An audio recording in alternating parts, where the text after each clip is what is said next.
I cannot publicly discuss right now. Okay. Well, It pertains to our dear co-host. aha. I am not at liberty to discuss that. I am not at liberty to discuss it, but she is okay. Just She's dealing got a with the busy week, last. about a busy week ahead of her, at least. So, yeah. Yeah, Mhm. she has she has a lot going on, and we want to respect that and Yeah. everything. But she's more than well. But we Yeah. welcome her. But Oh, we I'm welcome sure her she'll back. show up at some point. Yeah. What? Hey, Xavier Pierce. What? The stream is on Twitch. Remember it's Sunday? Anyway, You- hold on. Okay. Do the wife. I figured take off the sock and actually probably, And plus, with this thing, now I can say firmly ensconced behind the wannabe EIB golden microphone. that's a gold. Look at that gold, Michael. Look Yeah. at Bob Yeah. flaunted the gold there. Look at him. He's just Channeling flaunting. El Rushbo here. Yeah. Anyway, I'm gonna get Steffer soda here back in a second here. Yeah, go ahead, buddy. Yeah, go right ahead. Yeah, him flaunting the gold there. I'm amazed it's not a Rolex. I'm amazed. So I hope everybody's having a wonderful Sunday. Let's happen and apparently I did get a updated version of Black Cat. Given what happened this past Thursday, it was the disc. We managed to watch almost all 3 episodes of Black Cat. Unfortunately, the last I want to say 3 minutes, like the last 3 minutes of it kind of went freeze mode and then crashed. So I after the stream, after Jasmine and Joker got off for the night, I decided to test it. As it turned out, it was the disc. So, because I watched a full episode of Top Cat just to see what was going on and everything, and the episode ran fine from start to finish. I just threw on a random episode. I can't even remember what it's about now, because I was more focused on the on making sure it runs clean. But Top Cap does work too, so I managed to get that going. Uh, so this is the let me blow myself up here for a minute. So this is the super amazing value edition of Black Cat. This is the better one actually, because I managed to I got up this morning to and I turned on my computer and popped the disc in and everything. It read it just fine, and I played episode 3. I played it at the part where it was skipping and everything, and to my enjoyment and everything and relief, it played the last 4 minutes of that episode clean and clear, no skipping, no freezing. So I'm like, okay, we actually have a definitive um, edition of this. So if you're wanting to get Black Cat, ladies and gentlemen, I highly recommend this one. This one runs way better. It's a reprint, but it runs better and has better coding and everything.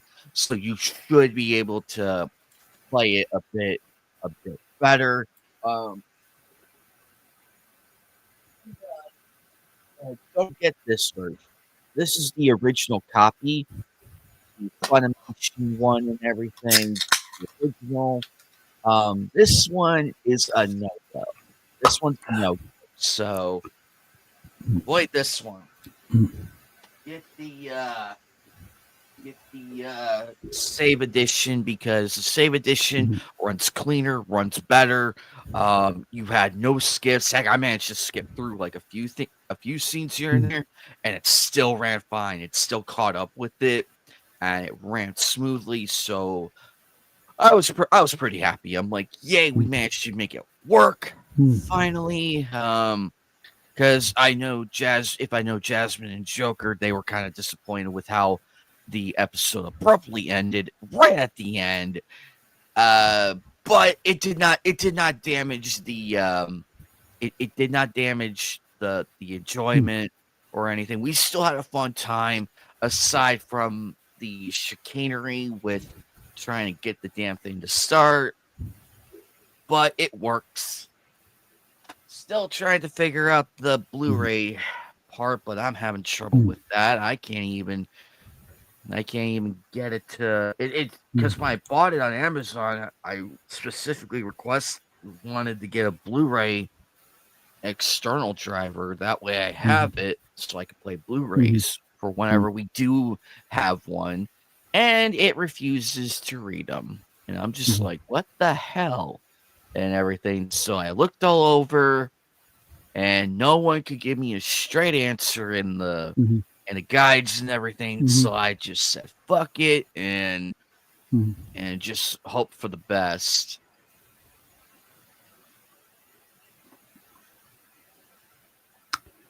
A little something that came across my attention here on Hey, Daniel. X/Twitter. Little thing about, could throw that up there and play along here. Little thing about, see how, everyone ranks it. So, the, what are, brothers, sisters, divorced. So, yeah, brothers, no. Sisters, I got one. Never talking to her again, but divorces, no. Marriage, one. Children, no. Surgeries, I think I'm on about 3 or 4. Actually, most of them connected with the auto accident. Yeah. Tattoos, no. Shot a gun, yes, several times. Quit a job, yeah. Been on TV a few times. Hit a kangaroo, nope. Although if they're annoying enough, I'm sure I can manage it. Watch someone die, no. That one I managed to avoid. Rode an ambulance. On the ground, I don't remember anything. Although if the airlifted counts again. Visited Las Vegas a few times. Rode a jet ski, no. Sing karaoke frequently. In fact, Anthony, Dark Gift Comics, you're late. We need to get that up again. Well, I still got a damn connection that's worth it. Roller skated, attempted to over the years. Been a long time. Rode on a motorcycle. Rode, yes. Haven't driven one, yeah. Stayed in the hospital, yeah, more than once. Been arrested, no. Killed an animal, I'm not counting insects. I don't think so. Public nudie run, no. And crashed a car, yeah. Most notably in Florida. I went to, some reason the insurance company counts that as my fault. A microburst reached out and played pinball with my car. How is that? You lost control? Yeah, no shit, I lost control. I lost the fucking control of the road. That is act of God situation there. Okay, that that is beyond my ability to control. So no, I'm going to have something to say about that.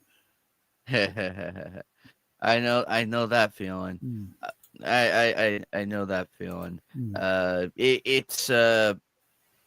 It just goes to show that the insurance companies, they only help you when it's convenient, and that they're like, oh, what are we going to get out of this? Well, that's why when we had the accident, the first accident, hey Ronnie, where Steph had fractured neck, and no, we did not take a settlement. It's the Morgan and Morgan, folks. They're in all 50 states, and they definitely do their stuff. Yes, they in fact they sponsor Snarky J's channel once in a while. Okay. And it's just so funny. As far as that goes, so I haven't had any broken bones, and my sister and I, we both reached our 30th age range. We reached our 30s, and we're amazed we actually made it there. Oh, I know. It's like, like, how the hell am I still alive? Yes. Hey, DJ Ronnie G. Hey, Big Angry Phil. I saw your short earlier of the liberals and the car thing. You were of your parody of that. That was hilarious. I enjoyed it. That was funny, my dear friend. But my sister and I were talking, and she was like, it's really crazy that we're in our 30s. And given all the crazy shit you and I did as kids, Where did you get to your 60s? it's a miracle we're not even in a wheelchair or have any broken bones or anything. And especially go back to what life was back in the 70s. Well, I mean, given the fact that that me and my sister used to do wrestling moves on each other, like I give her like a suplex off the table and a power bomb off the table, and she gave actually she did one better. She did one better. She actually gave me the F5 off the table. Okay, this is where it's like those videos saying this is how it's really done. That's dangerous because now the kids are oh, I know that's how you do it. No, you got to know what you're doing. Okay, people have been killed attempting these things. Professionals. Well, look, luckily though, we agreed to have like the pillows laid out on the carpet. Well, yeah, we agreed. Yeah, I get. It's not it's not the flimsy looking ones. I mean, like the very comfy looking ones. Because Stone Cold Steve Austin got a fractured neck when Owen Hart didn't do a pile driver right. Because the way it's supposed to set up, you got the guy, the head between your leg, but it's like where your legs take, if you're doing their legs take the hit, and his head was too low, and he hit for real. Yeah. So yeah, those moves can kill somebody if you don't do them right. So as it was, Austin was out of action for a while, and still irritated. Oh, didn't even say how you doing. It's like, hey, they broke my neck. At least they say hi. At least say hi. God damn it. Yeah. like a hello or yeah. Something. I was like, sorry, I broke your neck. I came and talked to him. The motherfucker's so busy. He practically fell asleep on me during the phone conversation one time. I broke my goddamn neck. I think you would have gone and say hi. How you doing? I'm in the fucking hospital. But all joking aside, though, if I took forever to find out, it's like exactly what did Austin 316 mean? Because I know it's Stone Cold, but what the hell is the context here? Until I finally saw the video. We got the DVD of the whole story of Stone Cold Steve Austin. Where it's time, it was after a match with Jake the Snake Roberts.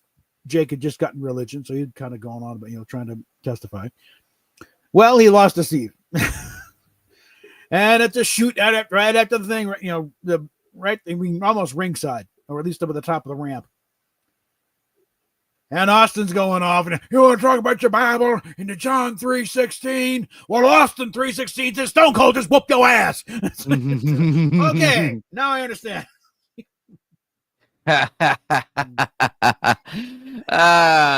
So much fun to watch back in the day. I'm actually about 5 months older than Stone Cold Steve Austin. Yep, and that'll make you feel like shit. Like, oh, great! I'm actually older than Austin by a few months. About the same age as the Undertaker. Yep. But luckily though, it's gonna be fun to see where that goes. Been a very chaotic day. I was gonna do a video on this, but I might as well just talk about it because apparently Warner Brothers is planning to demolish historic Looney Tunes building 131 for HBO base camp expansion. So apparently hello, Sherry Clover. I don't think I've seen you before. Welcome to the stream. Unless, of course, you've been here. The chat goes so fast, I can't tell who's new here and who's who has been here versus who is new here. And Yay, California is Ford is here. So Kermit. let's see. Where was I? Okay, and Kermit, it's really not my purview to hand out links. That's up to the host. Oh, yeah. Let me give me a minute here. Yeah. Okay, there you go. And then I don't even know where I'd send it anyway. I do not have that information.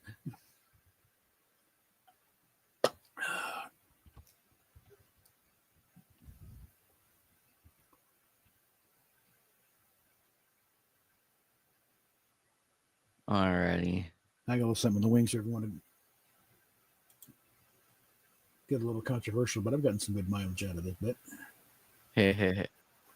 All right, there's the blip, and there's hang on, Sky.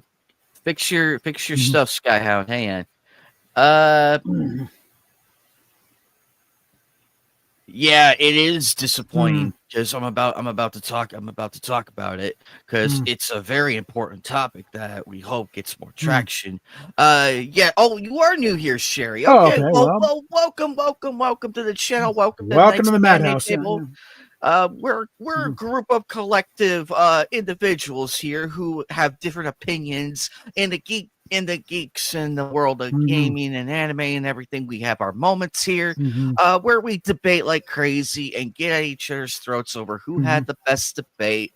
But joking aside, though, it's a fun group to hang out with. We and do bear in mind, whatever you say here, we will hold you accountable for and everything else. But we're willing to give you the benefit of the doubt and hope you have a great time here. All right, let's see. I private chat. Okay. With the introductions out of the way. Hey, hello. This with the the point of certain other friend that once upon a time we just want you to think. We're not going to tell you how to think. Hello, how are you guys? Oh, getting there. Good. I just got back from Florida. And I had to get up at like 4 a.m.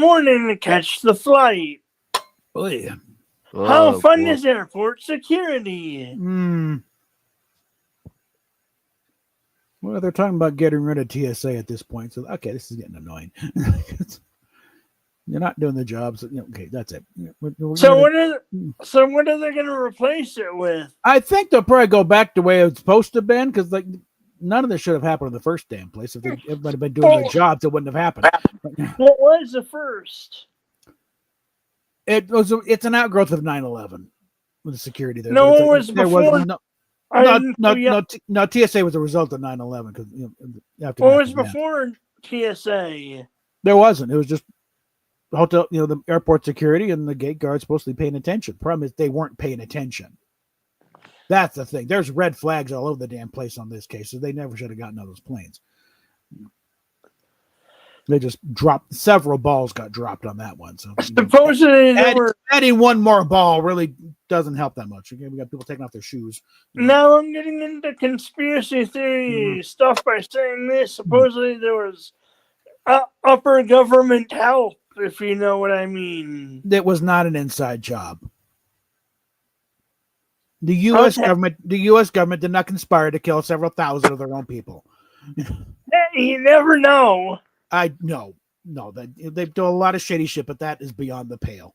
So, no, this would, the part of the thing is like, do not ascribe to malice what can easily be accounted for by incompetence, and this was high grade incompetence. I was just trying to, those theories that are out there. Most of the people that don't know anything about architecture, metallurgy, basic mechanics is like, oh look, things used to know what that is. Because the whole thing about it's not hot enough to melt steel. It doesn't have to melt the steel. Just has to weaken it. Okay. And the thing is, the first plane hit, blew off the insulation off of those girders. So the jet fuel burned in there. There's nothing blocking it now. And all you got to do is weaken it. And once that thing starts, you got several thousand tons on those upper part of those buildings. They start coming down. Nothing's stopping it. That's why I went straight down and not falling over. That's cartoons. Okay. Gravity is gravity. It's got to go straight down and accelerate. So yeah. No, it's like, oh, no. I think the best thing with The Onion, long time ago, had a little thing where interview an author of a book of how they planned over the explosion, and then they had a spokesman from Al Qaeda. No. We looked at explosions. It was too complicated. What this really is disturbing. We want something really special and spectacular. We flew 2 planes in the thing. What do you freaking think has happened? And then some guy comes along and tries to steal your thunder with it. What? This is very disappointing. Yeah. Then you find that video because it's like you get a 737 is not a small plane. Okay. It's like, and also it was like, thanks to the fact that the good old American tradition of being late to work on Monday morning, the death toll was only about 3,000. That saved 100. They made a movie about planes landing in it's on YouTube. It's called Departed, I think. No, but they were the planes that landed in Nova Scotia. Oh, all right. That's like everyone lands now. Okay. Anybody still in the air, you're now a suspect. We're going to shoot your ass down. So if you're here to land your ass now. That's basically. But we're in the middle of the Atlantic. Then you sit down where you can. If if you put on Iceland, guess what? You put on Iceland. You find you're landing on the nearest airport you can get to as soon as you can, because we're at high alert now at this point. But it's like, did the European and Asian flights still go back and forth? I think there was a case of everyone that American airspace is now closed. Find somewhere else. That's why you got a lot of planes going to Canada and stuff. And it's like, no, but I mean, don't even try. You get shot at. Yeah. Like the flights to say England to Turkey, would they still be going? Is that what didn't at that point? We didn't give a rat's ass about anybody else's airspace. Yeah. Oh, that's because you're outside the U.S. Who gives a shit? Anybody in U.S. airspace, you're landing now or you're getting shot down. And yes, they did scramble fighters. The only thing flying in the air after that thing hit was the Air Force.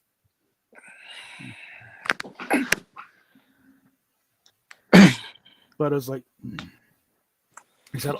there was a TV movie. It only aired once because of pressure from the Clinton administration. And I'll do it again. Or Obama's called The Road to 9/11. And it detailed going back to the first World Trade Center bombing and all the way through and looking at, from the, Al Qaeda's point of view and building up to it and the incompetence all the way through there. Like we tried to do a missile strike on there. And of course, Madeline Albright decides to let the Pakistanis know.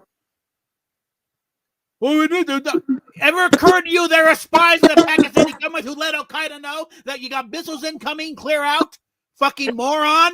Isn't that treason? Nice. Yes, it is. It is exactly treason. She was the Secretary of State.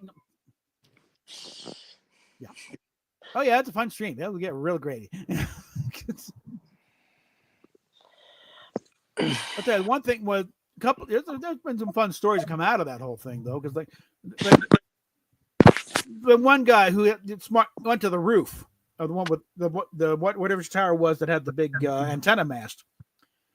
He got up there. I think the idea was, everyone, go to, don't try the thing. It's burning. Go up top. Maybe now helicopters come rescue us. Well, he got up there and he rode it all the way down. That thing, and he just, and he came out. Everyone's covered in dust and they're laughing their ass off. He come, hey. That must have been a scary yet fun ride. I don't know if it was fun. I mean, it beats the hell out of the other options, because people jumping out of there. Because when the fire would say, "How bad is it in there?" If a better option is to jump.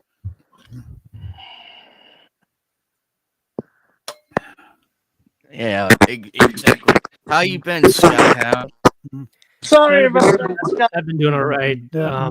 For the most part, I just recently finished watching the original Snow White, Mhm. and I'm currently working on watching the one from 1997, Brothers Grimm Snow White, by the suggestion of OG Mara Jade. Mhm. Since most of us already know that the modern one is tanking so bad, and then the movie on top of that, and then the fact that we know that Narcissus Ziegler was the only one sitting in the theater watching her own film, and most people didn't give a shit. Oh, Wait, yeah, they'll still light it around the block. Sure, they will, Rage. Yeah. Ziegler was in a theater watching it alone. Alone, Yeah, yes. yeah, it was very. There's a video there floating pictures around of going? her. There's a Is there video pic- floating around of her watching it. There's a video of her with it. And they're trying to blame Gal Gadot. Oh, no, nothing to do with that. So many excuses that I heard. She's Actually, with the family. the working man is bringing in 15 million right now. Mhm. Yeah, I just came across a screenshot. I was like, seeing numbers and like, oh dear, that's gonna be. Even working man's getting some payments going. You know what I tried to watch? Godfather of Harlem, but that got really boring because it was all talk, and then they talk, something would happen off screen. All the action would happen off screen. There was only one firefight in it, and they each shot each other at each other with pistols, and they missed it like point blank range. Let's see. Yeah, to answer your question, California Fire, yes, the modern Snow White is frankly a feminist. In addition, there have been others who pointed out that Ziegler and Gal Gadot, they're both on opposite sides of the political spectrum. Yeah. Well, she's a very proud Israeli. It's like, I better not the idea. You really think you're gonna, fuck you. I got friends in this fight. Screw yourself, okay? Is this better? There you go. So as I was about to say, in regards to the Warner Brothers thing, Warner Brothers to demolish historic Looney Tunes building 131 for HBO base camp expansion. Is this even better? Slightly. That's better. With that. Oh, hang on 1 second, guys. Of course. Keep talking, guys. Hang on 1 second. Okay. Like fold back here. I mentioned the Road to 9/11. There is a DVD out there, but it's not the same thing. It's some kind of PBS thing. The actual movie I'm talking about, it's been pulled. The only DVDs out there were screener copies that were sent out to various people. They ain't having them over. So, if you do, it's gonna be a major problem because they. Did you see that they might defund PBS? Can you blame them?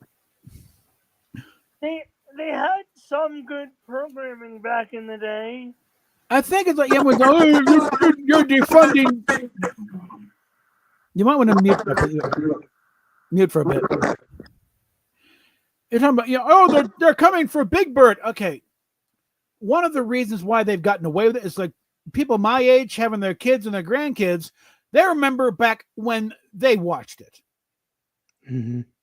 Sesame Street went on the air when I was 5. Okay, and it was fine. Sesame Street's fine. It's changed a lot since then. Oh yeah, I remember. Yeah, they're not doing the same shit. It's no longer one of these scenes is not like. Is this better? Better, yeah. Yeah, I recall. This is the last thing I can do. I have headphones on. All right, well that's there. So no longer take a tap dancing on it. Yeah. I also recall, Cap, that when it came to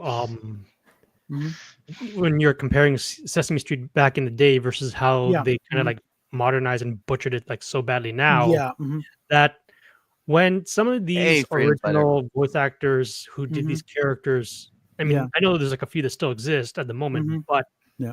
when certain ones passed away and then they keep trying to do it for the proverbial modern audience, as Critical Drinker would usually put it, they keep assuming that us older the message. Yeah. yeah, they keep assuming that us older folk are dumb. When number one, they weren't around when the show started. Yeah. Number two, they didn't understand like the lessons that was being taught in the day, or like how they did the stuff back then. Yeah. But the fact that they have a few of them left, and now they're pushing towards this modern narcissist victimization crap. Yeah. They're not only alienating kids and also making them confused. At the same time, they're also alienating us older fans who watch most of this stuff from the start. I saw the end. Did you guys see the ending to Arthur? Because it ended a few years back. One of the things they did I never watched was that. make that cartoon. The one with the character with the glasses, right? Yeah, not the movie with Dudley Moore and or Russell Brand. Yeah. They made DW a cop. Yeah, and I never watched it, so no. But I remember I've watched it. I checked out a DVD set from the library. There's a trigger warning on the early seasons of Sesame Street. Oh my gosh! What the hell? What? No. No. Yeah. No. It's ridiculous. Well, about what? I just certain things are the way they did it back then. Don't do it now. Well, maybe we need to get back in the day, okay? Well, if it's the one, oh wait, no, that was Mr. Rogers who did the assassination episode. It was that one. Wait, he did? Yeah, it was actually a really well done episode. It was because they talk about it, but they talk about it in a way where you understand. They talk about it and explain it in a way that you can understand, and it's like, oh, okay, that makes sense. How did he do that? We're talking Kennedy here. Or what? Yeah, it was I think it was. How did? Because my experience with Mr. Rogers goes back to the 70s. So, how did he do that? No. Very carefully. Fred Rogers knew how to talk to kids, not talk down to them. Yeah. How did he know how to? He just knew. He was a very and his final episode was masterclass because he knew. We all knew when it was time. He knew. When you look back at it now, he knew what was happening, and he just wanted. He went out, no fanfare, nothing. He just sat on the piano. And spoke directly to the audience, including us that were watching at that time. Yeah, and you could tell, you could tell the sincerity in that, and it's so sad, honestly. Go ahead, Bob. Go ahead. And nowadays, it seems like many shows just don't tackle that anymore. You don't see. What about the show, Primeval? I'm watching that right now. Haven't seen that one yet. I've actually heard of the show just by title alone. I just recall that it's kind of like a sci-fi type of show with dinosaurs to an extent. That's really it's not only dinosaurs. You ain't wrong there. Yeah, that's actually pretty cool. It's not only dinosaurs. Oh, there was additional creatures from the future as well. Oh yeah, that explains why it's sci-fi. They have one of the creatures that evolved to be an ultimate predator. Oh, yeah, I definitely might need to look into that at some point. It's like it's a cross between alien and a bat. Nice. They bring it back several times. I'll have to start watching Primal. But to answer Callie's thing, it used to be Yeah, it used to be like that, even because you still had Toon Disney and everything, right. and The then way you how had they did certain programs back in the day, like for example, for kids they had ones like Add the Box. There was one with regards to Hmm. I know there was like quite a certain number of them, but one that I remember back in the day that really got me into reading. Hmm. Only a certain Reading number of Rainbow. um Hmm. it was back on Reading PBS. Rainbow. Um, n- Well, Reading Rainbow was one, but the one that I'm thinking about though, hmm. it had to do with a dog that pretended to be a classic literature character. oh, Referred to wait a minute, that's Hmm. Wishbone. I know correct. exactly. Hmm. Yes, That not Hmm. many people talk about that show. I'm I disappointed, but I'm actually sad. I actually covered on my channel. Hmm. I did like a bit of a double feature of sorts, Hmm. and the thing was that I remembered watching Hmm. one episode called Mudketeer, which is based on the Three Hmm. Musketeers. Hmm. And then I once had a DVD with regards to Hmm. Robin Hood. But as a kid, when I was watching it back in the day, I recall Hmm. they had my parents got me once this stationery where I Hmm. had a ruler, a pencil sharpener, and then a pencil case. Hmm. And then in terms of the books, I recall I had roughly about 12 to 13 of those Hmm. books as a kid. Like Hmm. that little dog got Hmm. me reading a lot Yeah. of books. And so we could circle back to Mr. Rogers here because there was something that Of course. happened a long time ago. He at the hospital and watched doctor talking, the kid and his parents about something coming up. And while what he said was very factual, the way he did it just absolutely terrorized this poor kid. And it's like, don't you know how to talk to kids without scaring the crap out of him? He just incensed him. Like that sort of thing. No, you need to talk to them. Don't talk at them. Meet them at their level, but don't just come down like, I'm all the way. It just incensed him to no end that people would do this to a kid. Yeah, that is pure irony. The way Yeah. that Mhm. Mr. Rogers handled that compared to the Mhm. other quote unquote adults roughly in the Yeah. room, Hmm. it pretty much tells you not just the mindset, but also Yeah. arguably the lack of experience and the way how kids process things.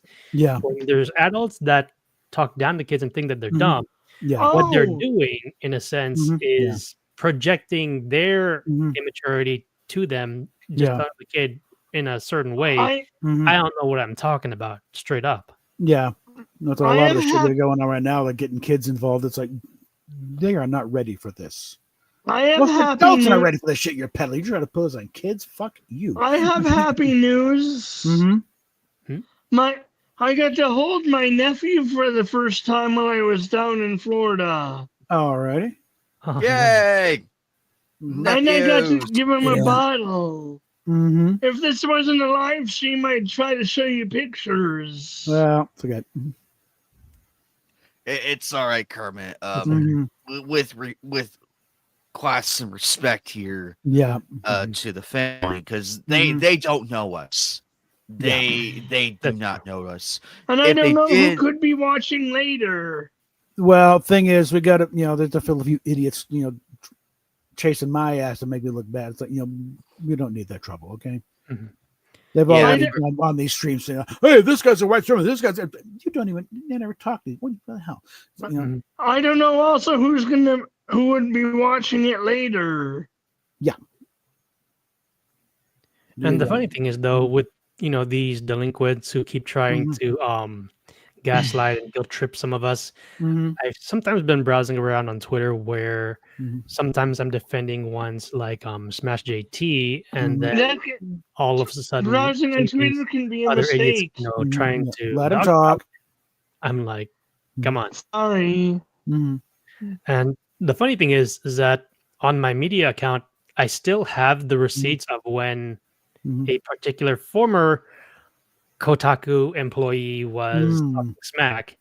And then later on, I finally find out she decides to finally take the hint and block me. But I still know how to find the receipts of when I replied to her. Yeah. And I still had her receipts. So I'm like, every time she's going to open her mouth, yeah. I'm like, you want to play ball that way, girl? Let's freaking go. Yeah. Let's freaking go. Because I have it right in front of me. I can use it against her. And I have a bunch of others from other tweets. Yeah. There is no way she can BS her way out of it. No way in hell. Yeah. And unfortunately, I recall, this one guy from Japan, Hondo-san, when the whole debacle with Assassin's Creed started, I came across a few who keep defending the nonsense. But then when I see him literally tagging Alyssa, I was like, uh-oh, bad idea. So I pretty much let him know, you shouldn't have tagged her. Don't even invoke her name, for heaven's sake. Because Hypnotic brought it up, Smash GT brings it up, and a bunch of others in the comment. Because like I have that one bookmarked. I'm like, yeah, don't even try, because she is just a pure nutcase by definition. Yeah, I knew where we saw where this was going, and also Assassin's Creed. We talked about it on Nightcast and everything, and anime. Are you guys familiar with Alex Stein 99?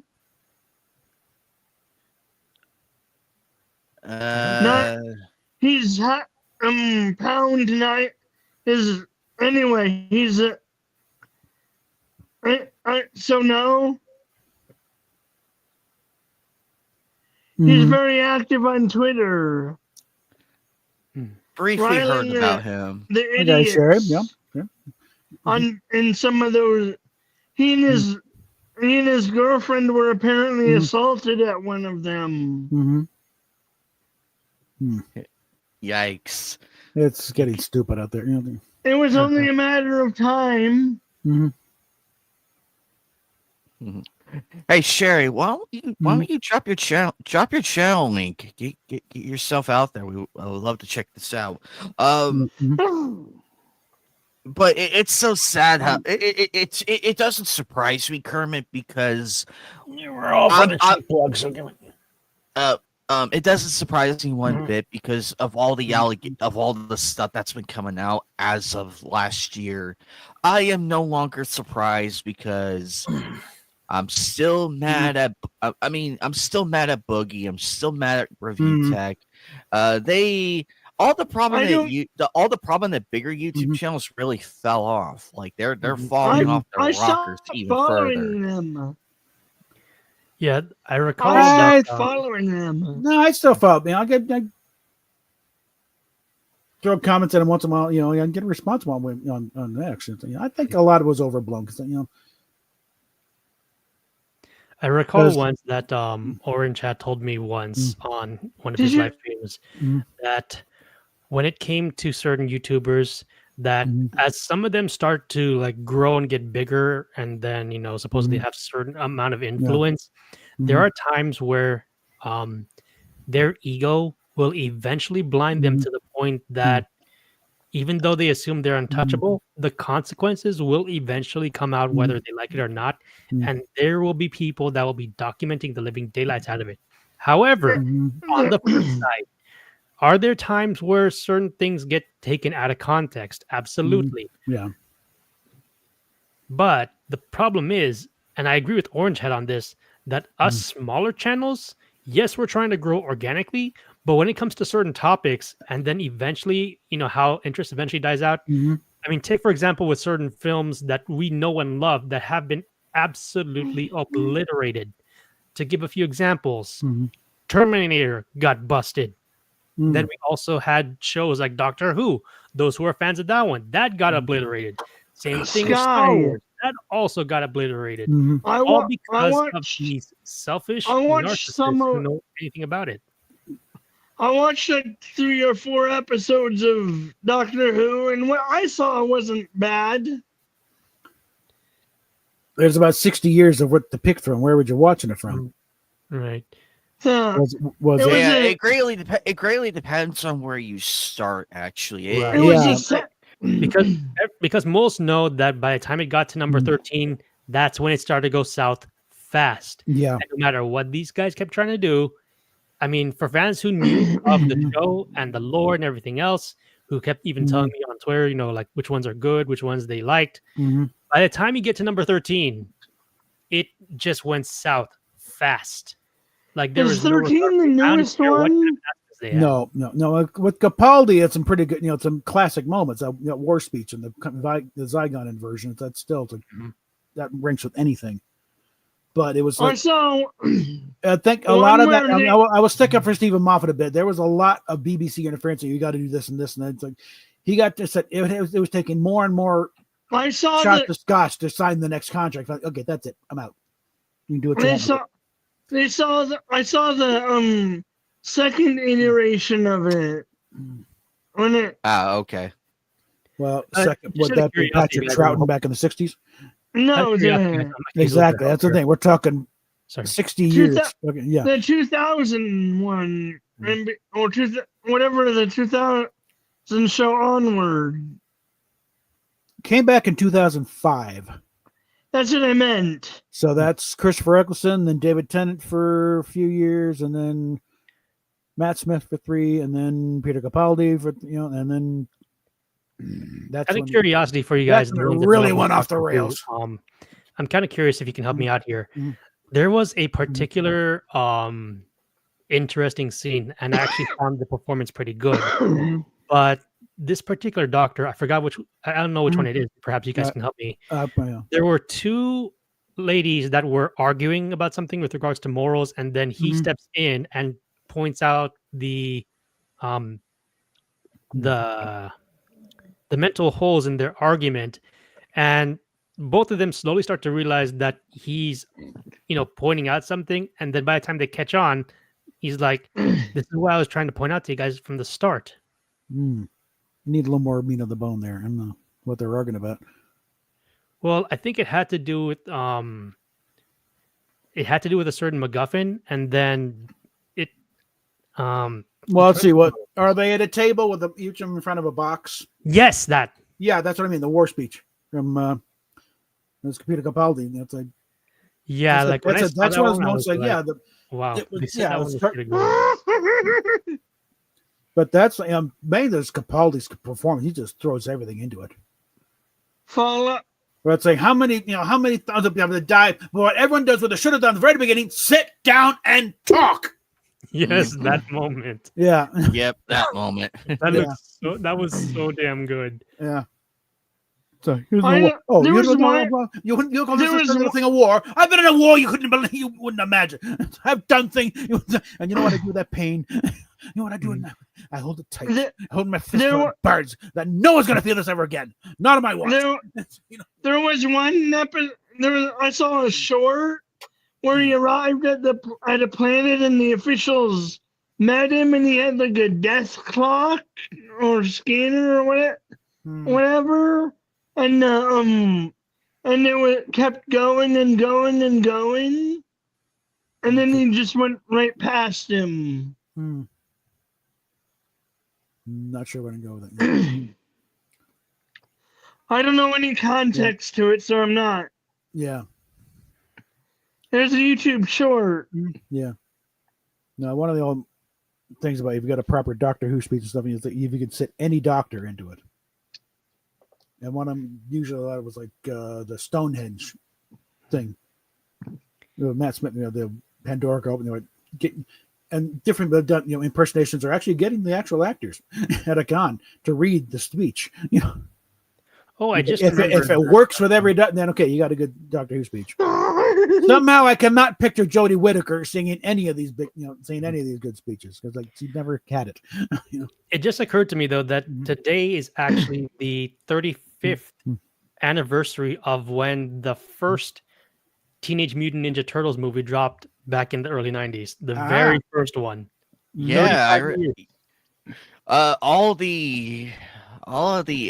almost all the actors were were there at Comic-Con last year. They were all. It was cool to see Shredder and them and everything. Their lines were too long. I couldn't stop and say hi, unfortunately. But that's okay though, because I understand. You should have seen. You should have seen most of the lines. But you should have seen the line for Chuck Norris. You should have seen the line for Chuck Norris. Holy crap! His line was long all throughout, like from open until close of the convention. Oh, Chuck Norris. His lines are long. Oh my god! Yeah, that guy's a fucking legend. But because me and my roommate, I saw him on Friday. I think it was Fan Fusion at the time. It was Fan Fusion, and then throughout the day we went Friday because we went for all 3 days. All 3 days, his line was still long, and my roommate was like, "God damn, it's Chuck Norris for God's sake." Okay? I wish if I had the fortitude and the patience, I could have gone in, but I was on a mission. I had a mission to do. Yeah, I recall though that one of the Power Rangers that I met, Jason Font, he actually got a chance to meet Chuck Norris, and I had to admit I was totally jealous of the guy because I really want to talk to him, even though Mr. Font and I have met on a couple of occasions. But still, I was pretty damn jealous. He likes the Chuck Norris jokes, by the way. I saw the kick out of him. The boogeyman checks under the bed for Chuck Norris. I saw. Oh, speaking of checking under the bed for monsters, there was a babysitter who did that, and there actually was a guy under their bed. Well, there you go. But I saw that a couple of weeks over the week, and I was also watching the so-called reboot of Walker Texas Ranger. They set up a multi-season MacGuffin. Yeah. No, I think I kind of confirmed that was really kind of a softened up version of Lone Wolf McQuaid, because there's too many similarities there between the two. It's like, but yeah, we want to do more, but McQuaid's not exactly a family friendly character. Can we sand off some of the rough edges here? In this version, I don't know about the original of he had a family and his wife was going somewhere. They never said where, and he goes off. They both do their different things, and then he gets a panicked call that she's being chased by someone, and then you hear a gunshot. Ooh, not a good thing. But it was easy to chase her because she had one of those lanterns. Okay. Those emergency lanterns. Okay. I'm just thinking, towards the later seasons of Walker Texas Ranger, they could have done a kind of cute thing and actually have a Lone Wolf McQuaid, because there's two separate characters. Have Chuck Norris get a couple of paychecks for the thing and have him do a dual rolling thing. Yeah, Walker's up, but we got another McQuaid. He's kind of a wild cannon, so watch him and just have some fun with that. It's like, let Chuck get a little dirty, okay? Out of curiosity, Cap, are you familiar with a show called Columbo by any chance? Oh yeah. Oh god, I remember. Yeah. Oh yeah, we used to watch that back in high school. My teacher brought the whole fucking collection. Yeah. No, she brought the whole fucking collection because we aced the tests and everything, like about a the whole collection. Are you serious? She brought in the whole damn collection. She's like, you know what? Because it was Friday. It was a Friday. And she said, "Okay, class, given that last week you guys passed your tests and everything, we're just gonna have a movie day today. We're gonna watch Columbo. Yeah, we're just gonna watch Columbo." Nice. And we just sat there. We just sat and oh my god, it was so good just to have a nice, easy class, like easy day right there on a Friday of all days. Oh, yeah. That's awesome. No, back when it was still part of the NBC Mystery Theater, you know, the rotating thing. Columbo, McMillan and Wife, McLeod, Banachek, and you know when Heck Ramsey was in, just a rotating lister, you know. So I was watching a few episodes with my dad though when they were airing it on TV a bit. So it's like whenever any of those came up, sometimes I hop in and watch a few of them. Yeah. No, there was a brief thing with it, you know, because he was also Mrs. Columbo always loved to stop, and you know, one more question, but they decided to have a cute thing of do a spinoff with Mrs. Columbo, and that's where How was the show? It was okay as a show. Kate Mulgrew played Mrs. Columbo, which even she acknowledged this is idiotic. She was like 25 at the time. Peter Falk was not 25. Okay, man fought in World War II. And the blowback started to get, this is stupid. There's no way Peter Falk is married to this Irish hottie. Okay, so they changed it to Kate Loves a Mystery and started to really lose the Columbo part. I think it only lasted maybe 2 seasons. Maybe 2. I'm probably goes. I know that when they changed it to Kate Loves a Mystery instead of Mrs. Columbo. Because like no one's buying it, okay? I think the episode the episode I remember, it's where these 2 students, they own the white pickup truck, and they kill their teacher with a very elaborate. That one was pretty good. And Columbo figures out how they were able to how they did it and everything, and when to push the device. I thought that was a very elaborate episode, and it did look elaborate though. Because when you look at it, like the setup with the gun and everything, I'm like, you would have to know where the teacher was gonna go, open the door and everything. You need serious schedule, so to speak. Well, those writers had the advantage; they weren't doing it every week. It's like, you know, an episode of Columbo would air like maybe once every 4 weeks or so. True. Because 1 week, so 1 week is Columbo, 1 week is Banachek, 1 week it's McMillan and Wife, 1 week it's McLeod. So that's a rotating thing. So so you could really work out a script and make it really sing. You know?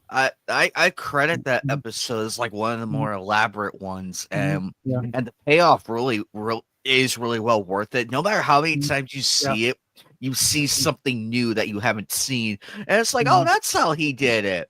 And it's just so cool because it goes to show that even though the time is changing and everything, and we have video cameras now and all of that, Columbo is not exactly prone to let it affect him.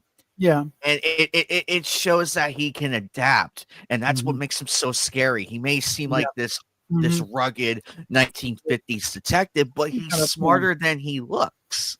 And that's what I liked about that episode. It proves it. We deal with some famous. Mrs. Columbo loves your stuff. Now, well, one more question here about this. It's like, what? How did you know about that?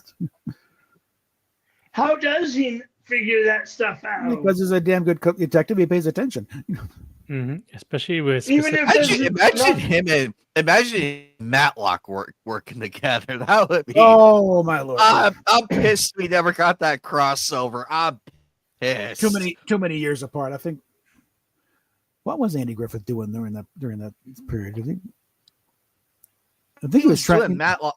I know he was doing Matlock at that time. Not with Columbo. Columbo was 70s, and Matlock was like 80s. So I could see, I could still see it happening. Like it could still happen. I mean, he does. Columbo does not have to do much. Yeah, like Columbo does not have to do much. All he needs is Matlock's help to solve the case and everything. I'm just thinking the court hearing where Columbo's on the stand and Matlock is cross-examining him. that would be actually that could work. Actually, that'd be hilarious. The opportunity, ladies and gentlemen. At the time they're doing Columbo, I think even Andy Griffith at that point, it's like, because he had left the Andy Griffith Show. Salvage 1 was late, but that didn't run very Just long. AI it, and you can get it. You'd have to have some damn good It would writers. be. We're talking some uncanny valley stuff there. So. Captain. Mm-hmm. Captain, just AI it. That's like 20. Just Photoshop. You don't know how Photoshop works, do you? You don't just hit a button and suddenly. I'm not saying it's a perfect solution. I'm just saying it's a solution, and it might be good. I'm not sure that what I would like to see them do is something along the line with Doctor Who, where they have the soundtrack, but they've lost the episode itself. Thank God for fans in the '60s. I mean, I did the same thing with the Star Trek episode, but like tape recorded the shows.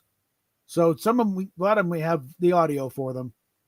Some of them very good audio, actually, because they made sure they threatened their parents with death if they said a word when they came in. When Doctor Who came in, we got several episodes where I think there's only like a couple of lost episodes where we have nothing.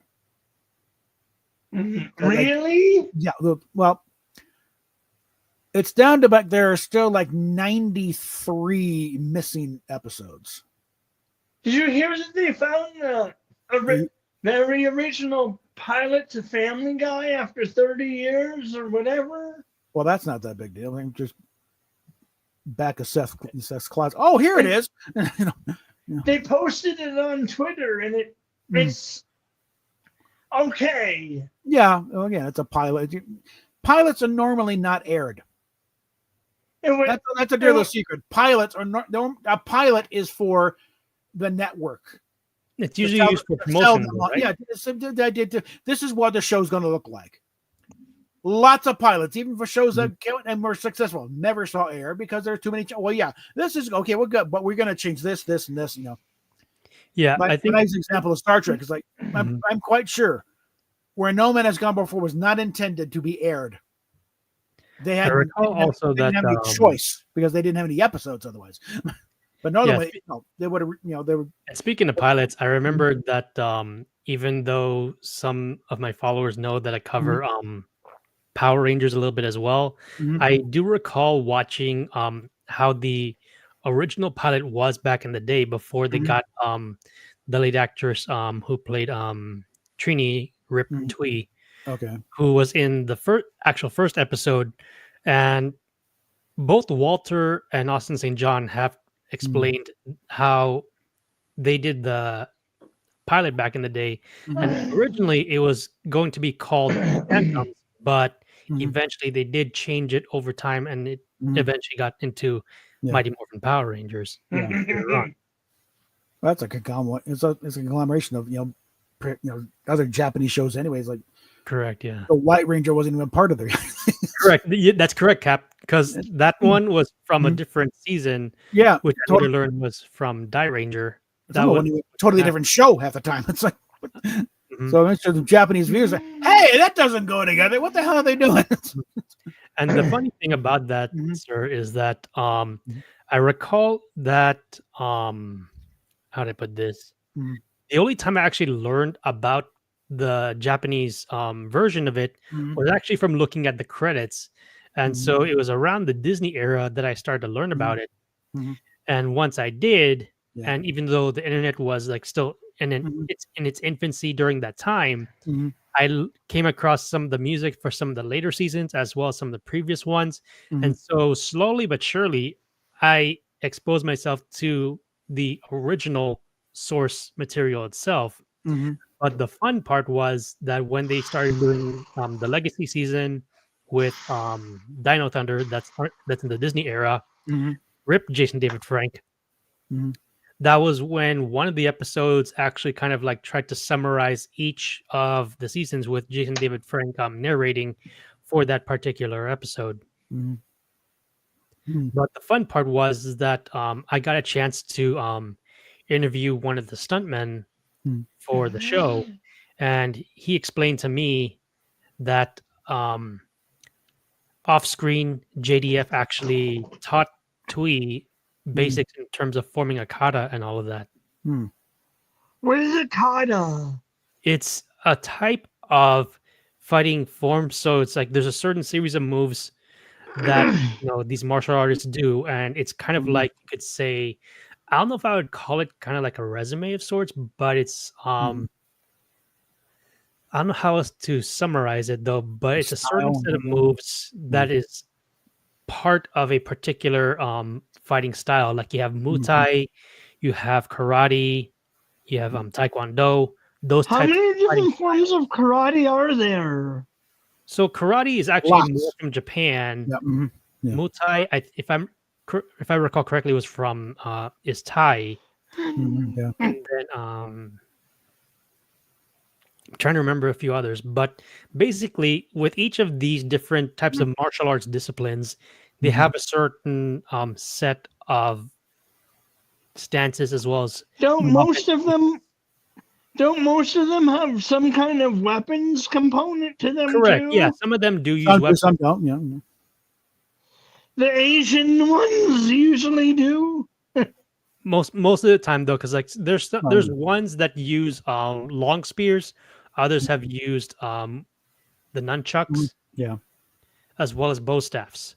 So you have melee weapons as well as ones that can handle mid-range to long range in terms of distance. Like for example, the long man, or you just pull out a pistol, can handle a certain distance. A lot of this is before firearms were around. So correct, yes. Yeah. And yet the original firearms back in the day, like if I'm gonna be digging through history here, medieval, easiest one I can come up with, the one in terms of the gun was mostly the bow and arrow. Whereas if you're handling like the so-called tank of the time was the knight with all of that heavy armor, you'd have to go with the crossbow. Yeah, that'll punch you the armor. And as far as firearms go, it's like, a rifle was a 2-man operation there. One can set up a stand, it's a big, massive thing. You're going to. By the time you get the thing ready to load it, a good martial artist is taking that thing and beating you over the head with it. For sure. Yeah. But no, I want to think with the fire. One of the favorites is Fact Trek. It goes through a lot, Star Trek stuff and debunking a lot of myths that are growing up. A second pilot, unheard of, unprecedented. No, it wasn't. Lots of shows went, from the dawn of television, they would do multiple pilots. Okay, one show went through like 5. Okay, what show was that? It was a conversion of a radio show, and it's like they went and they never did really sell it. And the other ones have gone through multiples, and in fact, as far as like it being unprecedented and buzz in the industry, no, Bob Justman knew no better than that, because at the very time that Desilu was producing the second pilot for Where No Man's Gone Before for NBC, they were also producing a second pilot for a sitcom for NBC. So not only was it not unprecedented, they were doing it at the same studio for the same network. Did the sitcom work? No, it didn't. It didn't sell. Yeah.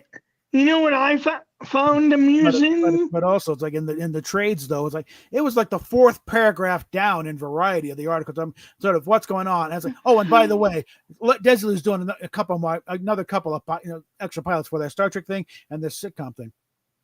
That's it. You know what I found amusing was the Section 31 stop movie. Oh God! I found it amusing that a super black ops team was easily taken out, because they're not exactly very covert, are they? It's like, they even had combat. They're like, oh, there's a Section 31 bunch over there. What's going on? It's like, come on. Their ship was even hovering over their super secret lair. Yeah.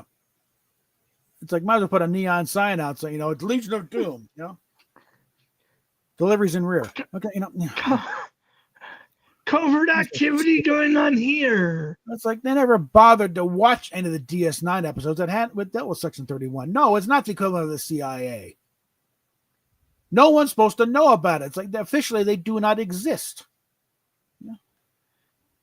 And I imagine Star Trek and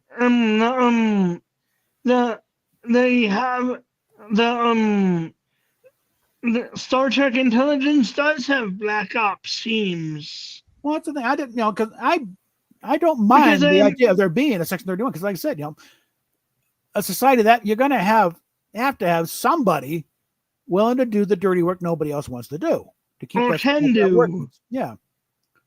You got somewhere where you have plausible. We don't know that happened. Something just blew up, Or that the few Romulan plots that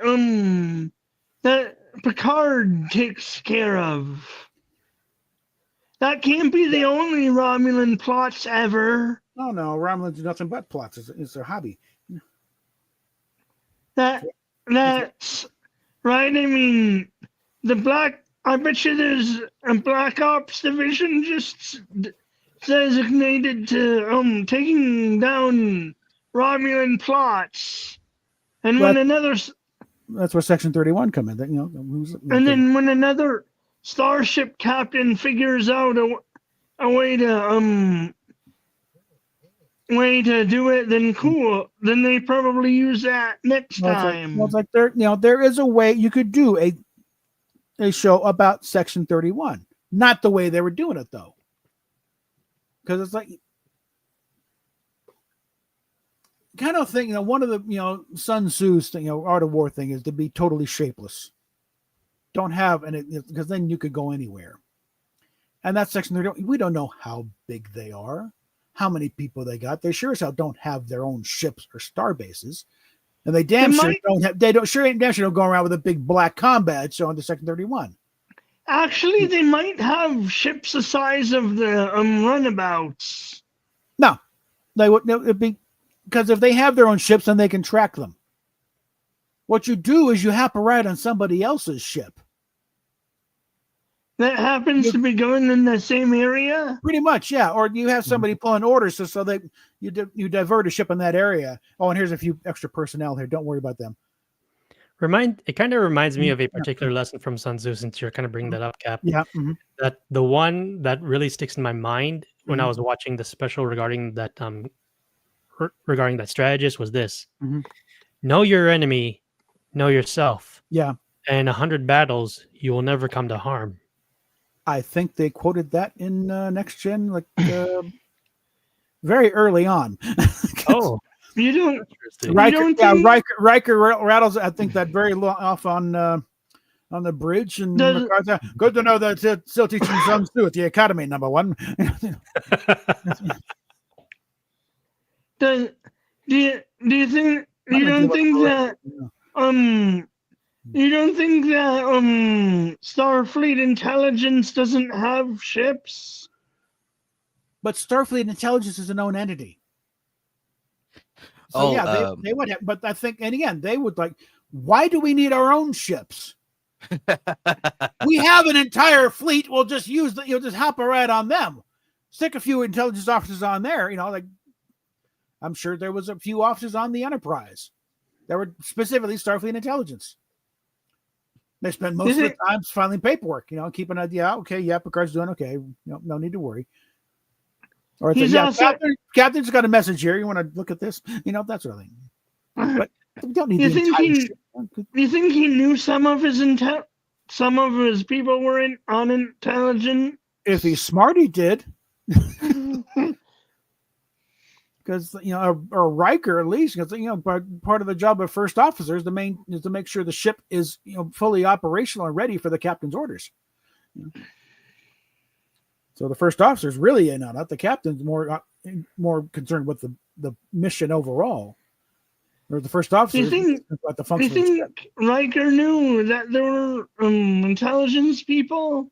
If there were, I'm sure he would have. But again, also it's a lot of times, intelligence, a lot of times, it's mostly going to be sitting back and reading reports, analyzing data type thing.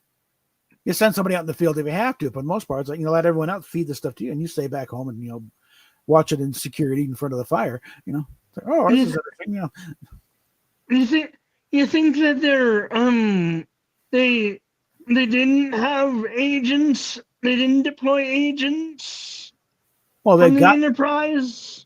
Well, yeah, and they have them, but it's like if they need some of those, suddenly, okay, we got a personnel transfer. And it's like, okay, well, you're gonna be working, you're working in lower decks. And then they disappear for a couple of days. And no one cares or asks why. well, it's low enough level that you get away with it, sometimes. Because a Galaxy class starship has over 1,000 people on it. You can't keep track of everybody, Despite you might want to. You do as best you can, but also if especially with Section 31 guy, they'll already have a plan to cover it up, But how would you leave the ship without anyone noticing the transport or a shuttle leaving? That would be where you do get a little Q branch gizmo thing where it's like, some little plan of, they'd slip away for a little bit. They have a little transporter signal mask or whatever. They pop out, pop back. Nobody knows they're missing. Meanwhile, but wouldn't they notice a shuttle missing for a few days? Wouldn't necessarily need a shuttle. Transporter technology is there if they're in range. It's like they're passing by. I think, something blew up on that planet. How'd that happen? I don't know. Move us on to the next destination. Just curious though, Anime. Are you familiar with No, let me finish. Hold on. Chapters? Anime Night. What was your question, Skyhound? I'm so sorry. What was your question? Sky. That's all right. Mm-hmm.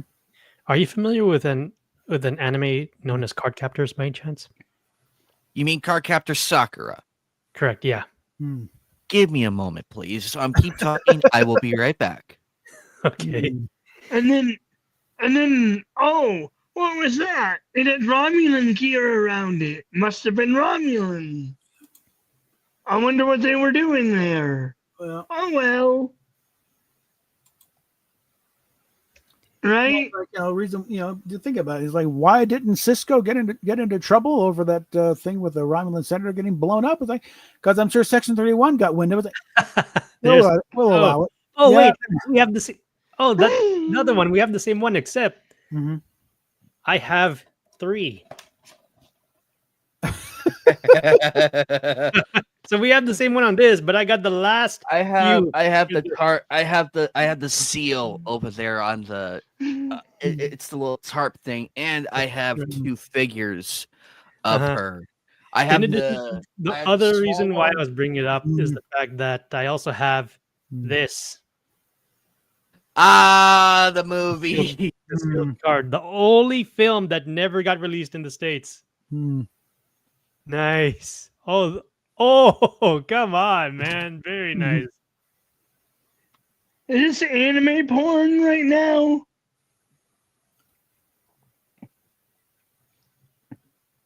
Only in the sense they're showing off anime. That's why. Did I ruin it? Not really. Only reason why I brought up Anime Night is the fact that not too long ago, in Japan, they lost the voice actress who played Kaho Mizuki. But the actress was just as well known for Mooney fans as the OG Sailor Jupiter back when Sailor Moon started back in the day. Yeah, I remember her. I remember. Speaking of which, I still need to get her autograph. I need to get the Sailor Jupiter autograph, and and the set's complete.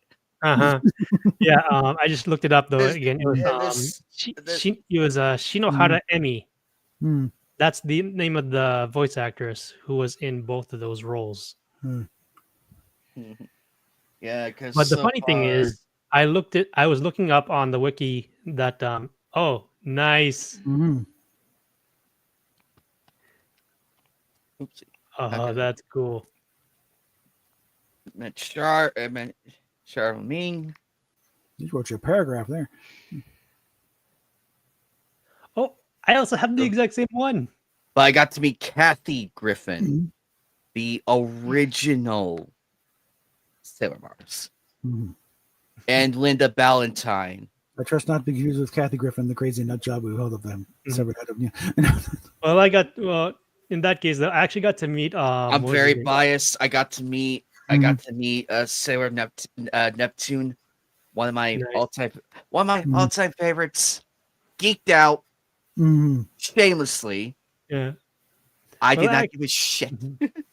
Well, I actually got a chance to meet Lex Lang as well as his wife, who actually happened to voice Chibi Moon Oh, a few years ago.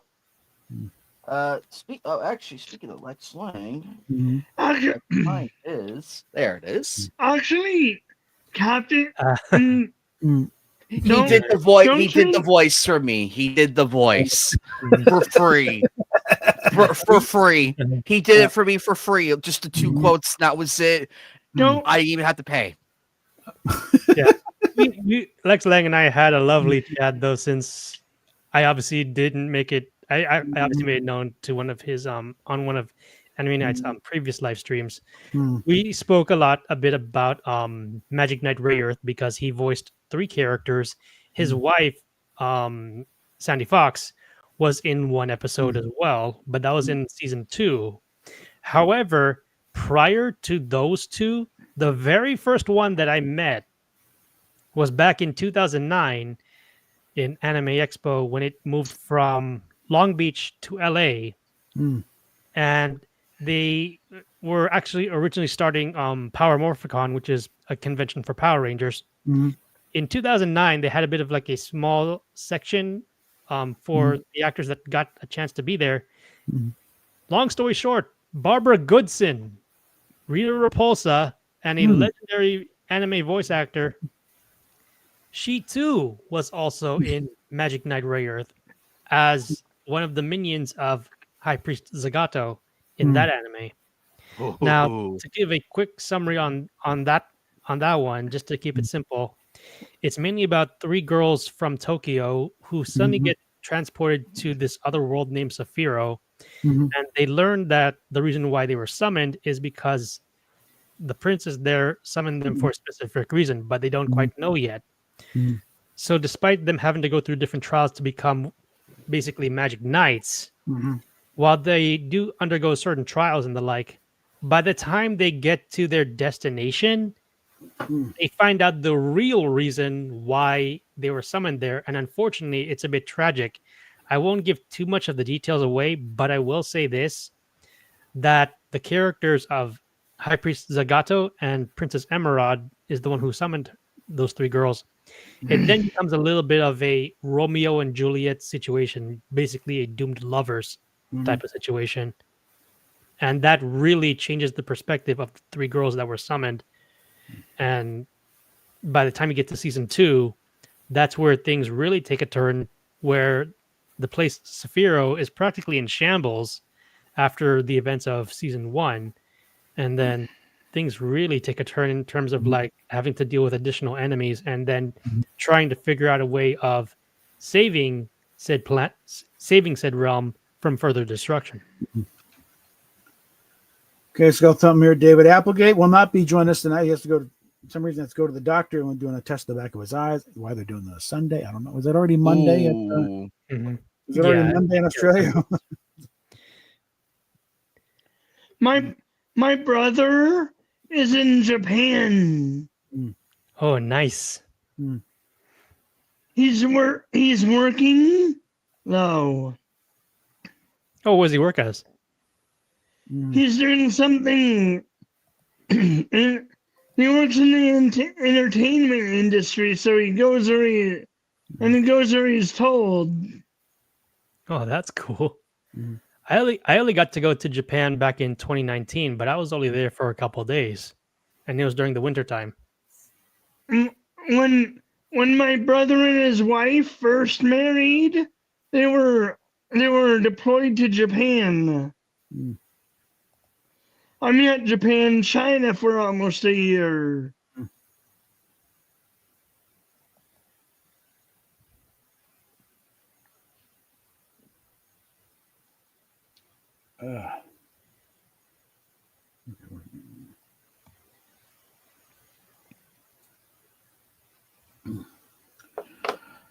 Oh.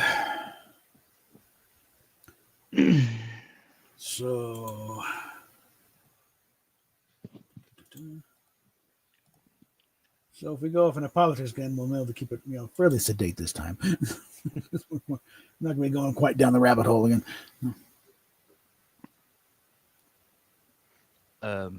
So in good news, Skyhound, this just broke.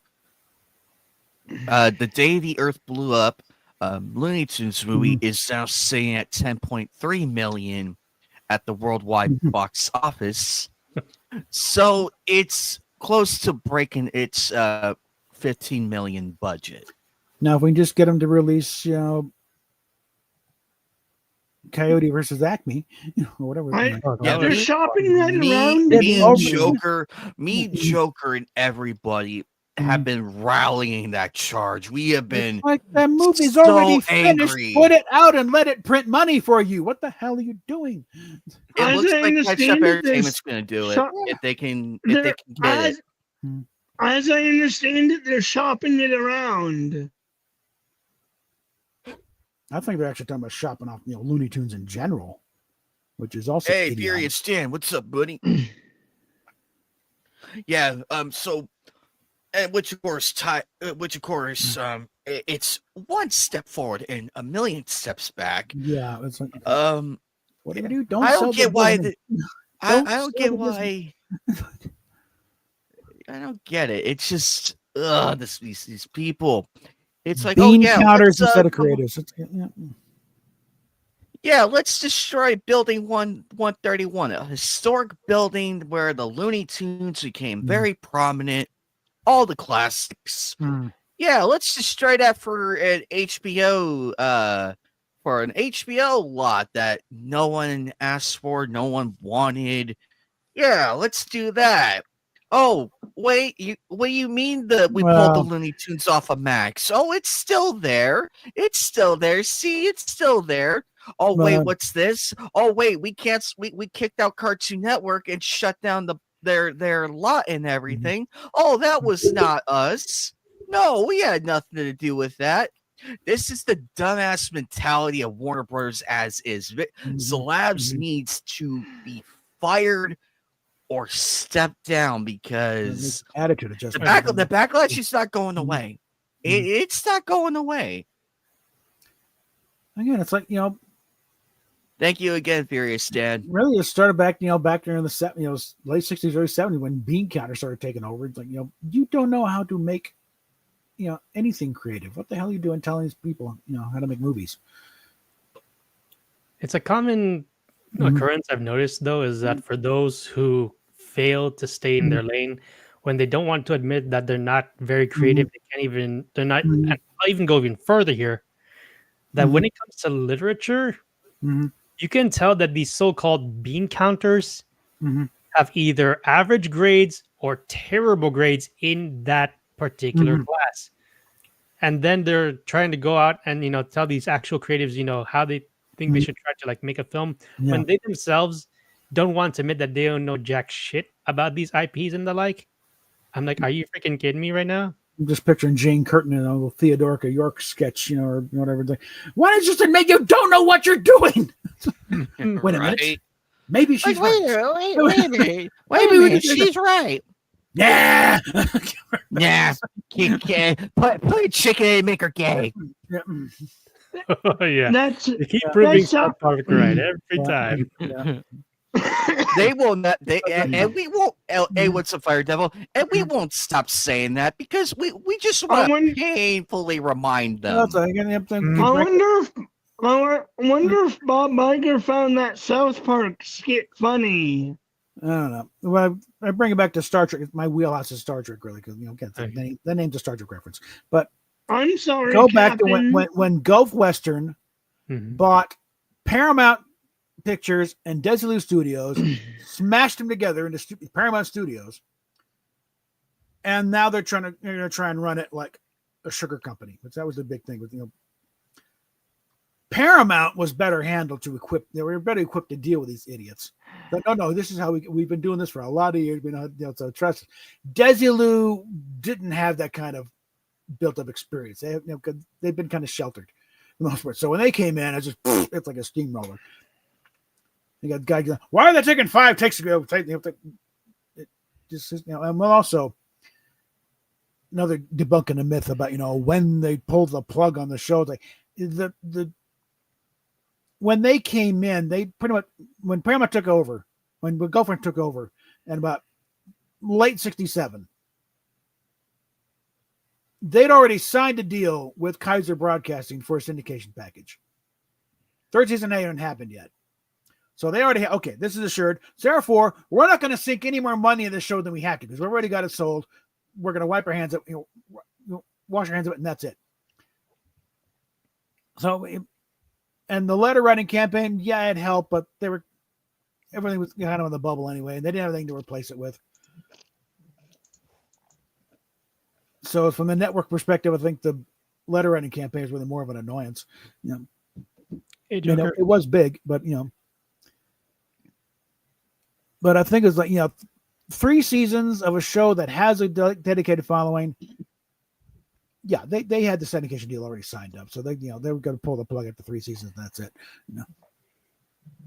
It would have had to have been a colossal success to gotten the 4th season, I think. And the way they were cutting the budget, that wasn't going to happen. And they're mismanaging the episodes. By the time about halfway through, it's like the fans are picking up. It really does suck now, doesn't it? Yeah.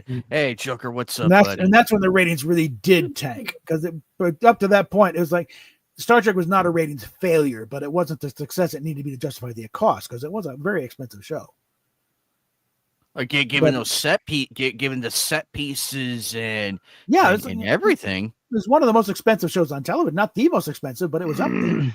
Different as the other shows are as expensive or a little more, like Man X or Mission Impossible. They were getting the ratings to justify it.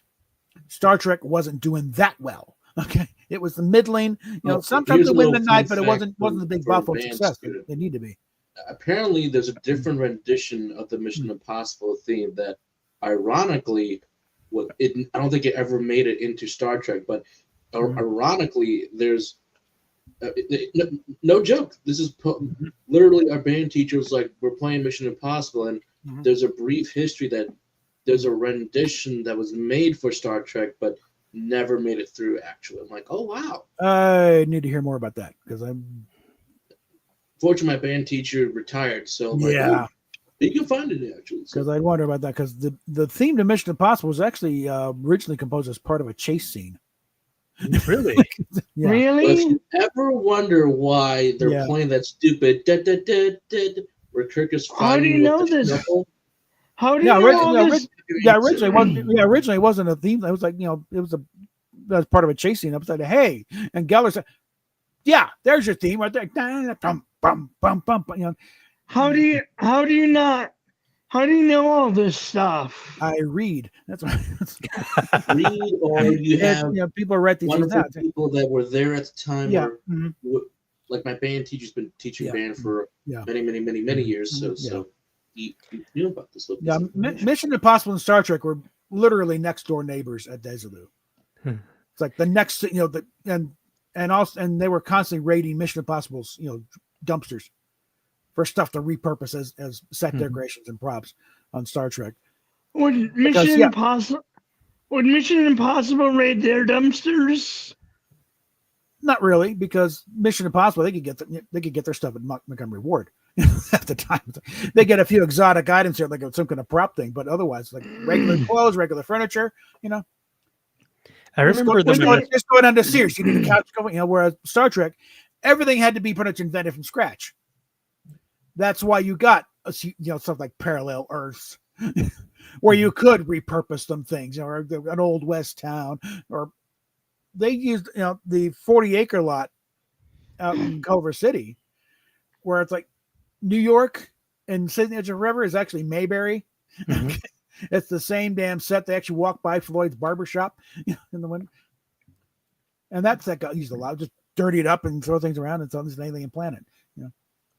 I recall once though that my best friend told me that since he got his master's, I think it was over at UCI, that there's an alumni from there in Irvine that he actually worked on doing some of the languages for Star Trek, and my best friend, they actually knew each other.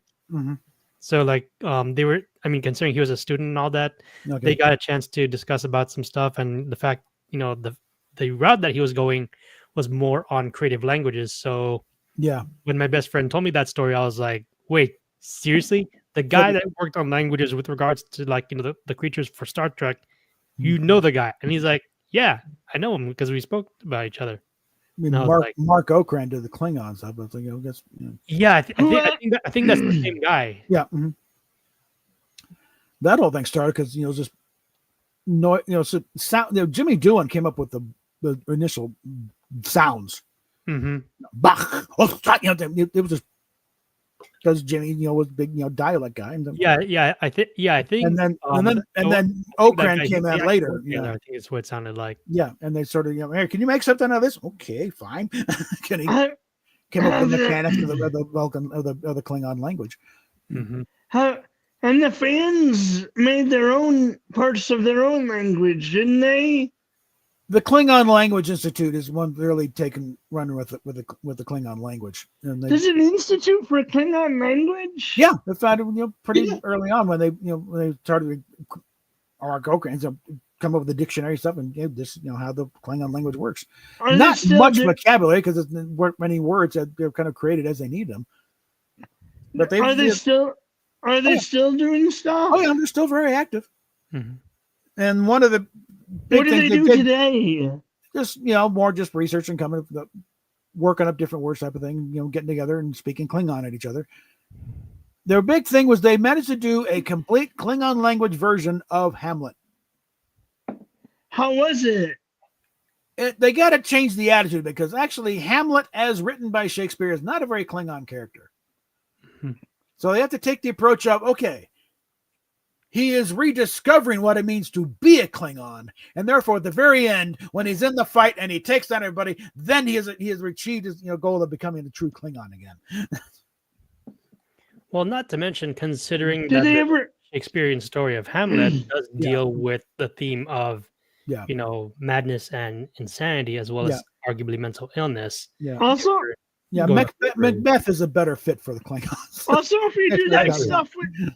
Also, if you do those plays and or if you have those plays in all Klingon, how would the audience know what anyone is saying? Well, it's not like they're opening up the nearest community theater, not telling anybody. If you're going to see a Klingon play, you're assuming you're interested in Klingon in the first place. No, Where would they have a Klingon play? I don't know. They rent a hall and let them. Hey, we're putting on a Klingon version of Hamlet. Come see us. Now, Stephen Fry, when he was doing his, Stephen Fry in America thing, and he happened upon them in his travels, and he managed, they put him in as the marshal during the final fight, and he's doing, and it's one like, oh God, that actually hurt. Making the noise. It's not exactly a serious production, okay? They know what they're doing, okay? Have they done anything with Romeo and Juliet? I don't know. I'm not sure if that would, because I think Macbeth would make a much better fit for Klingons. No, Romeo and Juliet would be Macbeth interesting. Again, I don't know how it fit with the Klingon ethos, but Macbeth almost sounds Klingon to begin with. I'm sure there's a whole company tour that does that stuff. It's generally people that work on the Klingon Language Institute. I think the whole thing based on the joke, in Undiscovered Country. You've not experienced Shakespeare. You read him in the original Klingon. It's like, Is there a Vulcan Language Institute? No, I think mainly because the Vulcan language is not. They didn't really do much. There's a few scattered words. Like one from Dorothy Fontana, but in the movies, it's like the actors actually spoke the lines in English. George Motion Picture and Wrath of Khan, they were speaking English on set, and then afterwards, we should make this sound more alien, and so they made kind of like the motion picture. Especially if you read the novel, they have the original lines in there, and you kind of mentally squint a bit, you can kind of tell what they're really saying, which is words to the same effect, but it's What about the other language? Any other language in Star Trek? Is there an institute for that? No. The Klingons have got the big thing because they've got the one that actually constructed a language with rules and syntax. No one else has a true language. Not enough. I mean, it's like we got maybe like we know the word for one of the words for one of the Ferengi words for rain is gleaming. They have like 20. They have like 23 different words. 23 different words for rain, and it's gleaming out there. I mean, it's just really coming down.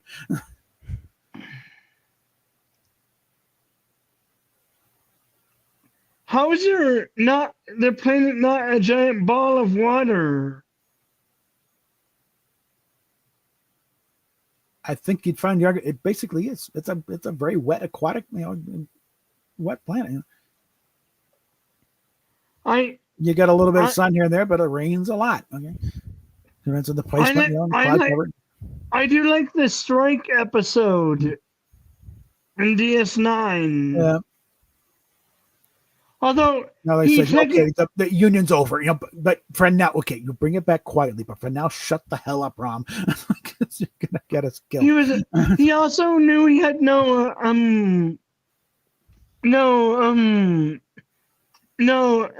jurisdiction over the Klingon. I mean, the other races that worked at human women that worked at the bar. Well, Lita was Bajoran, actually. Bajoran, whatever. Hell, I mean, he wound up as Grand Nagus, for God's sake. And again, it's also okay. I was like, talking about, lower decks, maybe the stupid thing. If you pay attention to that episode with the Ferengi and they're negotiating with Rom, and really what they're doing there, that is a very smart episode. We learn a lot about the Ferengi. But also how to deal with the Ferengi.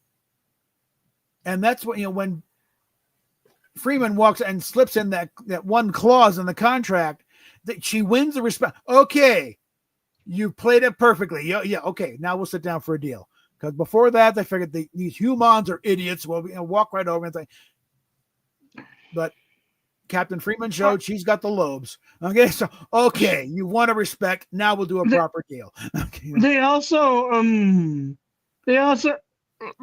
he's confronting all the strikers, he knows he has no jurisdiction over the Bajoran or human or other workers, technically, right? It was strictly, it's an in-house thing. It's strictly what's going on in Quark's bar. It's your bar, you handle it. Okay. We're not going to step in. This isn't even technically a Starfleet station. Okay. No, I mean Liquidator Brunt. Mm-hmm. He knew that he technically had no control over the non-Ferengi, right? I don't know. Did Brunt show up? I haven't seen that thing in forever.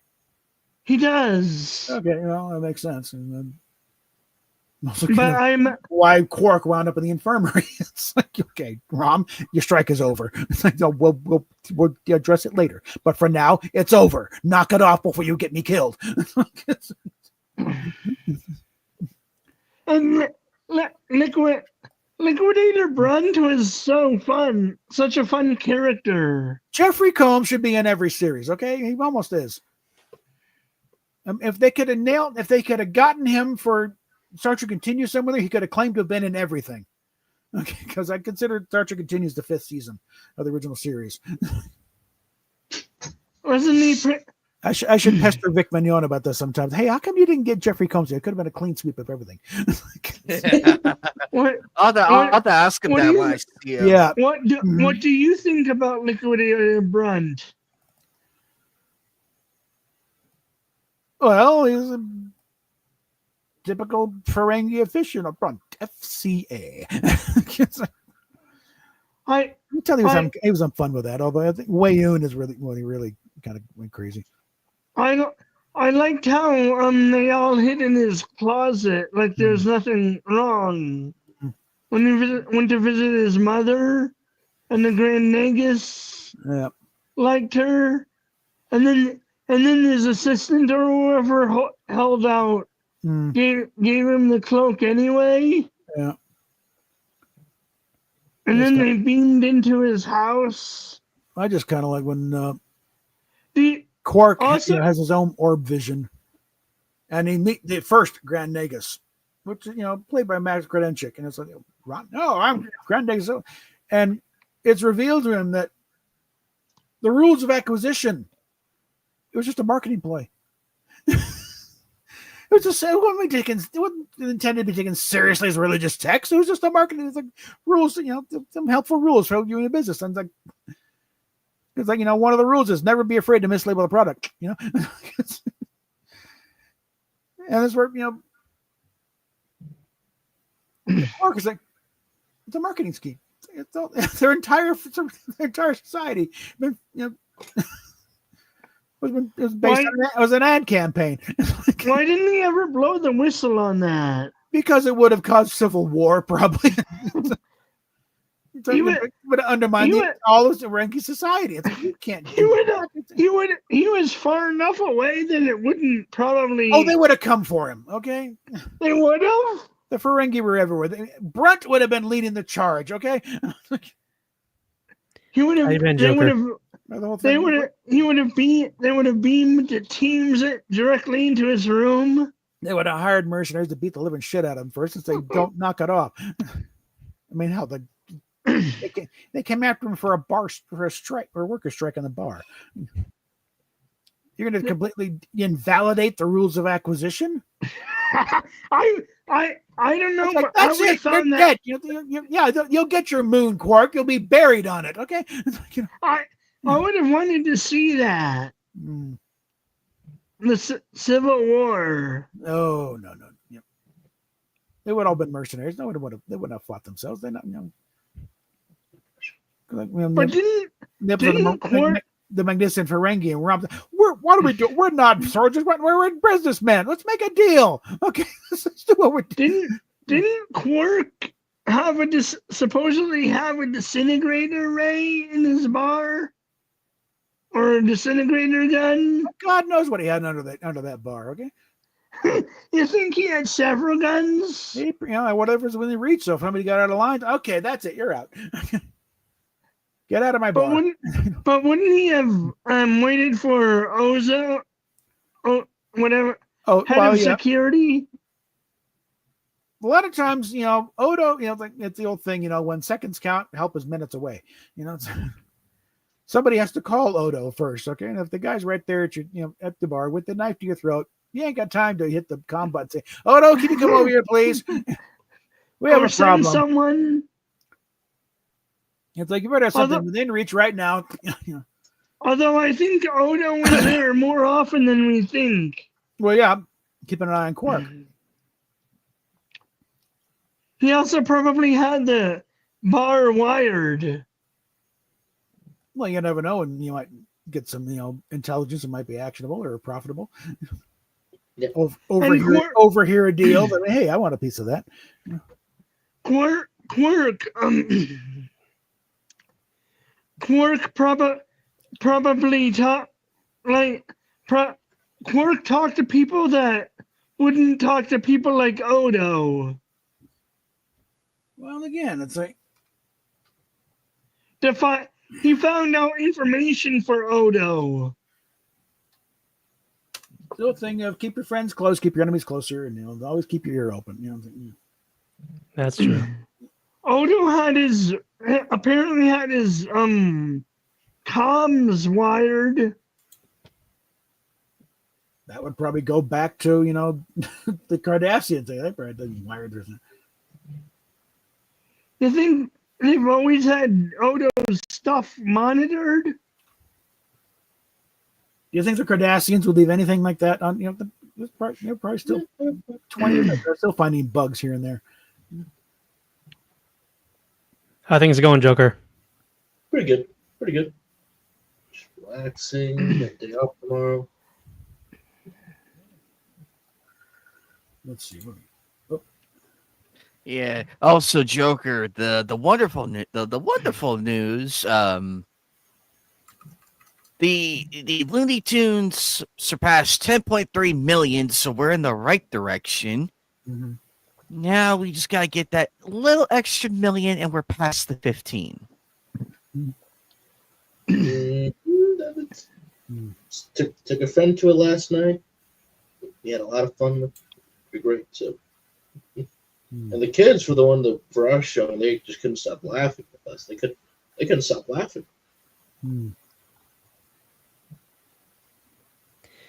Anyway, with regard, I don't know if you, Anime Night or Joker, actually play any gacha games though, but considering that I've uploaded a few with regards to a game called Honkai Star Rail. Oh, I heard about it. I avoid those type of games. Anyway, the reason why I bring it up is the fact since yesterday was when they dropped the latest patch for the game itself. I also yes, the replacement actor. Mm-hmm.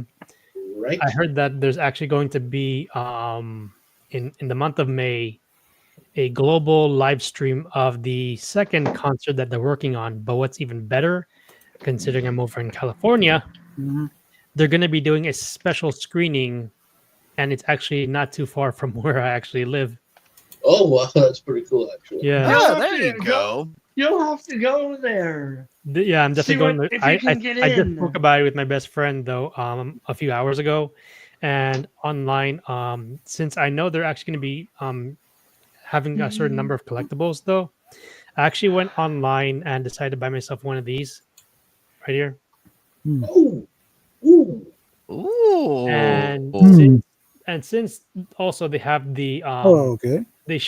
they mentioned about the ones that are going to be designed for the second one.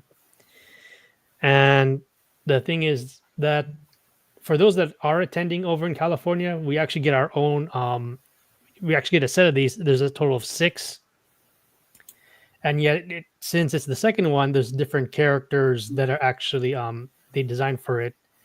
But there's one that's a 3 to 5 p.m. showing, and then there's one that's a 7 to 9 p.m. showing. I kind of explained that on like my little reaction video, and that in addition, for those that are attending, you also get a collectible ticket. Besides the holographic character cards, you also get a commemorative poster, and randomly, you also get a character acrylic standee, as well as a collectible paper bag and a light stick. And the funny thing is, for those that actually watched the live stream of 2024, those that were watching over in China, they actually had the light stick was in resemblance of the Trailblazers bat, which I brought up in my reaction video just yesterday. But what makes it even crazier is the fact that Hey, Vanessa Katie. What makes this event even crazier is the fact that some of the voice actors of the game are actually going to be in attendance. You're gonna try to get their autographs? Well, probably just one. What? But the fact that I also had one of these cardboard tickets, though, I decided to get myself a second one, considering the fact that I remember watching some of the voice actors trying to pull for certain characters, and I recall one of them who plays Albert. He actually, when they were trying to pull for Robin with the ticket that I was showing, I think there was like a total of maybe 8 or 9 of the voice actors that were trying to pull for the character. The one who played the character Albert, he got the character first before everyone else did. And so I was thinking to myself, if that is really the case, I'll have to double check on that live stream on that. But if that really is the case, since I have a second one, since I have a copy of one, I'll just give it to him just in case we do meet up. By the way, I'm sorry that I keep making excited noises. It's all good. But that's actually exciting, Skyhound. I'm genuinely excited for you. I'm Yeah, happy for you too. You'll have to tell us. You'll have to tell us about it when you come back. Oh, for sure, yeah. Because considering, I know there's also a voice panel though that comes like way before the actual special screening. But of course, if it is permitted, it would be nice. But I would love to talk with some of them. But I'm gonna have to be bringing these with me, just in case, if I'm gonna be doing any recordings and the like. But the fact is that I'll have to save up a lot of space on my phone in order to do the recordings as well as the videos, because sometimes quality can be a bit of a factor, and then that They might might not let affect the amount you. of space I have in Never know. storage for it. They might not Well, let well, you. Well, actually, that if he, as long as you ask, because that's how. Yeah, I mean, it's If etiquette. if, It's if you etiquette as well as being ask, polite. I'll if have you to ask them, ask obviously. nicely and with Yeah. reverence and respect, I'm pretty sure not all of them, but most of them will probably say yes. It just Because depends. the funny thing is though, I recently told one of the virtual virtual YouTubers, Mina Aoyama, for those who follow that VTuber. There was one when I was watching like a few of her videos, and then I know she's friends with some of the English voice actors, but one of them in particular, for like the latest patch, I heard that not only is the English one going to be there, but the funny thing is when I was playing the game, is that when the character is like not in battle, she starts kind of like they sometimes say certain random lines. But the funny thing is that the character goes, I clap one, you clap one, and then she starts counting off all the way up to 10, and then towards the end she's like, when will this end? As if she's like really tired after going through that. And I just thought it was pretty cute. But what really caught my attention though was the fact that the ones who are going to be singing though for that for the second concert, I was looking at the list, and what really got me excited was the fact that with one of them, my best friend actually knew the artist because I didn't know much about Japanese rap, and yet and yet they used her for one of the characters before the 3.0 patch actually started, because they went from 1.0 all the way up to 2.6. They didn't even bother with 2.7 up to 9, and then just went straight into 3.0.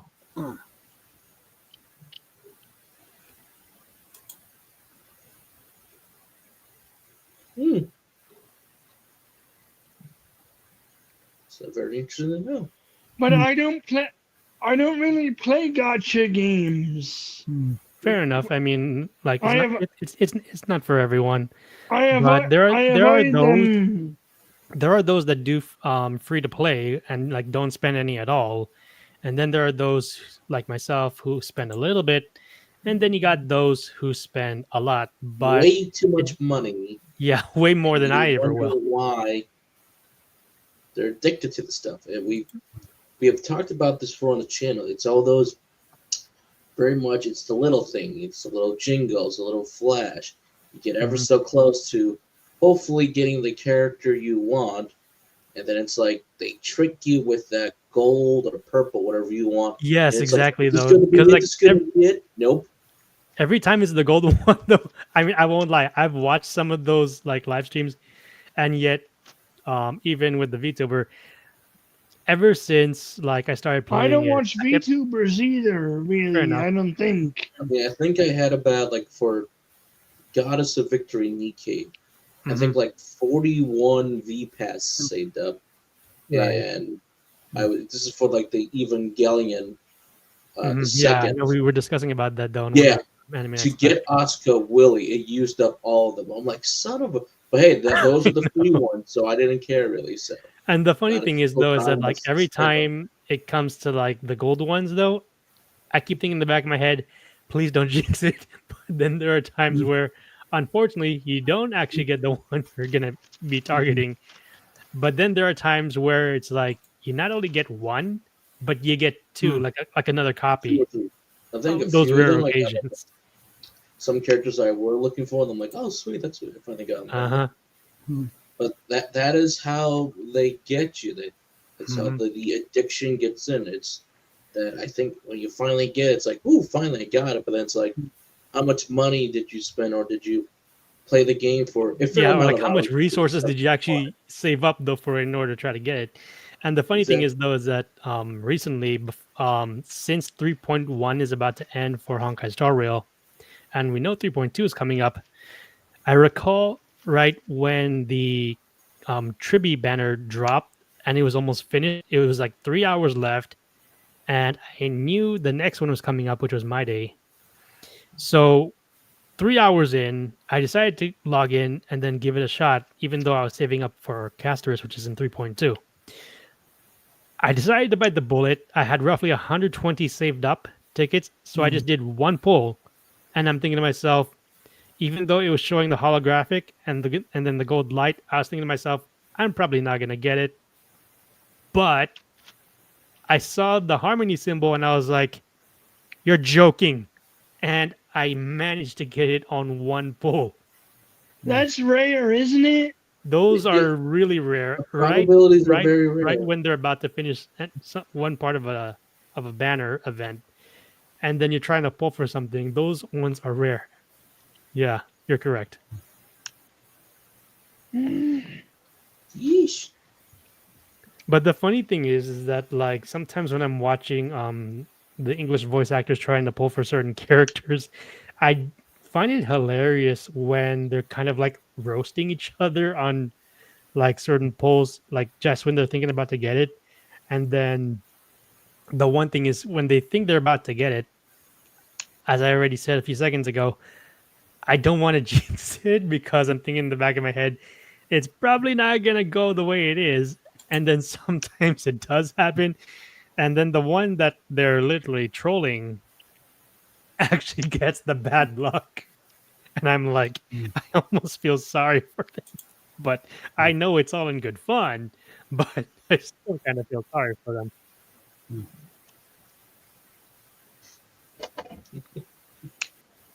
I was watching the show 911, and they had an over eager cop get paired with a sergeant, and then one of the first calls, the woman wouldn't come out of the car for whatever reason, so and then after a little while she was reaching for her purse to get her ID, and then and instead of pulling his taser, he pulled his gun and shot her once.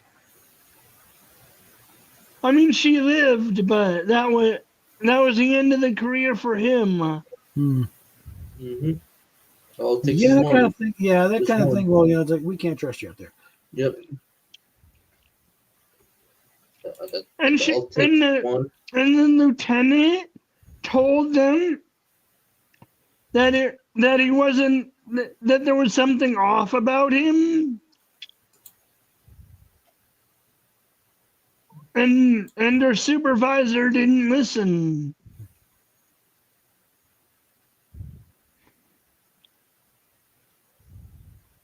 It's not that common.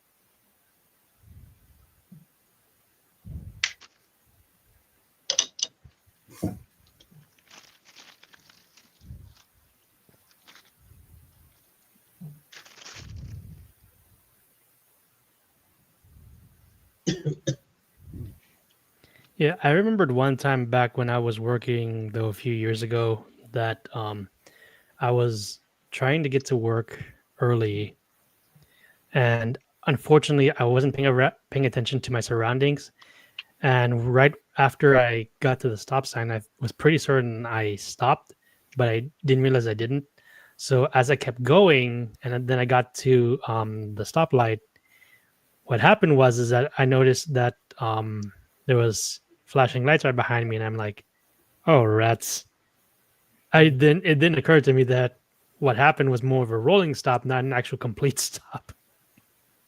And the thing was that the cop originally thought that I was actually going to, run, but of course I wasn't.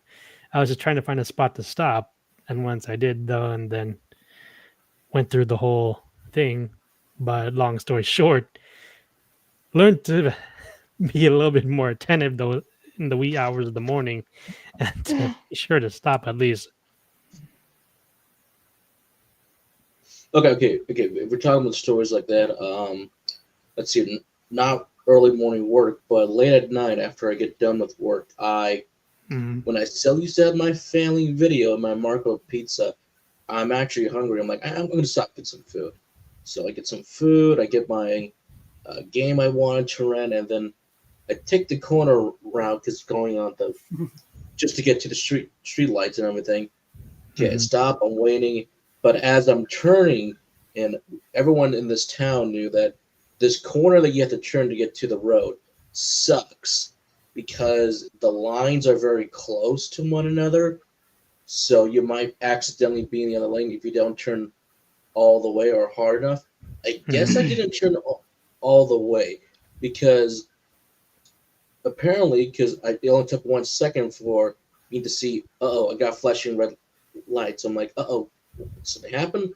Yep, it's me. So I pull over, and I'm actually slightly panicking. Like, did I do anything wrong? No, the officer just walked up and said, like, how's it going tonight, sir? I'm like, I'm doing good. He's like, did you know that half your car was in the other lane?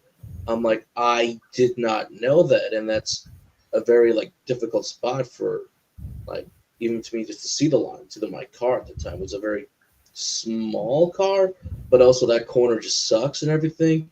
And he continued to ask a bunch of questions like, have you been drinking tonight, sir? I'm like, no, I just got off of work and everything.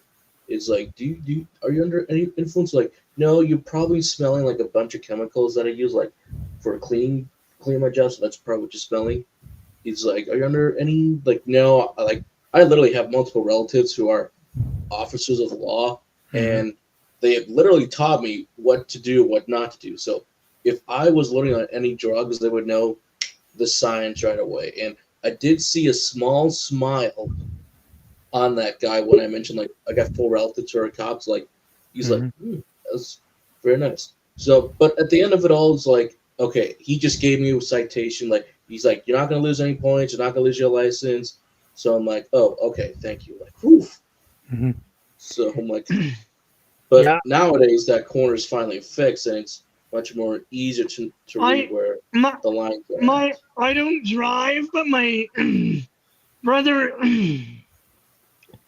friend, he was driving to his to their family business one night, and then he was literally followed into the parking lot by a cop, and they were asking what he was doing there, and he told them he was going to go do something at the family business.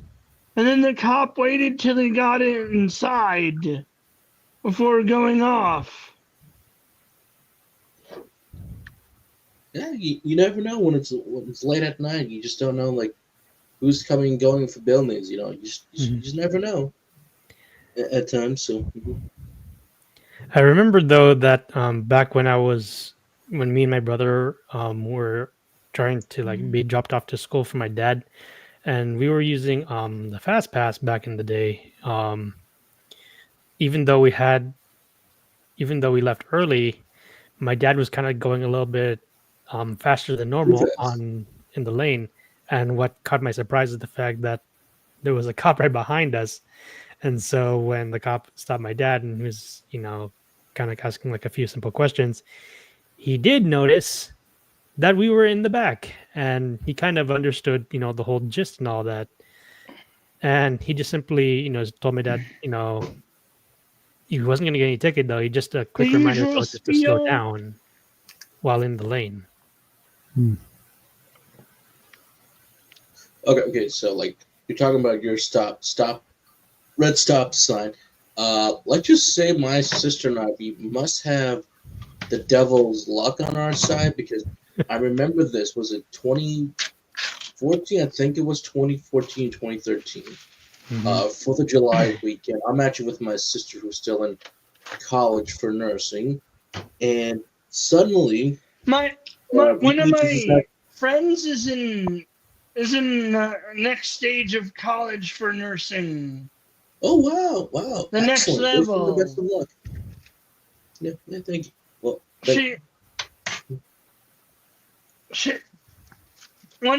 she got an email that one of her professors did the he-him thing. Okay. And then we had a good laugh about that. Okay, so anyway, so back to the story. Basically, she's like, "Do you want to get something to eat?" I'm like, "Yeah, I'm good for something to eat tonight." And as we're driving, she's like, "Oh, she sees everybody getting set up for the fireworks in town and everything." And but then as we kind of get closer to the restaurant, she notices a black cat, and she's too focused on the cat. Mhm. Thankfully, we're getting close to the lights, but she did not look at said lights. I'm like, "Katie, stop!" I'm like, "Stop!" She's like, nope, ran through the red light completely. There was nobody in our lane besides the other lanes. I'm like, "Oh my goodness!" And thankfully, those lights just turned red, and it didn't turn green for the other side right away. So we avoided a big crash. And I'm sure everybody was like, "Did they know they just go through a red light?" Yes. And thankfully, nowadays, there probably is a traffic cam up there nowadays. we So yeah, went through a red light through traffic. So thankfully there was no cops or anything.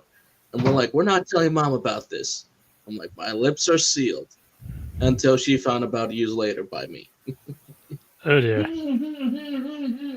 And for me, like, She I found keep saying I about it must have the now. devil's luck too sometimes, because going to my convention back in 2022, I'm actually doing fine. I'm doing solo and everything. I'm like, but I guess I didn't look behind me, and I'm like, or completely look behind me, or didn't see who was coming up behind me, because the moment I get to my lane okay, my hotel's in this direction, gotta get in the right lane. I get in the right lane, I'm completely fine. But then I look at my rear view mirror, I'm like, "Oh shit, there's someone right behind me, almost tailgating me. Did I miss somebody, chance?" I'm like, so I'm just like, "Oh my god, I am so glad this is not in a horrific accident on the freeway." So I'm like, "Thank God." So yeah, we just got some crazy devil luck with me and my sister sometimes. I saw a grim show called On Watch. It it's about police officers in LA. and and they tried to get animal control to a dog out there, but they couldn't. And so the sergeant on scene just eliminates the injured dog because they couldn't move it.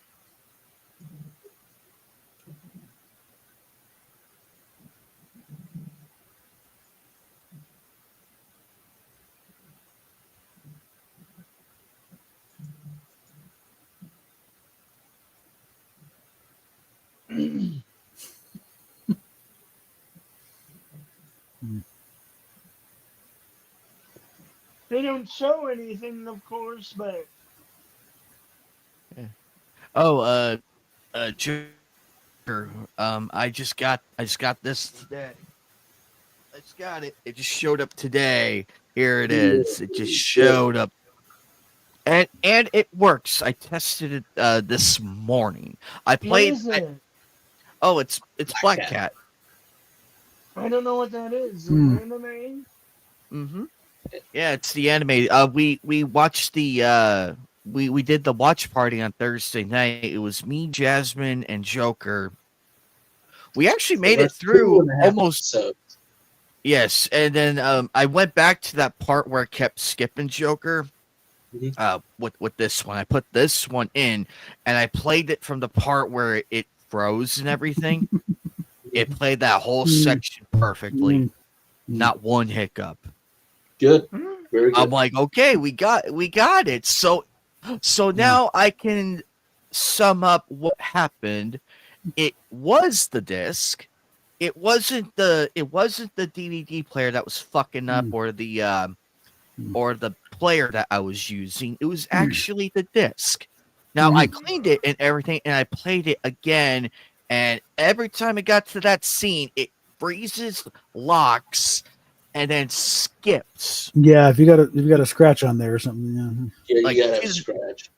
Yeah, I was like, that's it. I'm just gonna get this. So I meant to get this yesterday, Joker. This was supposed to arrive yesterday. I woke up at 11 a.m. yesterday. Looked at the Amazon thing. It's like your package. It's on its way.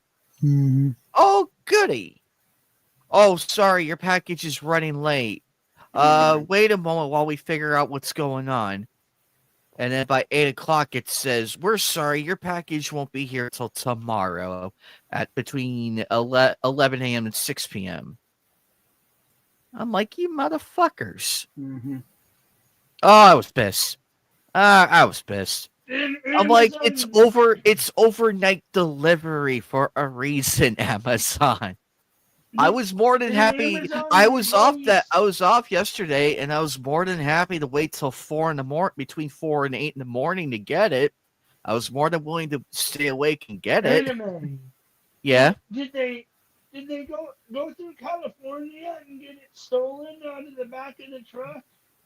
Oh no, that happened to me at one point. Oh, I know that feeling. We've had some packages stolen from our porch as well, and one of those was actually a gift from my sister. Actually, one of those was a gift. I said through California, not your porch. I haven't had that happen. I haven't had that happen. I've heard, but I do believe it's real though. But it has not happened to me because I rarely shop on Amazon and everything. I rarely shop unless if I really need something, like legitimately need something. I got wires and plugs delivered overnighted. So they came in the same day. Exactly. Hours apart. So ladies and gentlemen, if you are curious and you want to own Black Cat, I recommend getting this one. Get the Save Edition because it's a reprint of the original, but it's done better. Like the disc quality is a lot better, and it runs a lot more smoothly. It works out the kinks and everything. I recommend getting this version because it's so much better. It's way better. And speaking of which, though, I know. On the internet. Nice. Speaking of which, anime, I know I briefly touched a little bit on Power Rangers a little bit, considering that the 1995 movie does turn 30 this year. Oh, I remember that. Considering that I did mention about one of the stuntmen, I realized I should have been a little bit more clear. I actually know two of them. So this one right here was back in 2022 when I first attended Power Morphicon. The one that I spoke to, obviously, was this guy, Eric Betts. And the guy on here, Ho Sung Pak, that is referred to as Superstar in the show, he was actually the sprite for the original Mortal Kombat video game. Oh, really? Well, we have some more. We have some Mortal Kombat people coming. We have some Mortal Kombat people coming out here. We have the person who did it was the actress. It was the actress who did Sonya, the one for the one who did Sonya Blade in the film. Hang on 1 second. Let me find real quick what the name is. But that's actually pretty cool. So let's see. I'm trying to pull for the other one though. By the way, when I mentioned about Eric Betts, he actually did not only the Putty Patroller, but he was also he was also in the suit for the Red and Green Ranger as well in the show. However, another stuntman that was also on Mighty Morphin Power Rangers, this guy, Ian Nguyen, Mhm. he was in the show that's in reference here is WMAC Masters. Yeah, So I remember both of them were actually on the show. Oh, speaking of You which, recall that one. oh, there you go. And it turns out Mr. Betts, who I met twice, he wasn't the only one that was in the suit. Mr. Nguyen was as well. Mm.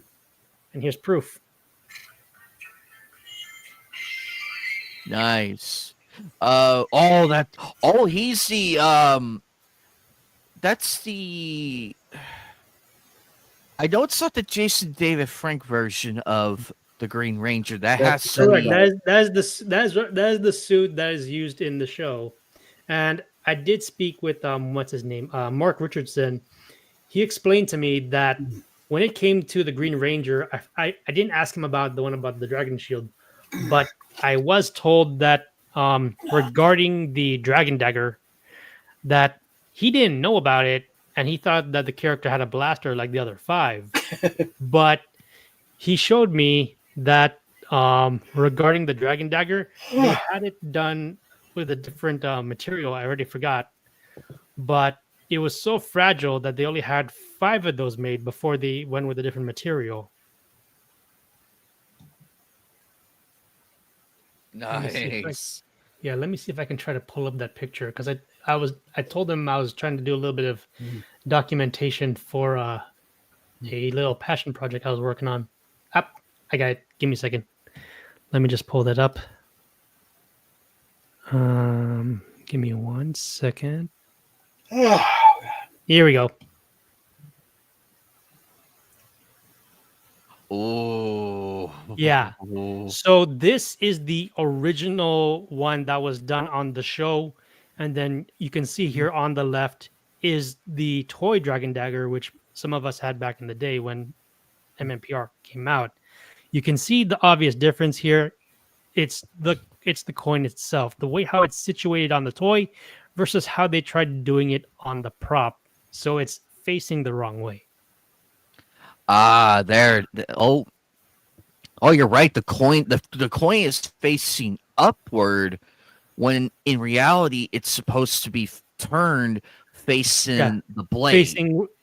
Facing where the mouthpiece is, like it is on the toy right there. So you see the difference? That is very cool. There's a buddy of mine by the name of the Men's Room. He's actually a huge Power Rangers fan. I'll have to mention you to him. He's a fan of he's a huge fan of this stuff. He would like this.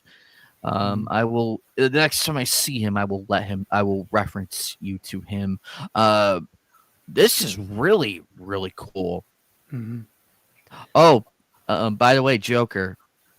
Well, this is gonna suck.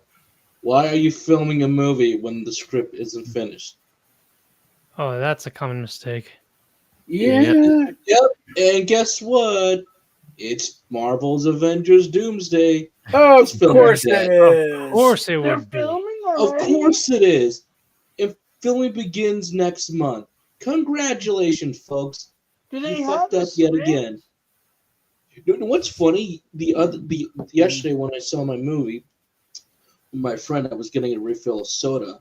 I just kept looking at the Marvel Thunderbolt poster and hear everybody else talk about Marvel. I walk up to the employees and I said this, anime. I brought up what we talked about last time twice. I said, you know what the ironic thing about Thunderbolts? They have accidentally revealed twice now who's alive in that movie at the end. Mhm. Everyone's like, Yep. we don't see Taskmaster. I'm like, yes, and I gave her a high five. I'm like, we don't Mhm. see Taskmaster in that movie. She's dead. Well, Not maybe. to mention, He's though, they not- also removed what's her face? Brie Larson wasn't also mentioned, but I did come across a video that was That's a done. W. That's a W. That's a total W. Well, also, Yeah, we I probably did- have not I seen did- the entire cast either. There's been Oh, I actually, we did have find a actually video ran by out of Critical the cast. Drinker. I have it saved somewhere, but Yeah, he does I- mention something about the obvious fact with this current take on Marvel. All they got is basically member berries, and Mhm. like It's they have the no direction. Yeah. Nobody cares about whatever they're doing. The fact that they have Robert Downey I'm Jr. not doing, Doctor Doom instead of somebody else. Or variation Doom. Yeah, a variation of it, though, I'm not considering gonna someone watch brought up it a if they comic have no where he direction. was Doom. I'm like, Mhm. seriously? No Why would wonder I waste they're my creatively time? bankrupt and nobody cared after Endgame Mhm. finished because Marvel, Marvel ended with Endgame. Mhm. Why else do you think some of us have been using that hashtag? Because Mhm. we were proven right from the get-go. Plus, Why would right when they were doing phase 3, that's when the flags started coming up. I'm like, I knew they were going to be sidelining characters, being mean towards the male characters, even though demographically, DC and Marvel have been geared towards boys and Boys. men for decades. And now they're just trying to supposedly get the goodwill back? As if anybody cares. Mhm. Again, Superman's nickname for What? DC is the Man of If they're- Tomorrow. guys? If- If you're they're saying, Trevor, sorry. riderless, guys. Mhm.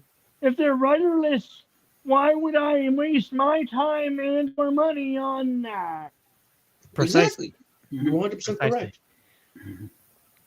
Because pretty much there are those of us who have read comics or even watched the shows that eventually those comics were made from, and then the fact that they're trying to, like I said already before, they're trying to insult us older fans, assuming that we're old fashioned when, again, Mhm. one, they were not alive when these ones started. Number two, they didn't actually collect said comics, and a very common mental coping mechanism with these clowns is that they keep saying, "Oh, you don't read the comics," and then we Like, kind of like neither do already you, show the proof. Sparky. So- Key words, they look at the new stuff. It's like, go way back in the day, and I can show you the exact same storyline done Mhm. much Exact- better. Or I can show you that. exactly. Did you watch the original X-Men when it was airing on syndication? I saw the perfect Dark Phoenix saga. Yeah. And I know, Oh like, yeah, X-Men. that was my favorite though. But to be honest, I will say that while I do give some flack to when the films were being made, the third one, the damn director that was working on it messed it up twice. Mhm. Well, hold Twice. on. Well, Right. technically, the Guys, studio messed it up twice because Brett Ratner replaced the original director who did the first two, Mhm. then came back with Days of Future Past. That was So when the new guy directed, it was one of the actual producers Yeah. that the prequel cast said that, we do like him a lot. He was very kind to everybody on geez. set, so that's why you had a lot of them. remember this? I just posted in private Oh. chat. Okay. Well, This came Brett out, Ratner, Mhm. I know. This is what I was thinking about. Oh my Oh, gosh! I dear. remember Oh, that got oh, that we'll got talk about mocked. that soon. We'll talk about that that soon. got mocked to hell and back. I mean, Yeah, a I lot of remember- people I roasted remember we the buried. daylights out of that. Did Joker? Didn't That- we bury this comic back when it came Okay, out? Didn't okay, we first, bury okay, this I'll thing? It was mocked. It was mocked God, off the New Warriors. internet, as it should have been. we're talking Okay, as I Snowflake and was Space saying- Space. Yes. Yep. Oh Yes. God. Oh my It gosh! was I mocked. mean, That's the amount of that's the content, best Marvel can do. It's like the amount of content that some YouTubers that some of us follow, mhm. when that dropped, and then they were mocking it, and then the modern artists were getting annoyed. I'm like, hey, you guys assume that this is what people are looking for and that this is what they're thinking about. It isn't. You guys, I don't. like I said I again, don't think they actually didn't live released during the the times that comic. we have, and then they're assuming that we're outdated. Well, they did answer the question. Why don't you create your own characters? Well, this is what happened when they do. Exactly, Cap. And they Exactly. put in Complete no Exactly. effort. clusterfuck. They have no fucking They clue what put they're in doing. no effort. Okay. Captain, They really they don't. get Now, laughed now off you know the- why now you know why they're stripping my other characters. They have no creative influence whatsoever. They quite. I believe Mhm. they quite literally got laughed off the internet. Oh, Most of them. And there's the dollar store Firestar ripoff. Oh my gosh, the one that That was wasn't that. Firestar. Oh my gosh, I'm not when sure. I was Constant so DVD mentioned mad. about that, I was like, "What in the world am I looking at?" She is the dollar store version of Firestar. Like, not the Firestar that you and I and everybody else grew up with, not the hot looking one. This is the generic bargain basement ripoff type. Yes. Oh my god. I I mean, could when do they started, I could do a better Firestar. Okay. the fact As I was is, saying beforehand about Dark Phoenix, before we continue with New Warriors, so Hmm. Simon Kinberg was Mhm. like the producer of the prequel films and pretty much a lot of the other X-Men stuff. So he Mhm. gets on board, he does the film, but it's also at the same time they slightly admit that when Captain Marvel kind of came out, they had to switch the ending because one of the endings was identical to Captain Marvel. So I'm like, okay, but what does this have to do with Dark Phoenix? I want the This actual is another. Dark This Phoenix, is and it's another. terrible. Like I This Mhm. was is with my another friend one for all from back this, in the day. and I still remember saying this at the end of this movie. Mm. I'm like, I cannot believe that they fucked up twice. And I said, how is it possible that, again, animation show, way back in the day, nailed it versus these two films. And this one guy in front of me, 2 rows in front of me, said, I agree with you. I'm like, he knew exactly Mhm. what I was talking about. And funny enough, even for Mhm. X-Men Evolution, you can tell Mhm. what they wanted to adapt, like Days of Future Past, even Dark Mhm. Phoenix Yeah. during the last episode because they never got a proper season 5 finale. But Mhm. in Mhm. that finale, I'm still thinking, what would their version of Dark Phoenix look like? Well, Because we Yeah, got I to think do the I'm change of glad we the got to that. see. again, I'm glad that we got to cartoon. see Apocalypse. I'm glad we got to see him. I I mean didn't like that Apocalypse. part was pretty good. I'll give it that. I never liked Apocalypse. I was just like, okay, please. I know I'm not the biggest Apocalypse guy, but I'm like, Yeah. I thought it was cool to know they adapted that. And Mhm. to be fair, I'm the guy who grew up with the old X-Men. I Mhm. did not grow up with Evolution, and I should have because, Mhm. damn, that is a good show. I did I had Mhm. I had the fortune to watch it on. Have I you think it was seen? I Mhm. think it Have you was on seen this? Jetix. The second It link. was good though. I'll give it that. I Yeah. mean, like I wouldn't say Mm. certain parts are accurate, but it's like they got some parts right, other parts not so much. So it's kind of like in between. Well, But I think overall, it when they wasn't that bad. when the cartoon did tackle the Dark Phoenix story, it's like they were smart. They waited a few years Mhm. Yeah, they until did because I Did you remember actually when got that premiered. I well, remember you- when that got premiered. did, you finally developed an attraction for these characters. So when Gene turns, it hits a little better. Uh-huh. Whereas like Cap? end of the Did you second guys- movie, they're doing this. What? Did you You guys haven't earned see? that yet. Did you guys see the second link I posted? That's Oh, yeah, another that was- hilarious thing from back in the day. Oh god. Okay, what was this one? Oh, Snowfall. What? What's this? What? Makes part of me's going, what exactly am I looking at? Oh, I've heard of it. Yeah. And, I thought, oh no! Gary I Nerdrotic thought goes all about Kwanzaa this character. Ochefo Wow. was bad making comics. Oh, Really? Does anybody know the Black series or the Black AF series? Okay, so basically Villain. Yep. premise. Mhm. It's just black people that are the X-Men, or he's trying to be the X-Men, which he's Oh. not. How are they? Terrible comic book series. It's all just white people bad, black people be Yeah. good. Mhm. There are Oh, little that- people oh, who that work who are nonsense. black who work Yeah. with the government who have these powers. In one of the spin-offs, there's literally just the scene of this guy just smoking weed trying to activate his powers. I'm not joking. This is the stuff we're writing these Oh days. my goodness, that is so lame. It's so stupid. It's so stupid. I I'm mean, like, I how remembered is once this though on my main account where I actually, in a sense, kind of like trolled the internet to a degree when I was listing out some of my favorite black superheroes and superheroines. And while I wasn't surprised at the reactions, the one thing I will admit that I mean I can easily list off some of the ones that I remember even now because like first off, the one that I remembered back in the day was Storm, Blade, John Stewart, mainly those three. Mhm. And then later on, Virgil, Static Shock. Those are the 4 that I remember off the top of my head. Same here. Same here. Yeah. Also, Joker, you're gonna like this. You're gonna like this. So, Sorry. Skyhound, this is what I was talking about. We got Dev Madan, who is the art director and illustrator of Sly Cooper. Nice. Yes. And which is really nice because it's good to see him. He was actually the art director and the character designer for Sly Cooper. So I'm gonna have to find a way to get to his table and grill him on a few things. Oh, I noticed you were going a little bit quick there, but I was pretty certain I recognized at least. Oh, holy son of a biscuit! I was right. That's the guy. Who sunk back? Yep. So this is what this is what I was talking about. Oh my word! Yeah, there you go. There you go. That's the guy.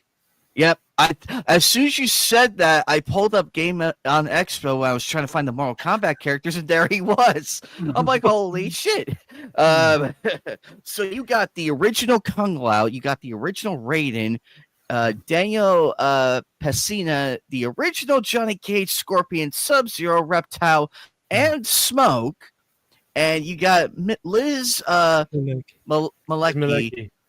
as the original The OG Sonya Blade. Gotta admit, she still looks good. Like, the years have been good to her. Yeah, so she held up. She still. I should note Fortnite, Scorpion, Katana, and Raiden are now in the item shop. Yeah, I heard about that. And then host Sun Pak as the original, the OG original, Liu Kang. Yes. The Luke Kang version that sucked. Oops! You're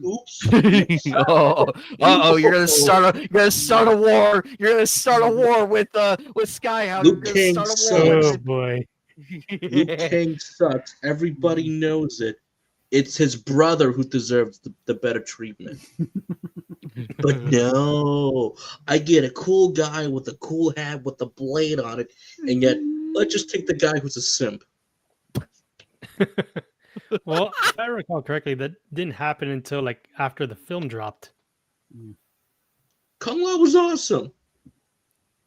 Fair. Mm-hmm. Kung Lao was good.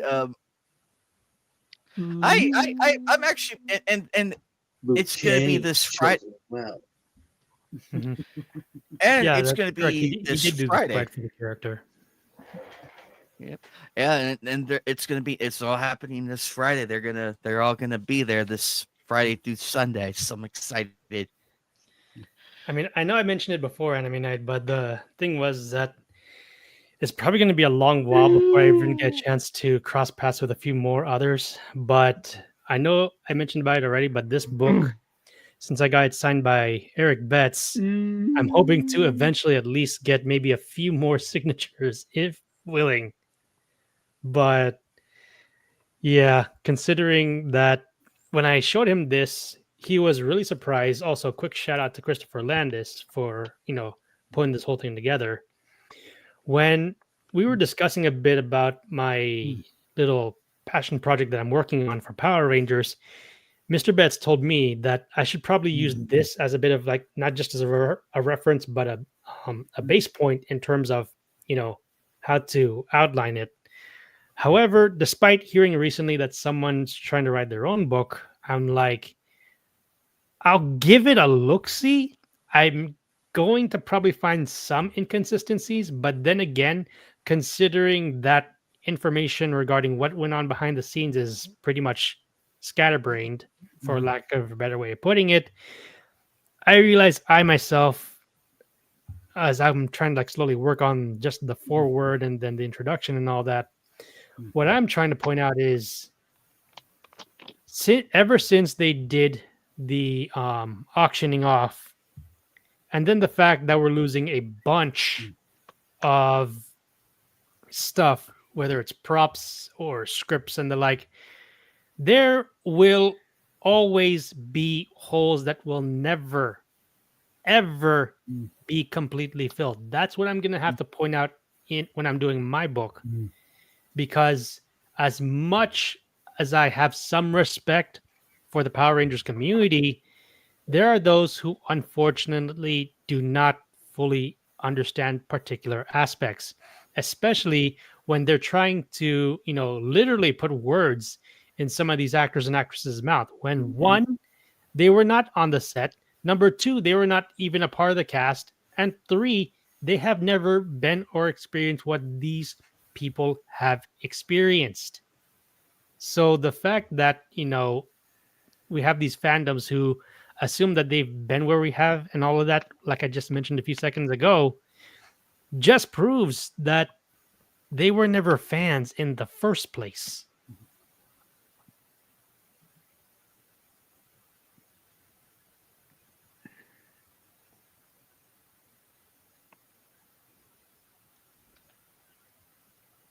Nice. True, Yeah, very true. it, Very much true. yeah. Also, real quick, one last time. Apparently, we got Keith Aram, who is the creative director for Call of Duty, Street Fighter, Sleeping Dogs, Tony Hawk Pro Skater 2 and 4, Persona 5, Titanfall, Earthworm Jim. I just noticed the one right next to him, though. The one right next to the guy. Yeah. I recognized a particular game that I don't know how many even remembered back in the day. Did you guys see that? This guy, Brian Collin.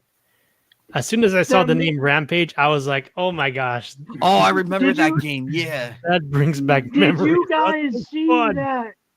That was fun.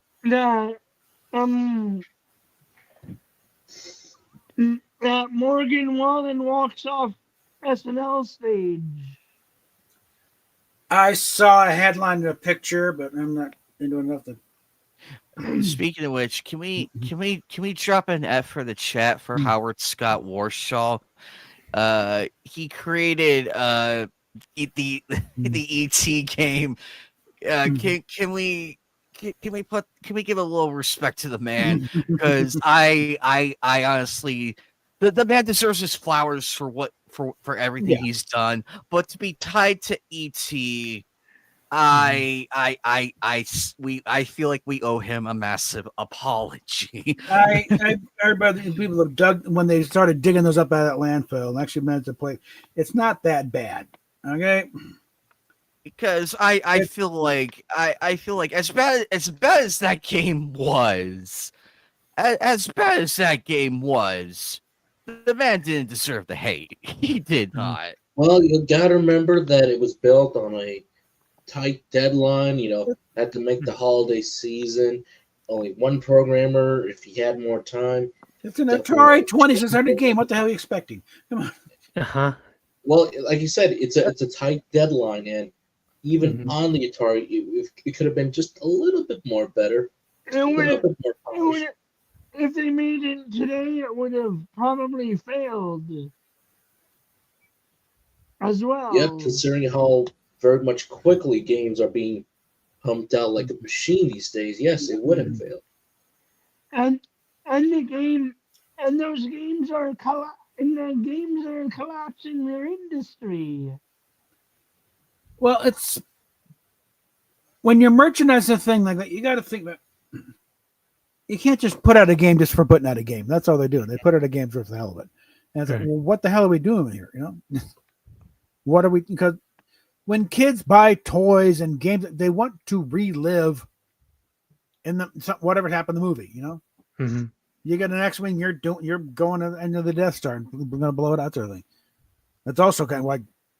But these franchises are in the dirt. Who the hell's going to want to buy a Discovery toy or Michael Burnham to recreate that shit? That's not something you'll play. Actually, in the books, but in ET, it's like, well, what are you going to do? Yeah. Actually, in the old EU books, they tried to build a third Death Star.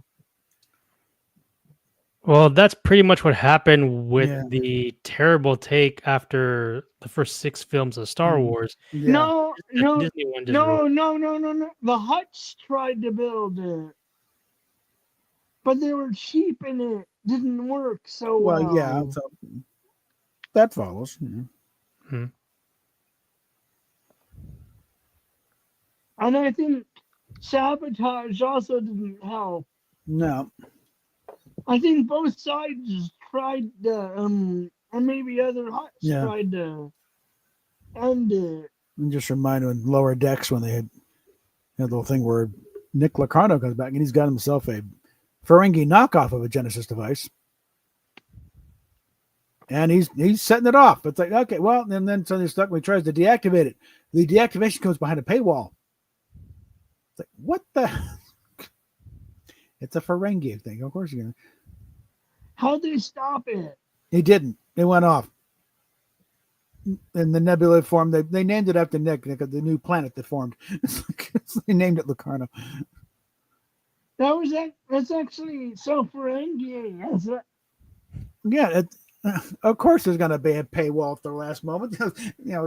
Deposit 5 slips for if they activate. What is behind a paywall? Why didn't they pay it? It was kind of in the middle of a pitched battle. You don't carry cash around with you. That's kind of the big gag, though. It's like at the very time, sorry, it's going to be another five steps of Latin. But what? The idea being, hey, if you got on, you're gonna pay right now. You're gonna die. So So they can't. So gold press platinum is it? It can't be Is there one of the few things that can't be counterfeited? Something about Latinum cannot be replicated. The molecular structure is such as no, you can't do it. That's why. Then how do they make it? They got it wherever it comes from. It's kind of a liquid metal type thing. It's how Morn is able to keep supplying his stomach. Apparently, even a small vial is worth quite a bit. Gold is worthless. It's just used as a way to to carry around the Latinum.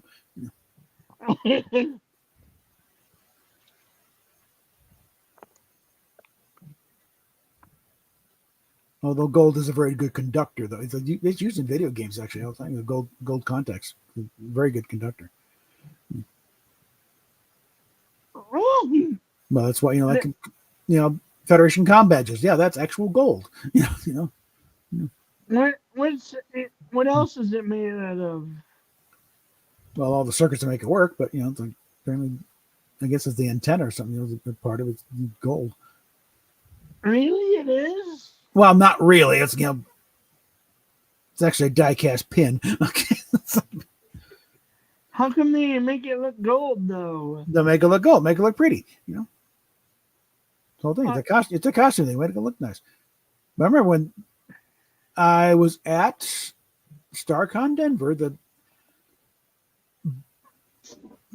maybe a month or so before the show premiered, and they were just rolling it out. Richard Arnold was getting the conventions, telling us what this new show is going to be all about. And Blanket Enterprises rolled out these comm badges. That's like, that's it. It wasn't very impressive. You see it, right in front. And it's like, this is it's a new comm badge. It's a communicator.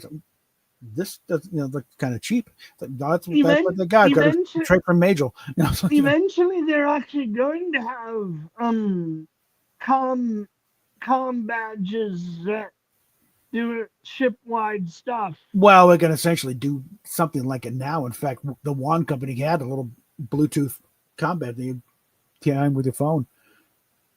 It's only slightly larger than the real thing. But it's also a thing. I wish I had a communicator on hand here, but it's like, a new cell phone's gonna do the same as a communicator. No, because this thing here requires a network to plug into. Communicators don't do that. You drop on a barren moon where the highest life form is maybe a microbe, and the communicator can still contact the ship and send a locator signal and all that. So don't sell original technology short. Do you think it was some type of Bluetooth connection type connection?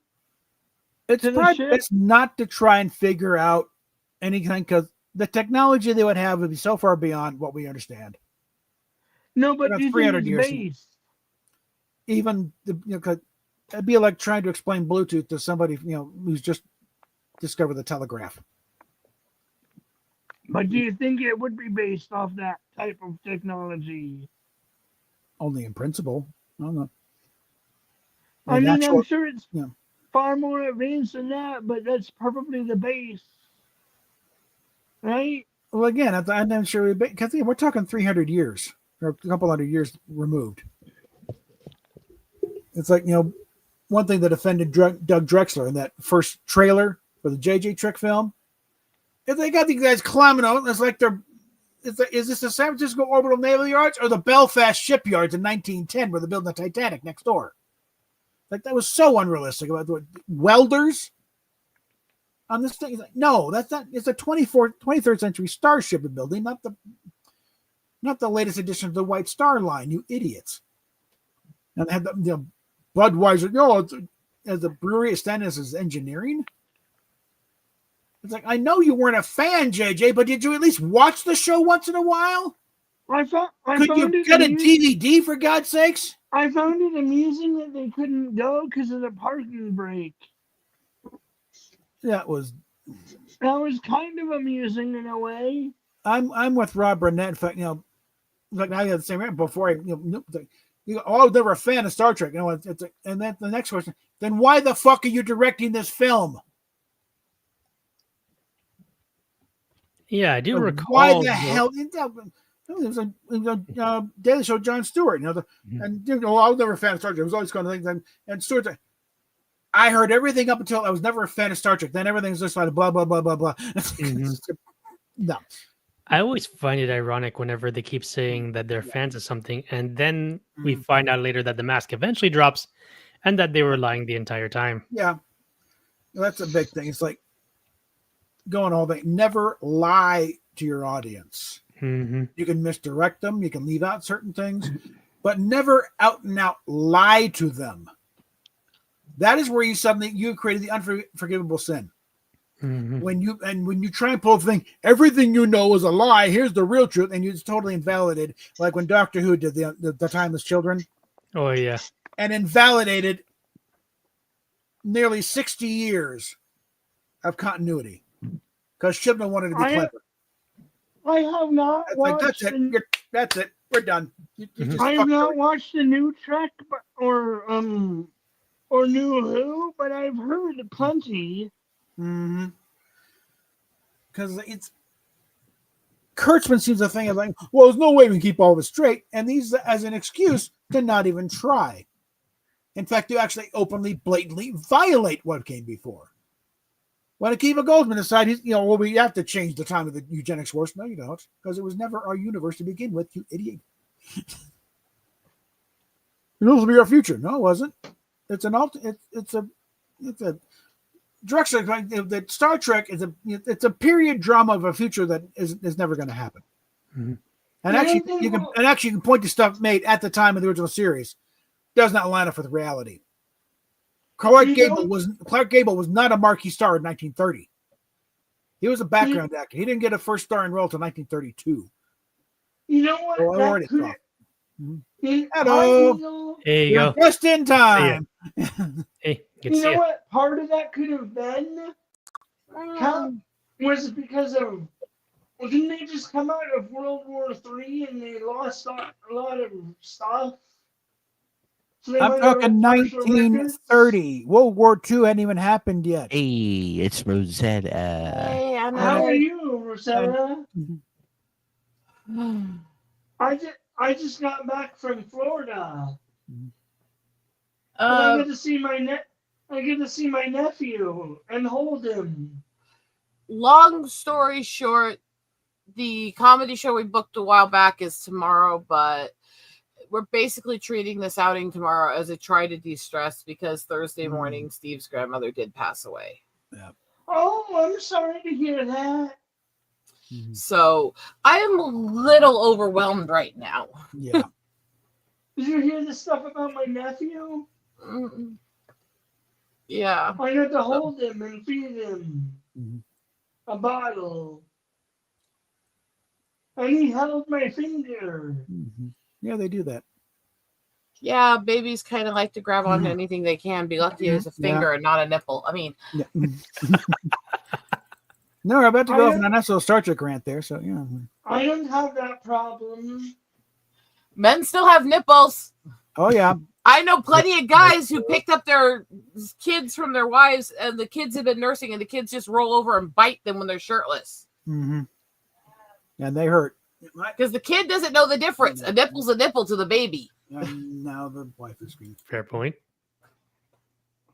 I got to give him a bottle. I need to finish that anime, to be honest. He's also at the age where he smiles. Amazon, could be gas. Okay, here we go. I have way too much. Mm-hmm. I have way too many stuffies in here. I'm trying to rearrange here because I need to make some space to put stuff here. But baby girl, love the toughy. I did. Sonic. And it's even name brand. Look, it's Squishmallow Sonic. That's cute. I got in there at 2:30 and 3 o'clock in the morning. Because our plane was delayed. These poor stuffies have been so knocked everywhere. Let's see what I can do to fix this. I have decided one thing going into Chicago tomorrow. I'm not taking my expensive camera with me. No. Because you can't take it into the comedy show. And it's Chicago. It may be North Side where there's little crime compared to the rest of it, but it's still Chicago. Yeah. Mm-hmm. I told Anime Net as well as Silent Joker that with regards to a particular game that I play, there's actually going to be a special screening of a concert that's being held over in China. That's over in May, and I'm actually attending that with my best friend, though. You guys don't understand how much of an obsessive I am with my stuffies. Okay? That's a lot of... That's a lot of stuff. Oh, this is the tip of the iceberg. I've got bins full of stuffies in my closet. She's got a lot. Like last time, though, on one of the live streams when Anime Night and Eagle Rider were going on over about Lilo and Stitch, she had a bunch of Stitch plushies. Shut up. No, wait. Oh, that reminds me. 1 sec here. Did you see the new trailer? I still haven't watched the trailer yet for Lilo and Stitch, but I know they were discussing about it when I was on the stream, and we were discussing about like what parts seemed to look good and what parts did not, and then in terms of being cautiously optimistic about what they're going to be releasing later, it looks good. It does seem to be trying to stay true to the source material, but still, it's something that's very anxiety filled. Even some of the most leftist people I know in the autistic community are like, let's not remake this movie. I don't want to see it happen. I don't want to see this one touched. It's like it's been the perfect representation to us. In terms of trying to follow the source material and respect it. And I see that they're trying to, but it's all of us are like nervous. Don't mess this up. Don't mess this up. I mean, if you look at the current roasting that's going on with the modern Snow White, which didn't need to be done, but the fact that they already lost quite a bit of money, it's practically comical to me. You remember my autistic weighted Stitch, right? Oh yes, how can I forget that? I got a new part to go with it. It's the weighted angel, his girlfriend. Oh yeah, I recall reading somewhere online though that's the song "Devil in Disguise." That's where the name sort of came up. At least for that character. Oh. Who here knows what this is from? Oh, Spy Family. Uh-huh. Yeah, I realize I need to finish that one up. This, by the way, is my medical and diabetic kit. Oh my goodness, that's a lot.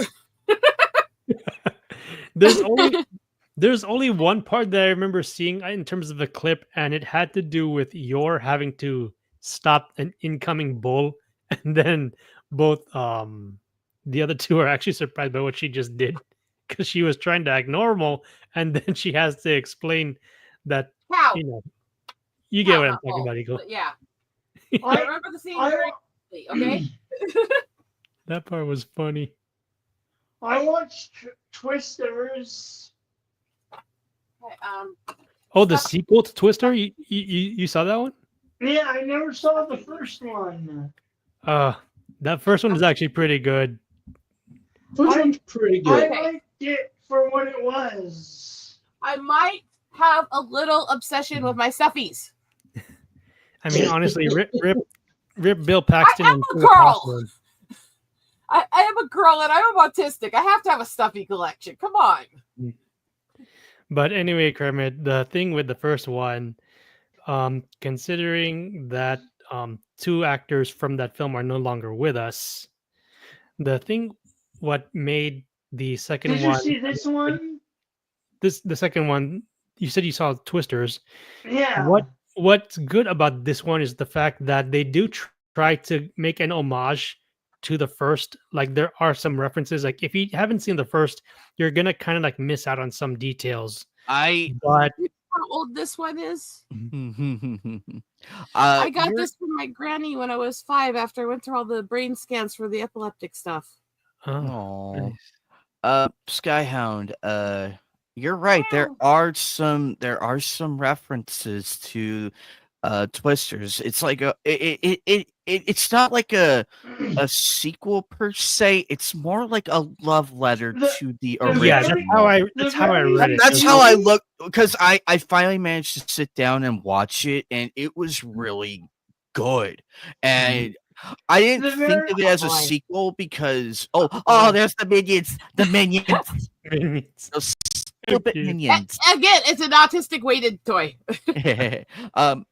Like I was saying, was very powerfully sad. So basically, Skyhound, it is not a sequel to Twister. It's not. It's more of like a spiritual successor. Yeah, you could put it that way. It's in its own way, but there are references to it here and there. But what movie doesn't have Easter eggs? People need to understand the difference between Easter eggs and pandering and stuff in sequels. They need to understand the difference between that, because if it really was a sequel, then we would see those. Oh, that's cute. We would see the main characters, like the guy and the girl. They would be Bill and Joe's son and daughter. Right. They do share the similarities with Bill and Joe. They do. They really do. So you could make that argument right there. However, it doesn't take place. That it ain't the case, because if it was a sequel, then they would have the last names would be Harding. The last names would be Harding. So that's where that's would be the biggest connection to it being a sequel. What would qualify for it? Well, as I recall correctly, though, they did say that the son of Bill Paxton, James, was actually in the film with a little cameo. But of course, we have Daisy Edgar Jones, who played the main character. It's freaking gnome. And then was it Glenn Powell, who plays Tyler Owens. You know when they found them using that she went to work for the National Weather Service. You know that will bring Lydian coming, right? No. The fact that exactly. No, he's not with his brother tonight. Skyhound. When I first saw the trailer, I thought the main guy. I thought he was gonna be like the Jonas of that movie. That's why I originally. Glenn Powell's character. Yeah, that's what I originally thought, because you think he has the attitude. But when I fully sat and watched, I didn't get. I'm happy to be. Oh, those are so cute. I'm happy to be proven wrong of that. I was very happy to be proven wrong. I'm like, okay, I was wrong about this. This is not a Jonas successor. This is a Bill Paxton successor, because Bill is crazy sometimes in Twister, and you see that here as well with that character. And well, when you get to the character of Kate Carter, played by Daisy Edgar Jones, you can say that she is a bit like Bill and Joe to an extent, because when you get to the part where Tyler does meet, Kate's mother, and then they're both kind of sharing stories. You hear references to, the previous film and like the personalities and mannerisms of both characters. Not to mention Kate's character. They do mention, or at least someone mentions a particular line that in the first film, when Bill comes back, the old crew's going like, hey, welcome back, Bill. And then Bill's like, I'm not back. Yeah, that was a funny scene in that movie, and oh man, I liked it though. I liked it though like how she because joined the YouTuber crew at the end, and they had that fancy truck. Uh-huh. actually that truck is actually a nice successor to the Dodge Ram. That's actually I agree. that's I agree actually on a that. nice successor to that, and I'm like, you know what? I love it. I'm not mad. This is perfect.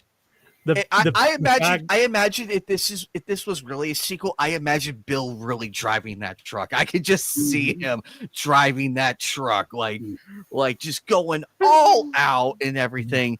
But I will say her character though, she is heavily inspired by Helen Hunt's Joe. You could see it in the when they're at the bull ring and everything. You could see the outfit she was wearing, and it's like you put two and two together. Now I see where people get the confusion that she is Joe's daughter. Now you can make that argument, and I won't disagree. It's a solid argument. It's a very solid argument. But it just depends on how you go into the show, into the movie, and watch it. For me, it's more of like maybe it was, and she never technically they never show her father.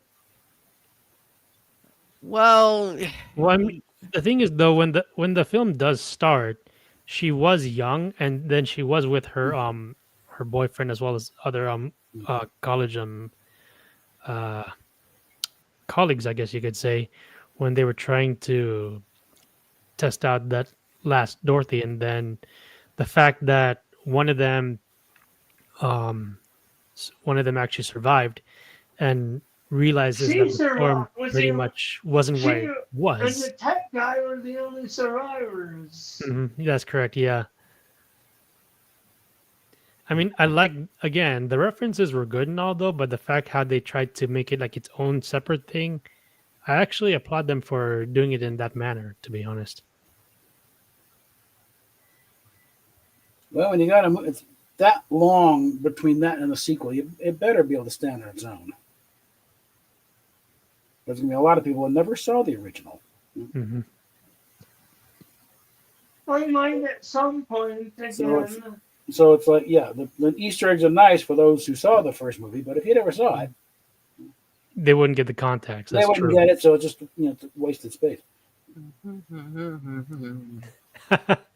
Funny thing, Eagle, we mentioned earlier that the first Teenage Mutant Ninja Turtle film turned 30 today.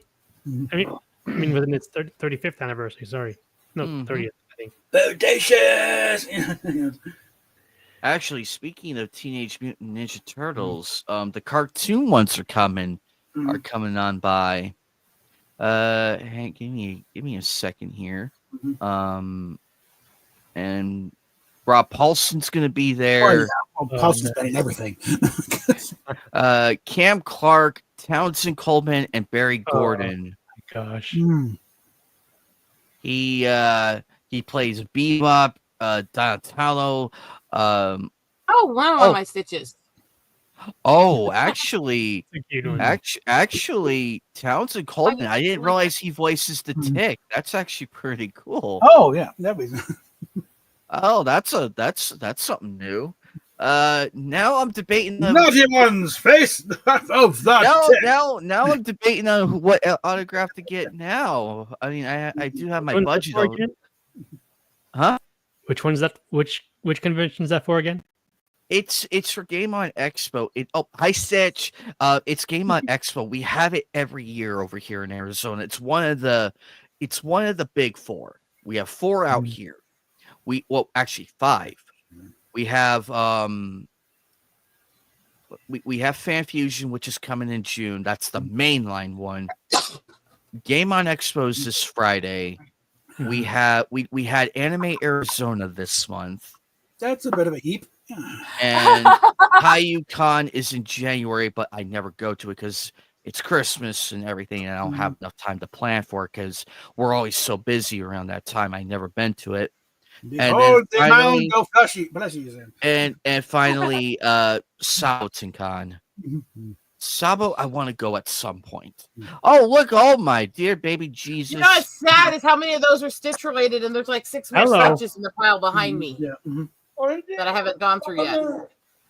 There you go. All the conventions mostly related. Goodness, that is barely. Oh my Lord, baby I told Jesus. you, I am an autistic girl. My goodness, Eagle.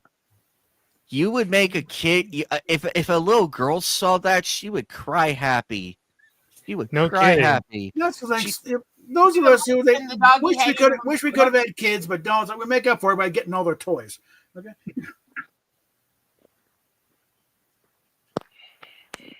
You know what's scary? Also, look at that pile. How much of those are Stitch, Gnome, Red Panda, or nerd culture related characters?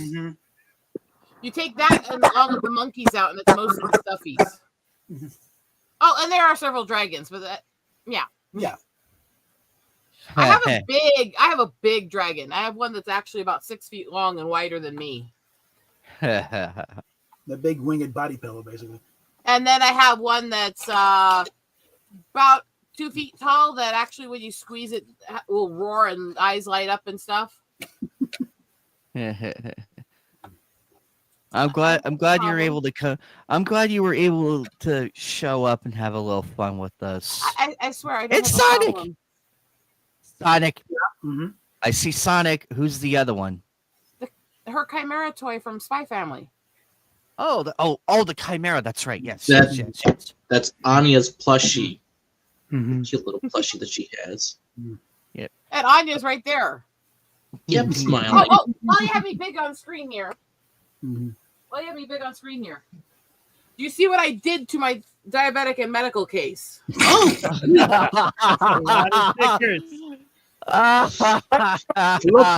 like a 12-year-old's laptop. What the hell? I guess you can put it that way. And what are all of them from? Spy Excellent. Yeah. It does make it really easy to tell which side goes up when I set it down, so I don't accidentally spill the stuff out of the slots. I mean, just look for all the stickers. I just realized, though, Enemy Night, that a particular YouTuber, Smash JT, is also attending. Really? Yeah, I just took a look. All right. Oh, wait. Wait. What was Kermit saying? That was on my list. Watch it. Enemy Night is attending Game on Expo. I just was looking through the guest list. I would recommend to Kermit. 1 second, I'm going to respond to his statement there. That he watched Spy X Family and also realized that a lot of my friends compare me to Yor. Oh.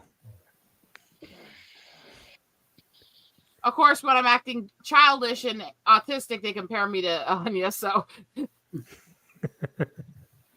There might be some validity to that argument, actually. I might be some point between Yor and Anya, honestly.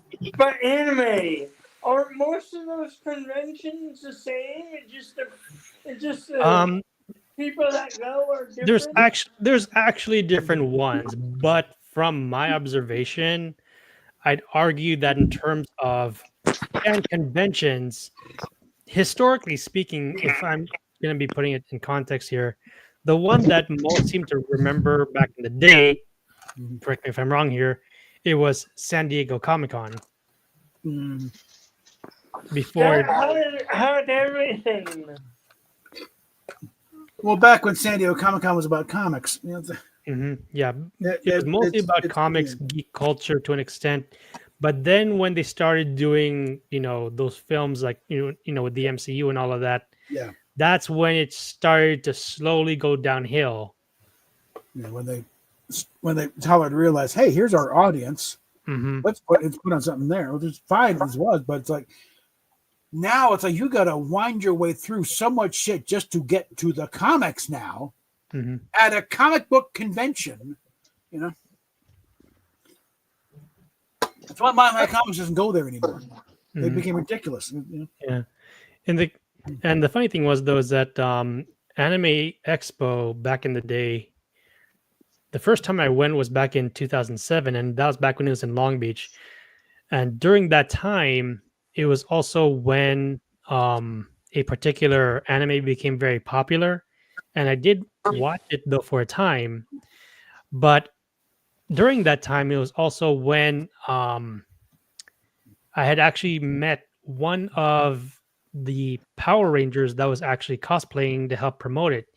In addition to that, one of the previous Ranger actors did voice acting, particularly for Japanese animation, and he was also in that one, which was, of course, as Anime Net was showing, Johnny Young Bosch, the second Mighty Morphin Black Ranger, who was also in the film for 1995.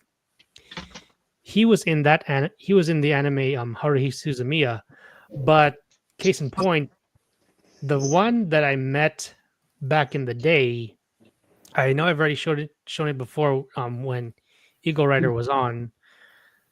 That was actually Patricia Jali. I showed it to you guys once before. And the thing was that she was cosplaying as the main character to help promote it. But I also got to see the 3 Japanese voice actors who was playing the main characters in the anime to be the judges for a dance contest. Fast forward 2009, that's when we crossed paths for the second time and arguably also the final time.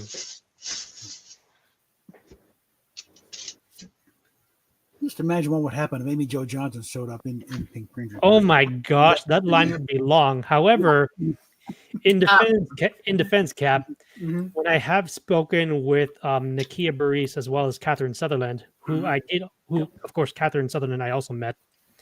When I was discussing with them about JDF, they told me that it in a particular smaller convention for Power Rangers called Ranger Stop and Pop, organized by one of the other Ranger actresses.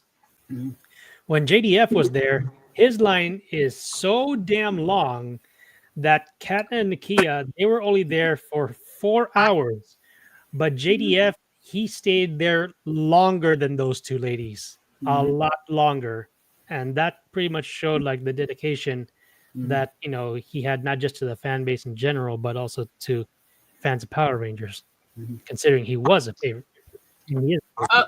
Okay, guys, let me sidetrack you a sec. I put a link in private chat. I want all of you to watch it a sec. Okay. Because I want to comment on this, because Drew has been basically toying with the cancel mob since they got mad at him for a Casey Anthony joke. And this is his latest short he put up on it. Well, I remember back in the day for IGN, the good years, Jason David Frank was being interviewed, and he has stated, and I think the call it correctly, that yes, specifically at Comic-Con, he has to be behind the panel booth for autographs. But he stated that, no, I don't want to be behind the piano booth. I want to walk around and meet everybody. I think this shows you just how humble he was. Yes, fame is one thing, but just walking around and meeting fans in general, I think that's really sweet of him. Take his time. He's like, no, don't come to me. I'll come to you. So that's wonderful. We'll do various things to get out amongst the fans. Apparently Bill Shatner at times, and doing research for some of his stuff, would put on a ugly mask and do a weird voice and actually get out amongst the crowd. Because if he went out there, oh my God, the Lord has come. It's but some weird short guy with a weird squeaky voice and asking questions. Okay, fine. Anybody look at the link I shared? Yeah, I just looked into it. Let's see, which one is this? It's not as bad as this one he did about feminists, but it's still great. Mhm. Mhm. That was pretty good. He's really been smucking with. Mhm. Okay, so a couple weeks ago, he did a really dank joke about Casey Anthony, which basically everybody I know loved the hell out of. And he started getting really gone after by the cancel mobs, telling him that was too inappropriate. How dare you? And he's basically ever since then, he's been absolutely just schmucking with them and posting video after video that's known to piss off the cancel mobs. Oh, You don't get to disrespect my property, and you don't get to kick my car. And those guys are just giving that man a ton of content. He could probably be cranking them out in hours. This is the one I'm in a long video on his channel. Uh-huh. And I went to see him again at the beginning of the month. This is what I was talking about that came down to hug me after. Oh, that guy. Okay. Yeah, we got enough views on that video to buy him a car. Okay. It's only nearing 500,000. I mean, yeah, you probably paid for that Tesla. Okay. I thought how often does he post stuff? Oh, constantly. Okay, I'm gonna put the you know what, screw it. None of the channels that I know that have watched it have gotten in any trouble. Anime, I'm gonna go ahead and share one of his shorts with everybody. All righty. Because I know a lot of channels that have watched it. None of them have gotten in trouble for it. Okay. Okay, this one is him after they started trying to cancel him and saying that was inappropriate to say that about a woman. How come feminists are always like, you need to respect my body, and then later they're like, how come you didn't pull my hair during sex? Why didn't you beat me down with the paddle? Anyway, you need to hear all the lines. Okay. And then we can go off on the joke. Don't jump in. Yeah. Because he has this tendency when he gets into these jokes, it's like punchline after punchline after punchline to a really dank punchline. Because if you meet somebody out on the street, regardless of how come feminists are always like, you need to respect my body, and then later they're like, how come you didn't pull my hair during sex?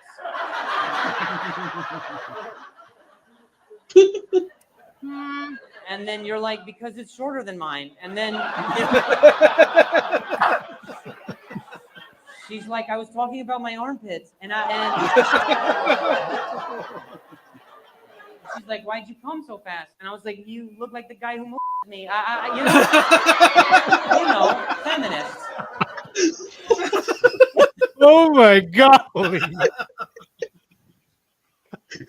Wow. Yeah. Like, don't get in the way. Don't get in the way of the bit. Oh my gosh. So for the guys here, I'm going to replay the video that got him in all the trouble that started him egging on the cancel mobs. Wow. Bob's already giggling because he knows this video. And he likes it. Anthony, the woman who drowned her 2-year-old daughter, allegedly, this one, yeah, and was somehow found innocent, posted a video recently. Gross. And in the comments of that video, people are talking about how hot she is still. Gross. Yeah. I don't know about you. I don't trust a damn thing out of that woman's mouth. So as soon as I saw that video, I muted it.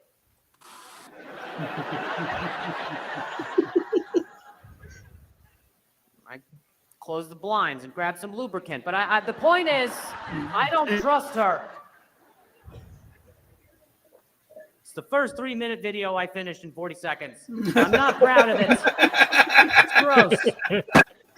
40 seconds. No, I'm joking. I didn't jerk it to Casey Anthony. That's what she would have wanted.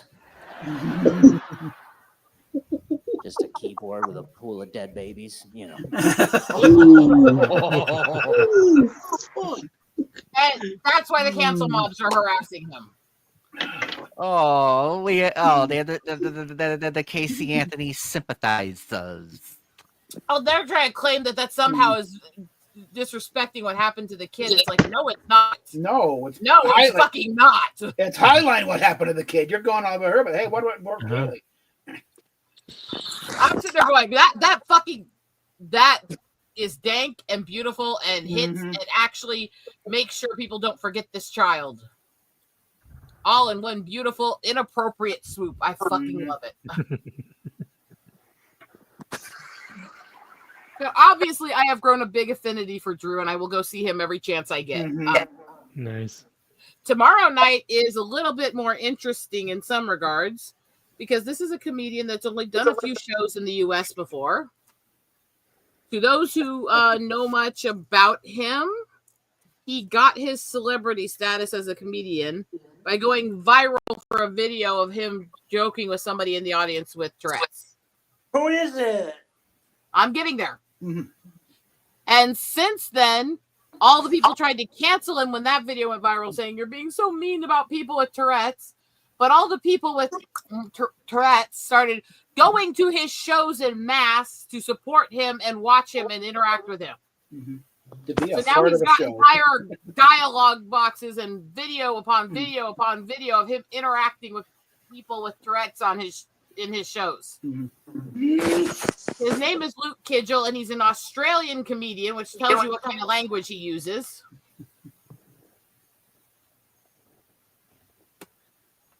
And I have wanted to see him for so long dealing with my tics, and I get to see him tomorrow night. Nice. How do you spell his last name?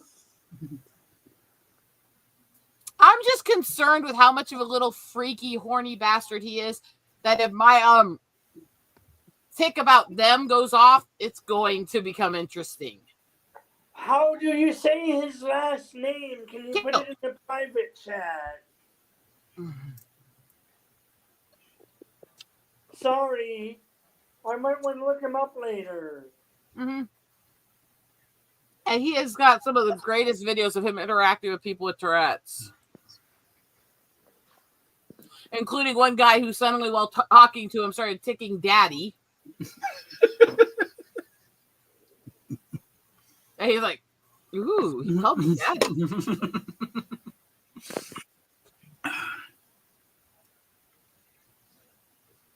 Or the girl who ticked 2-inch Punisher at him, and his response was, that's the nicest thing anyone's ever said to me.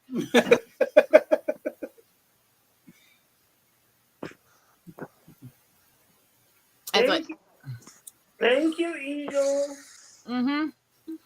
So that's who we're going to be seeing tomorrow night in Chicago. I've been excited to go to this show. And with everything I'm going through, I'm really excited to go to this show. Need a release or something. I saw Gabriel Iglesias show live. Oh. I've seen him live before. He does beyond the show. Well, yeah. Well, most of them are much more live than they are on what you see on the shows. But also, if you see Fluffy live, for as fat as he is hyperactive and attention deficit as fuck. Good God, he cannot stay on a joke without 50 sidetracks. They must edit him like fuck to make those specials. And I say that with all love, because I got to see him, and it must have taken him almost 3 hours to do his set because he kept going off on sidetracks. But I got to see him. I watched Fluffy perform comedy in fucking Riverside, the future birthplace of Kirk. How many times has Martine said, yo, bro, focus, okay? Come on. Martine! I know what you're talking about, and you lost me, asshole. Come on. But he builds off the audience vibes, too. Oh, a good comedian does. Yeah. I still can't get over the beginning of this month. I cannot get over what Drew's comments, because he's arguing with everyone in the audience. I swear, he's going back and forth rounds with people in different parts of the room while I'm ticking away the most offensive shit. And you can see more and more as he's arguing with other people because they said something while he was talking. More and more people keep looking over at me while this is going on, and her kind of look on their faces. And right outside, they all start really looking towards me. He's like, I know her. She's got Tourette's. He's fine. But wow, it wasn't very long after that part that he's telling everybody. But the thing you have to understand about us is we set each other off. So if I start stuttering again, it's her fucking fault. There was a. Oh, thanks. Did you guys see that there was a fire again at the Magic Kingdom? That was for the Maleficent Dragon? No. This in the Florida park, or Yeah. Oh. Very recently. Wow. You eat penis. I do? That's news to me. one of the newer ticks. I actually kind of started halfway through the Drew show. I just found it. Yeah. At Disney Epcot.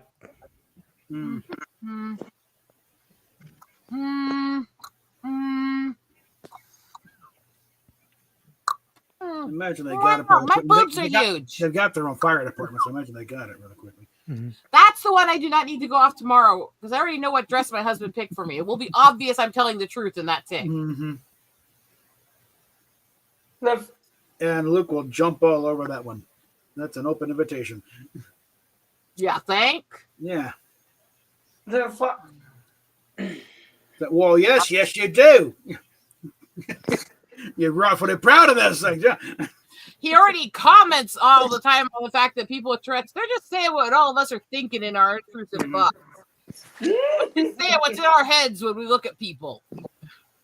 So I can imagine with that line of joking that he takes a lot with the Tourette's, if I start ticking about the size of my boobs, good God, it could go very weird fast. I enjoy hanging out with you guys. Right. I've decided I don't fucking care anymore. I spend so much time suppressing, so much time giving myself headaches and tremors from pain, from trying to hold it back, and not going anywhere and not being around people because I didn't want people to freak out at things. I don't fucking care anymore. I'll go to every damn comedian I want to because I like comedy shows, and I don't care if they make videos out of it. I'll go to every fucking place I want to go, and if people focus on it, make videos of it, talk about it publicly, that's their fucking issue. I'm going to have fun. I'll let it get around. Certain comedians, oh, yeah, we do that. You know, that's her. Yeah. Send, tickets. Hell, I want to go see Jimmy Carr. If it gets around to him, he'll give you a front row seat. Oh, yeah, I've heard about you. Yeah. I heard about you. Your name is Eagle Rider. You appeared on Anime Night's channel. Next to the anime table. You're his co-host, are you not?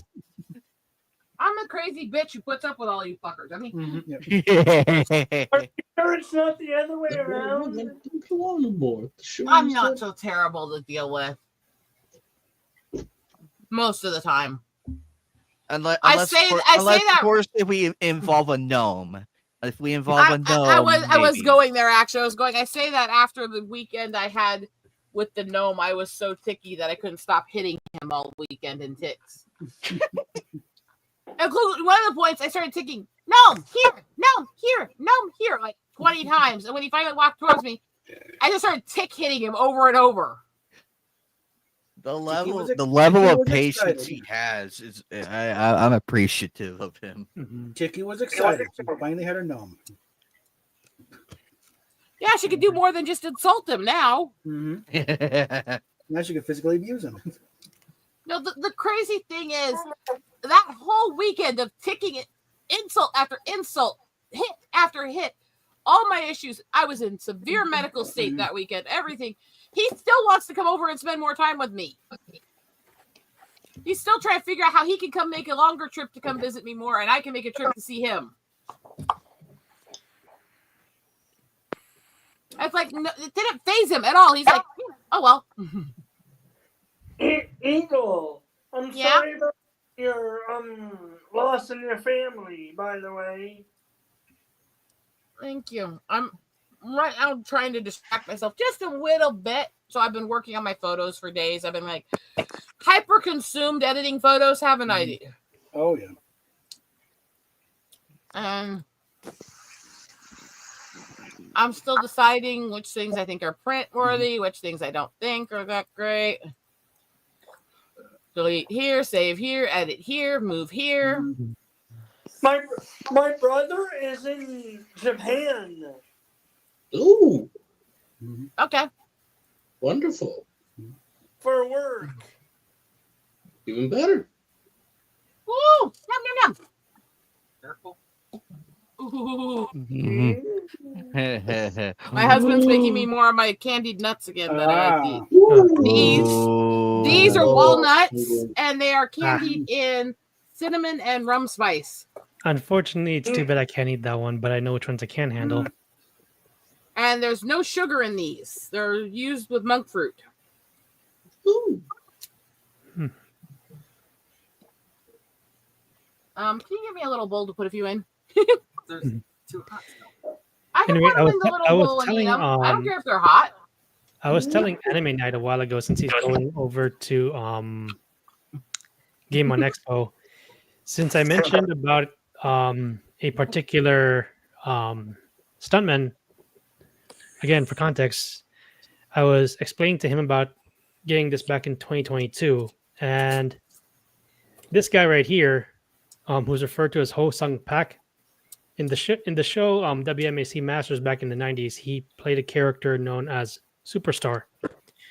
But when I mentioned about Mortal Kombat and how he was the original sprite actor for the video game when it started, that's when Anime Night brought up the guest list. However, when I had this poster, the one that I spoke to was this guy.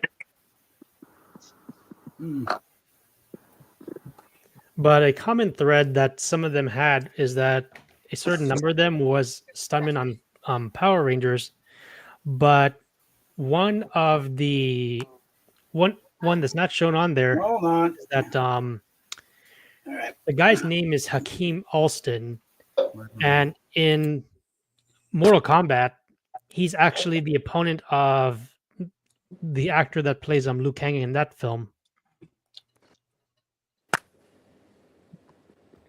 Anyway, I just stuck you up there while you had the thing up here showing people. But anyway, this guy was the sprite for the original Mortal Kombat in the video games. Nice. But anyway, the other person that was on the show that I mentioned, Hakeem Alston is the name of the guy. He was the monk warrior who was the opponent of Liu Kang in the film when the fights actually begin.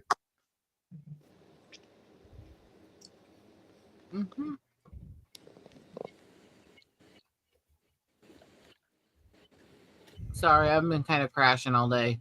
That's all right. But anyway, this was actually the book that I had Eric Betts sign, the guy who gave me that poster. And the thing was that what was it? Oh, I forgot to mention, it wasn't just him. What was his name? Oh yeah, it was Chris Casamassa, who is who was the instructor of the late Jason David Frank. He was also on the show known as Red Dragon, which is his symbol right here. And most people obviously recognize him as Scorpion, but most don't know about this show, but they know about the film because he was in it.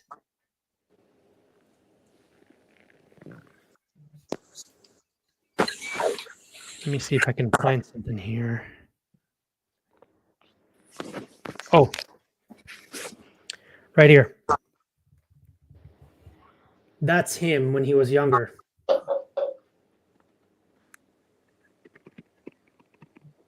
That was back on the show.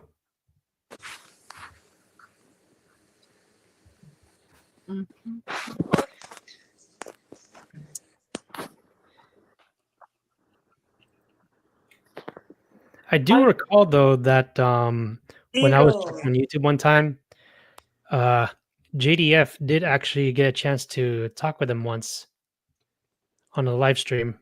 I do like Eagle. I do like hanging out with you when you're doing pictures in the actual lot. Okay. Backstage. Let's let him finish what he's saying. But thank you. Thank you. Otherwise, it gets a little bit boring for me. Okay, let's let him finish what he was saying. Sorry. That's okay. I tend to do that, Sky. That's all right. It happens. I mean, I try to wait for the most part. You can tell that by now.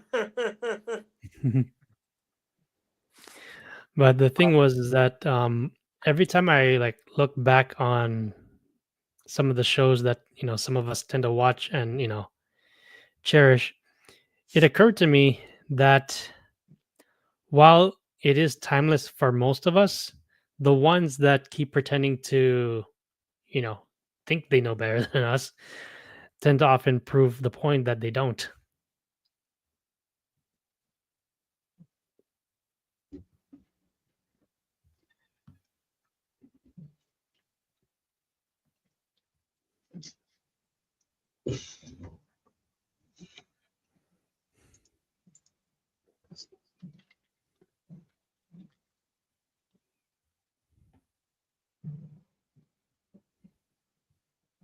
Mm-hmm.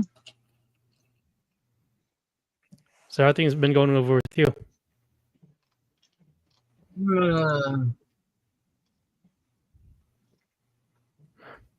I have no idea how I'm going to be doing this next few weeks. I may not be around much. Probably won't be around much. Fair enough.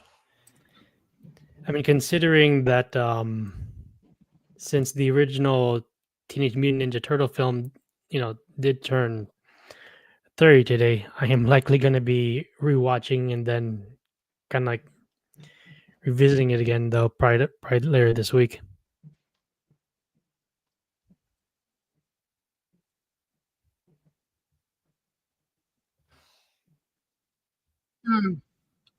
Well, 1 second. I do something.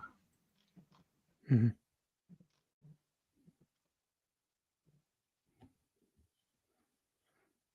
Just curious though, Joker. Do you have like any favorite like lines that probably stick out to you when you look back on the film? Actually, yeah, a few of them that yes, because it could be depending on what a character said. That could be within the moment that you reflect upon yourself, or you could say, ironically, that just became true these days for like one or two of them at most. Mm-hmm. I mean, like I think about the one from Toy Story 2, at least, when you think about when Prospector Pete is like, when he's defeated, it's like they're all gonna forget about you and abandon you. I still think about the stuff that like, oh shit, I don't have some of the stuff that I used to have no more. Or I just reflect upon the past. I'm like, Jesus Christ, I'm old, and I'm looking at all these kids outside. I'm like, there's no one outside no more. Back in my day, I used to be outside playing, literally with my toys. I would bring out Woody and Buzz with me, and I would just play with them in the sandbox, or I just used to run around with them, or a few other things. I'm like, damn, I miss that. And all I see are kids outside playing with iPads or Samsungs. I'm like, I do. wow. Funny thing is, I actually recall this one meme. I can't seem to find the link to where I came across that article with all those different memes and all that. But there's one in particular that got me laughing so damn hard. And it had to do with a comparison of the so-called zombie apocalypse. And on the top, it showed like, the usual typical zombie. And then on the bottom, it said on the bottom, the real zombie apocalypse, and you see a bunch of later generations on their smartphones in a line, and I'm like, that is so true. Ironically,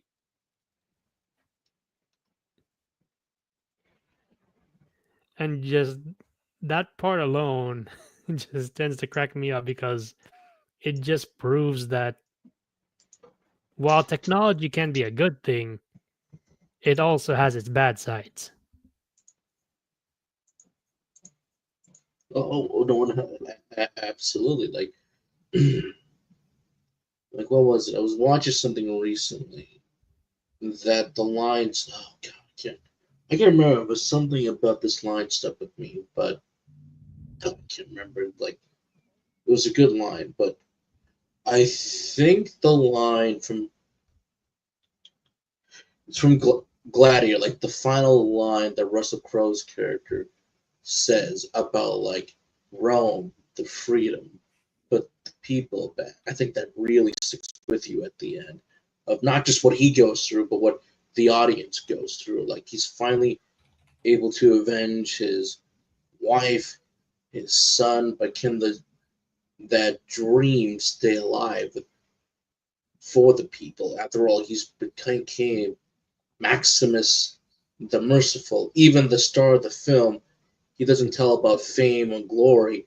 He just says, "I will be home after this with my wife in the wheat field." I'm like, I think that sticks with you.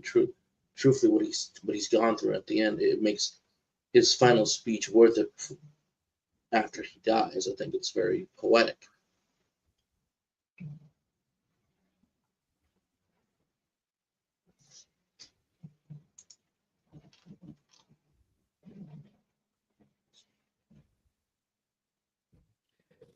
Exactly. So, But I think my favorite line in any form of entertainment, it does.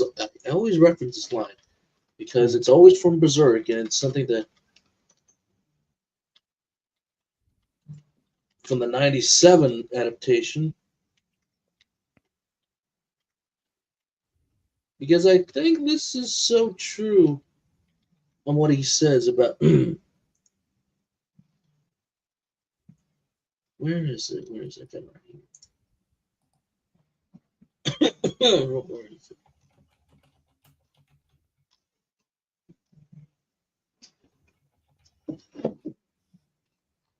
Where is it all?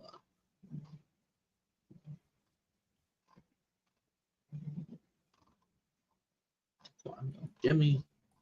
Goddamn, where is it?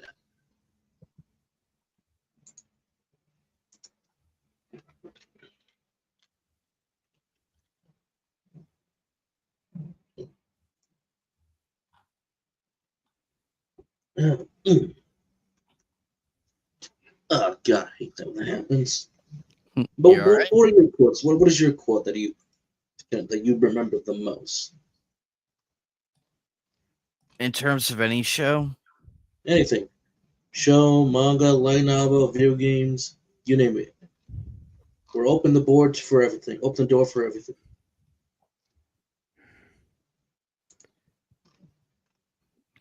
there's that's a bit of a there's tough one, just to be honest. There's there's that a certain number, but then there's others I can't seem to remember. there's a lot of good ones out there and everything and sometimes we just have to figure out what one lines with us. There's just so many good quotes out there. It's hard to pick the favorites too. Mm-hmm. Because of all the show, because we've all probably watched countless shows. Mm-hmm. Growing up, back in like the 70s, 80s, the 90s, and the early 2000s, and you can make the argument there's been a lot of influential ones, and I say the Pokemon movie one, the Mewtwo one, is probably up there in my top 5. It's up there in my Let's see. top 5. I And see. then Let's see now. The circumstances of one's birth are now irrelevant. It is what you do with the gift of life that is truly worth something.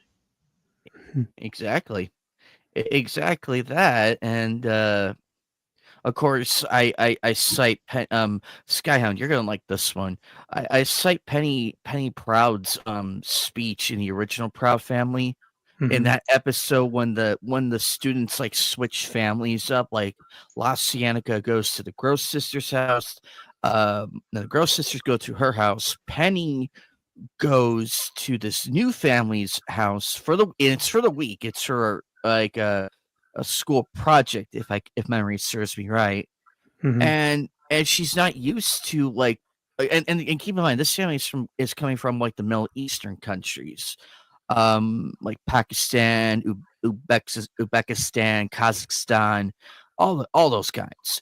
And come to find out, I mean, yeah, the traditions are different and everything, but when you as you further watch the episode, and the more you watch that family on screen and everything, you could see that they're just like us, just as carefree as possible, and they're actually nice when you get to know them.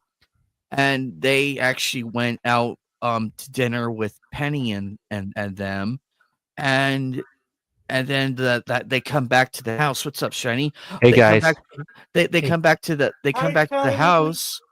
They come back to the house, and it's all vandalized and everything. And on that house, it says, "Go back to your country." Now, keep in mind, this episode aired during because we were probably 2 to 3 years after 9/11. So 2 to 3 years after that. Wait, like an adult. So I can understand why this was made, At least. and everything like that. And then Penny Penny goes on stage the next day, and gives that wonderful speech. They have a new Proud Family show. Don't remind me about that. Like No, that one's a piece of shit. It should never have been made. It completely ruined everybody. They made Penny. Didn't the mayor have the children beat? Hell, they even fucked up Wizard Kelly. I don't know how you do that. At least they didn't lick. Didn't they have? At least they didn't lick Flat Chest again. How the police beat the children? They didn't click Flat Chest again. At least. They riot. The riot. Didn't the riot police? Sorry, again. I'm sorry. Well, to answer your question earlier, Anime Night, in terms of quotes, well, I mean, Joker. If I really had to ponder on one that probably I remember too easily, it has to do from the film Gundam Wing Endless Waltz. I mean, just to give context. Classic. Is the original soundtrack. Yep. From the three-parter. And the one that sticks out to me the most clearly has to do with the fight between Hiroyui and Wu Fei, when Wu Fei is trying to block Hiroyui's path to go to Earth. And as they're fighting, Wu Fei is asking Hiro, are you guys doing the right thing? And the back and forth between them is actually, from my observation, pretty well written. When, how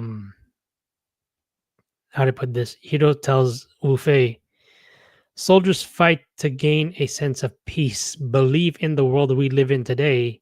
When Wu Fei replied back earlier that although all enemies were defeated, Earth did not change one bit. And yet by the time they re-enter the Earth and continue their fight, Wu Fei pretty much tells Hiroyui that he doesn't accept Relina Peacecraft's ways. He finds that her idea of throwing away weapons and confining soldiers is wrong. And Hiro asks Wu Fei point blank, so that's why you allowed Marimeya's autocracy? And Wu Fei is pretty much being really stubborn at this point. And Hiro pretty much presses on, telling him, that may be okay for now, but Marimeya will end up repeating history, the history full of miserable battles. Unless we stop this process now, more soldiers like ourselves will become necessary. If that happens, history will continue to repeat itself. And what he's basically pointing out is not just Wu-Fei's hypocrisy, but the fact that since he has an odd way of perceiving weakness in others, especially when it comes to fights, he doesn't realize that despite him, Wu-Fei defeating Tres Koshiranada at near the end of the series, that he still is unable to move on from the fact that the way how his perspective of weakness is actually flawed. I can match that quote actually. Finally, from the '97 anime Berserk. Sure, you can do the whole Griffith's dream speech, but this part, before he gets into the meanings of the dream, it is this.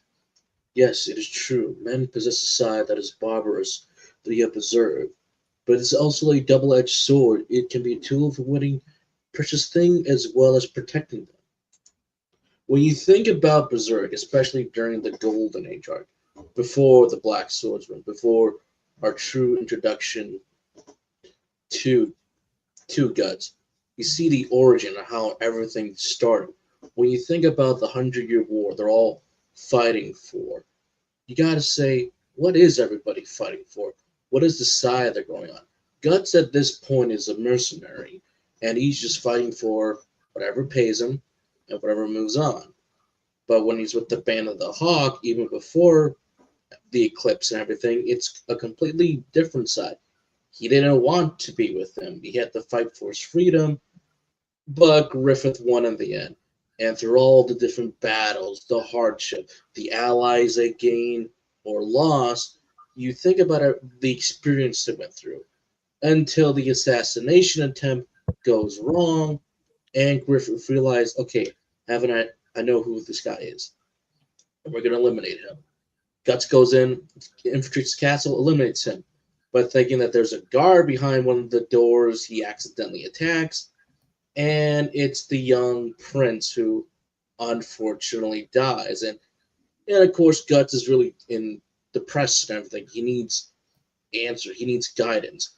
Now, obviously, for this whole speech and everything, Griffith is with the princess right now, so it's only meant to be for them to hear, no one else.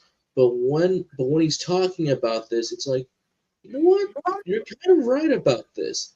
You don't know what everybody's fighting for.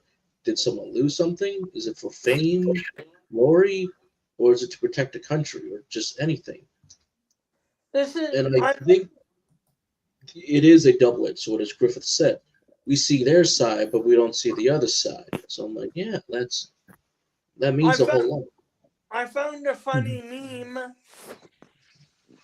on Twitter. It's a picture of Hello Kitty bathroom, and it says, "Go ahead, take a Hello Shitty."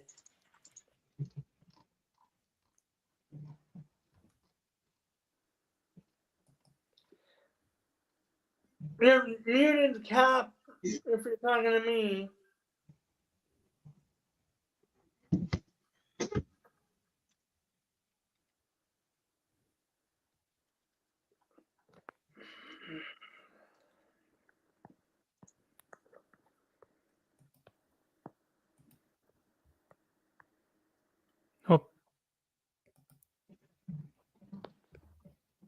Cap, you're muted. But I watched some of. Sorry about that. Okay. All right. I watched some of BattleTech back in the day. Anyway, but but Skyon brought this up earlier. The war speech, Capaldi. This is like an inversion. When that. Oh yeah, because I was asking about that a while ago. Yeah. As soon as Kermit's finished. When that pilot married that other woman, I found it amusing that they had to live in the pilot's bunk rooms.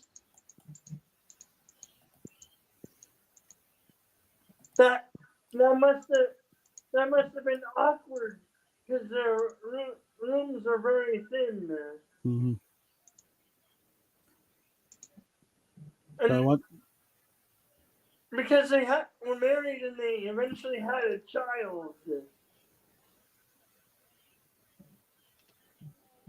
Okay. But he's got, Kate's on one end of the table. Mhm. Zygon Clara's on the other. I Mhm. apologize, everyone. And really kind of exchange here. Really she got, Rosetta in here as we trade lines. Mhm. But setting up, like, Ooh, Matthew, the art is returning as Stu in Scream 7. Actually, I just found the clip though when I was thinking about it. yeah. But Why did I hear my name as I was putting the headphones back on? Well, it's like it's really more of a the exchange back and forth, the doctor and this Clara Zygon here. Did you hear me though? No, I just heard Bob say my name. That's all. Want to do a line readings? I'll send you the link. God, no. Sorry. Not trying to demand. He loves it. It's not fair. Oh, it's not fair. Matthew Lid. I do say it's not fair, sir. It's not fair. I do say it is not fair. It's just a little weird when I'm doing, Matthew Lid is turning as Stu in Scream. Just let it go for now, Kermit. Let them go. Let them do their stuff. I'm sorry, guys, everyone. You're okay. All right. I just remind you every so often when you miss cues because we all do at times. And I don't want to be rude about it, but it's like, this is now the fifth time I'm trying to get going here. You notice how I don't try to plow through anymore. Yeah, and you're still plowing through. Okay. No, I mean when I can't talk as much. All right, Bob, go ahead. Okay, so that's that.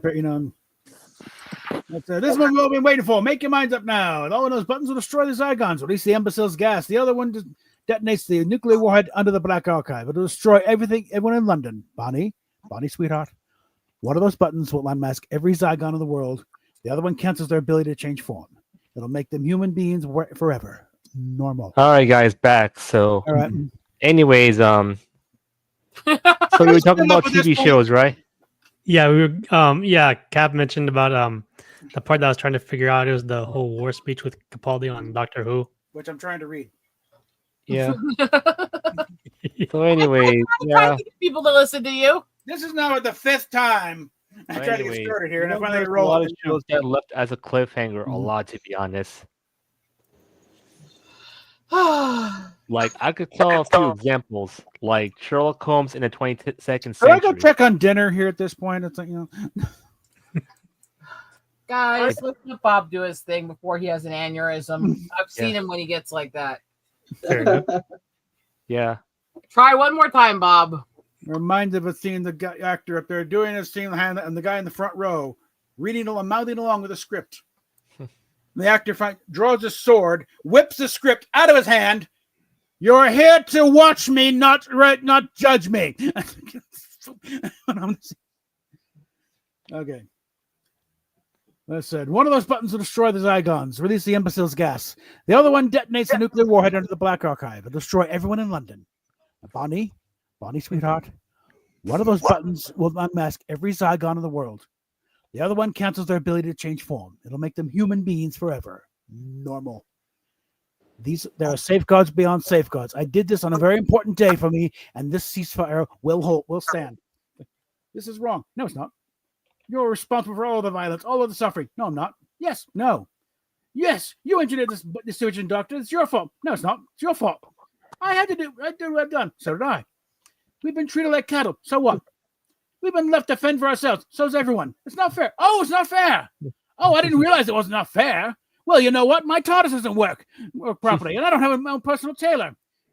The things don't equate. These things have happened, Zagella. They are facts.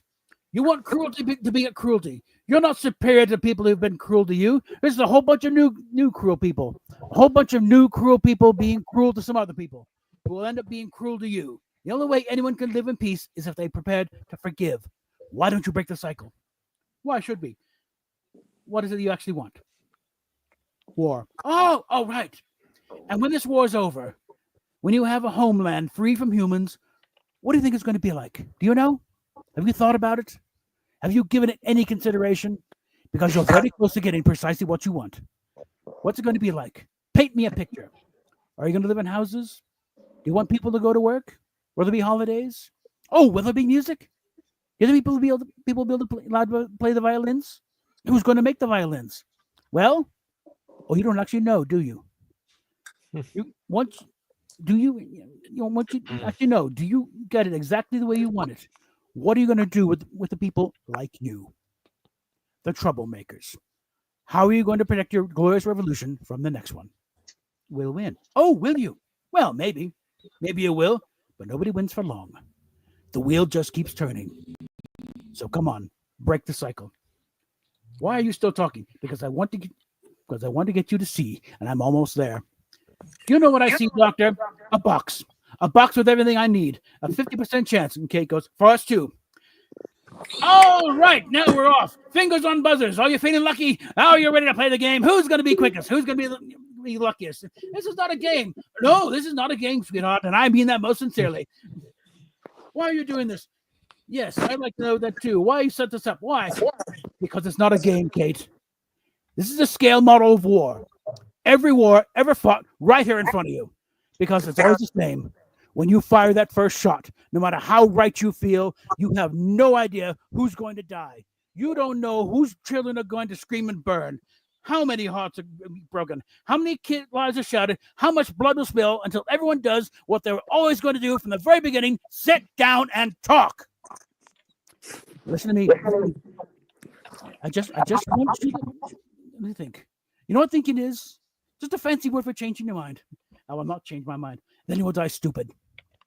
Alternatively, you could step away from that box, you can walk right out that door, and you could stand the revolution down. I'm not stopping this, Doctor. I started. I will not stop it. You think they'll let me go after what I've done? Oh, you're all the same, you screaming kids. You know what? Look at me. I'm unforgivable. Well, here's the unforeseeable. I forgive you. After all you've done, I forgive you. You don't understand. You'll never understand. I don't understand? Are you kidding me? Me? Of course I understand. I mean, do you call this a war? This funny little thing? This isn't a war. This is not a war. I fought in a bigger war than you'll ever know. I did worse things than you could ever imagine. And when I close my eyes, I hear more screams than anyone should ever be able to count. And you know what I do with that pain? Shall I tell you what I put it? You hold it tight and you burn your hand and you say this: no one will ever have to live like this. No one will ever have to feel this pain. None on my watch. Okay, close the lid. Red box. That's back. Thank you. Thank you. I'm sorry. I know. Thank you. And then turns quiet. Well, it's empty, isn't it? Both boxes. There's nothing in them. Just buttons. Of course. And you know how you know that? Because you're starting to think like me. And Claire drops her hand. It's hell, isn't it? No one should have to think like that. And no one will. Not on our watch. Gotcha. How can you be so sure? Because you have a disadvantage there, Jala. I know that face. And that's our privilege now.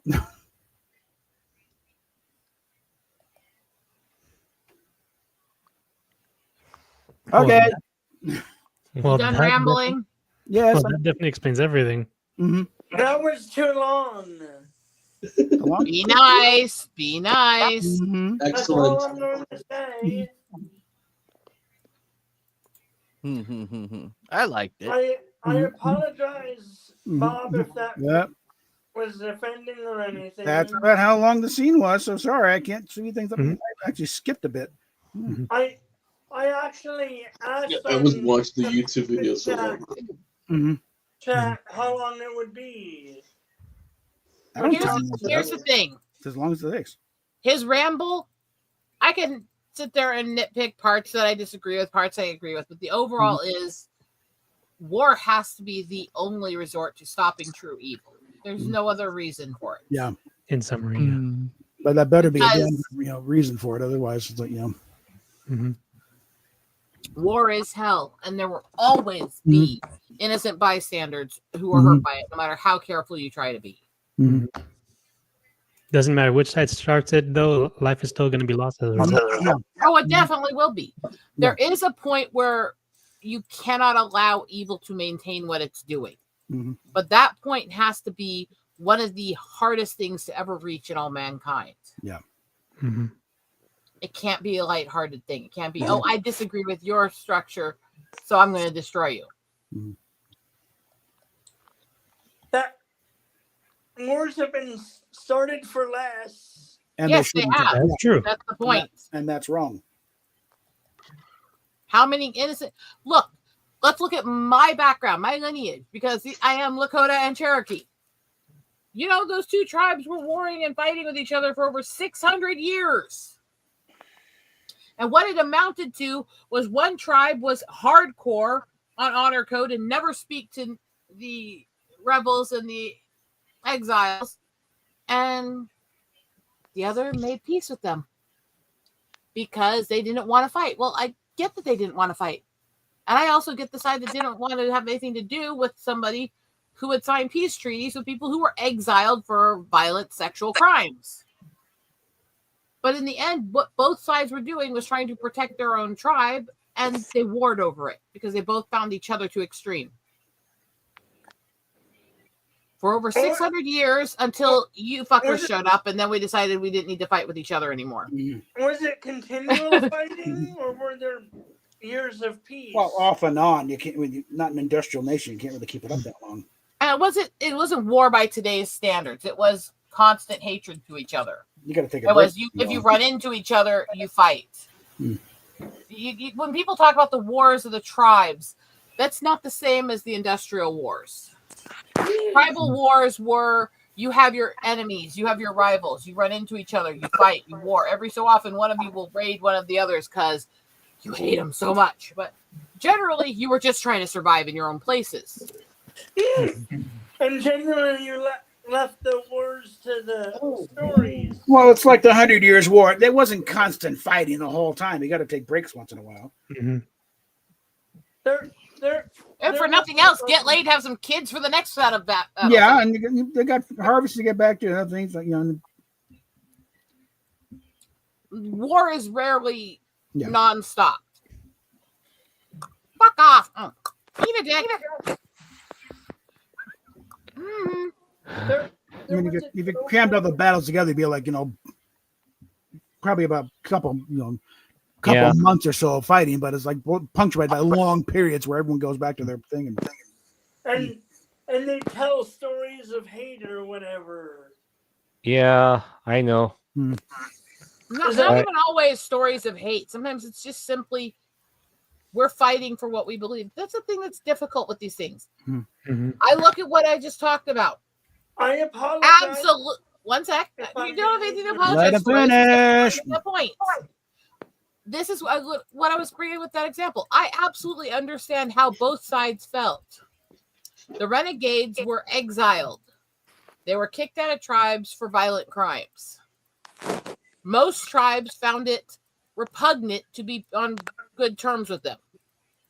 But I can understand those who felt that they needed the peace treaties with them to prevent violent crime against them, who didn't feel that they had a strong enough tribe to resist something like that. I can understand trying to protect your people from that situation.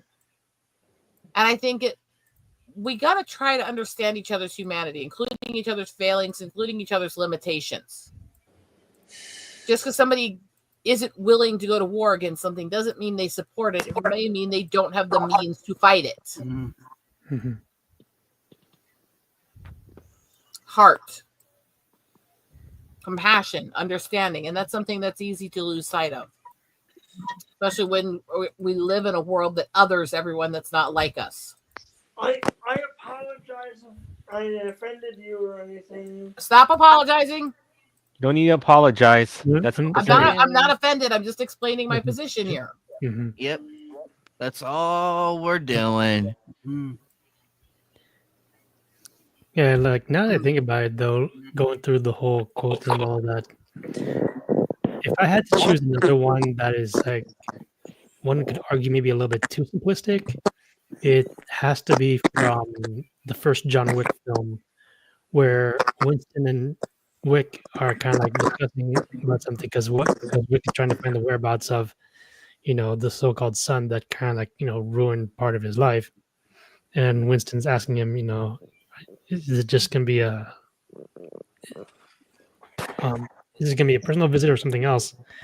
But when Wick pretty much like outlines, the reason why he's around, Winston pretty much point blank asks him, have you thought about this?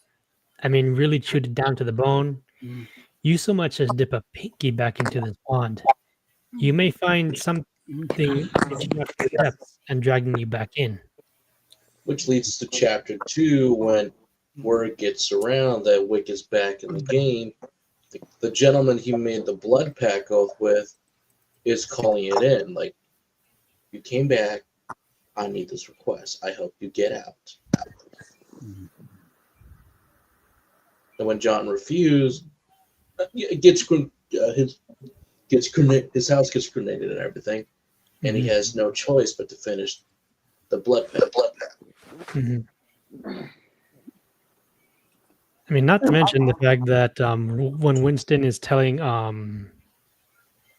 Salvatore to actually just like finish up what he did, then he outlines what Salvatore did though to like bring him back in. He said he was once out, and now that you've destroyed his place among other things, what do you think he's going to do now that he's already free of the marker? It's all a matter of balanced perspective. It's all a matter of understanding that we don't all have the same experience, the same walk, and all that. And just because we don't agree with or understand somebody else's viewpoint doesn't mean that their experiences don't have a valid reason why they feel that way. If anything, if we think what they're feeling and thinking and promoting is wrong, the way to reach them is not through bullying, intimidation, name calling, or violence. Yeah, it's true. That's not going to ever change anybody's heart. And thing is, like, look, bullying is gonna lead to worse things to happen. The same thing with, I was gonna say for name calling. I know it's as bad at first, but it'll be very tiring later on and loses its value later on. Especially with words and the meaning, because eventually, once it gets watered down and desensitized, it's like, what's the point of using it anymore? I think in the greater scheme, though, I think part of some of the anti-bullying stuff that's gone on has had a wrong effect, because now we get these kids going, they never got bullied, so they have no idea what to do with it because the bullies are still there. I hate that argument. Yeah, and it's not bullying that they're lacking; it's consequences for their behavior. If anything, we have more bullies because of the way the anti-bully stuff was done. Because it's not punishing the bullies; it's punishing the people who stand up to them. Yeah, it's not a lack of bullies, because bullying is wrong in all sense. It's the lack of people being able to stand up to the bullies because you're denying their truth. Well, this. Well, they're from this background. They're from this situation. I'm gonna tell you this one thing for sure. Like, how the citizens, they say, "Oh, it's okay to punish these people who fight back against these bullies on this." That's like, my God. Again, I'm not insane. It's okay. I've having been the victim of many a bully in my year, but I'm saying like it's kind of a rite of passage. You have to go through it and learn to respond to it. Otherwise, it's like you get to adulthood, you have no fucking clue. Yeah, and the bullies are still there. That's the thing. It's not making the bullies go away. They're still there, so you better learn how to deal with them. Well, my point is, it's not a lack of bullying here that we have. It's not a lack of bullying. No, it's a lack of being able to stand up against the bullies, because if you do, you're the one that's considered the bad guy. Oh, it's an equal punishment. How dare you fight back? Very thing Brad Williams was whining about, telling people to fuck off about. It's not a lack of bullying. It's a lack of people being allowed to stand up to it and treat them like shit back. Yeah. Thing I'm gonna say this: the school system is at fault for this because that happened, and at the same time, there are laws like this happen as well, because the problem is they don't allow people to stand up and fight back against the criminals or their bullies. I'm just saying. Well, that's the point I was getting at. And the school And the schools have become prisons in their own right. Oh, they were always that to a degree. I mean, let's be fucking honest here. Mm-hmm. But it's become worse now. In some ways, yes. In some ways, no. In some ways, they get away with too much, and in some ways, they get too hyper managed on stuff that shouldn't be hyper managed. And it's a weird dichotomy situation, but the schools have always been less about educating us and more about teaching us what they want us to think and how they want us to think. And it's problematic. It's not teaching us knowledge of the past and history. It teaches, well, this is why these people in history were evil, even though we don't even know what happened there. Yeah, it's been. And we're going to teach this as scientific fact, but it's actually a theory. It's unproven. It has leniencies in science, but we don't know for sure. There's things that are faulty in it, but we're going to teach it all as fact 100%. And anybody who thinks differently is obviously a flat earther. It's the extremist stuff that's designed to make everybody think the same. That's the problem. And the school systems have always been that way and will always be that way, because anytime you have government running the schools are automatically going to be propagandized by whoever's running the government. That's true. Too many theories that haven't even been proven. Yeah. Give me a moment, guys.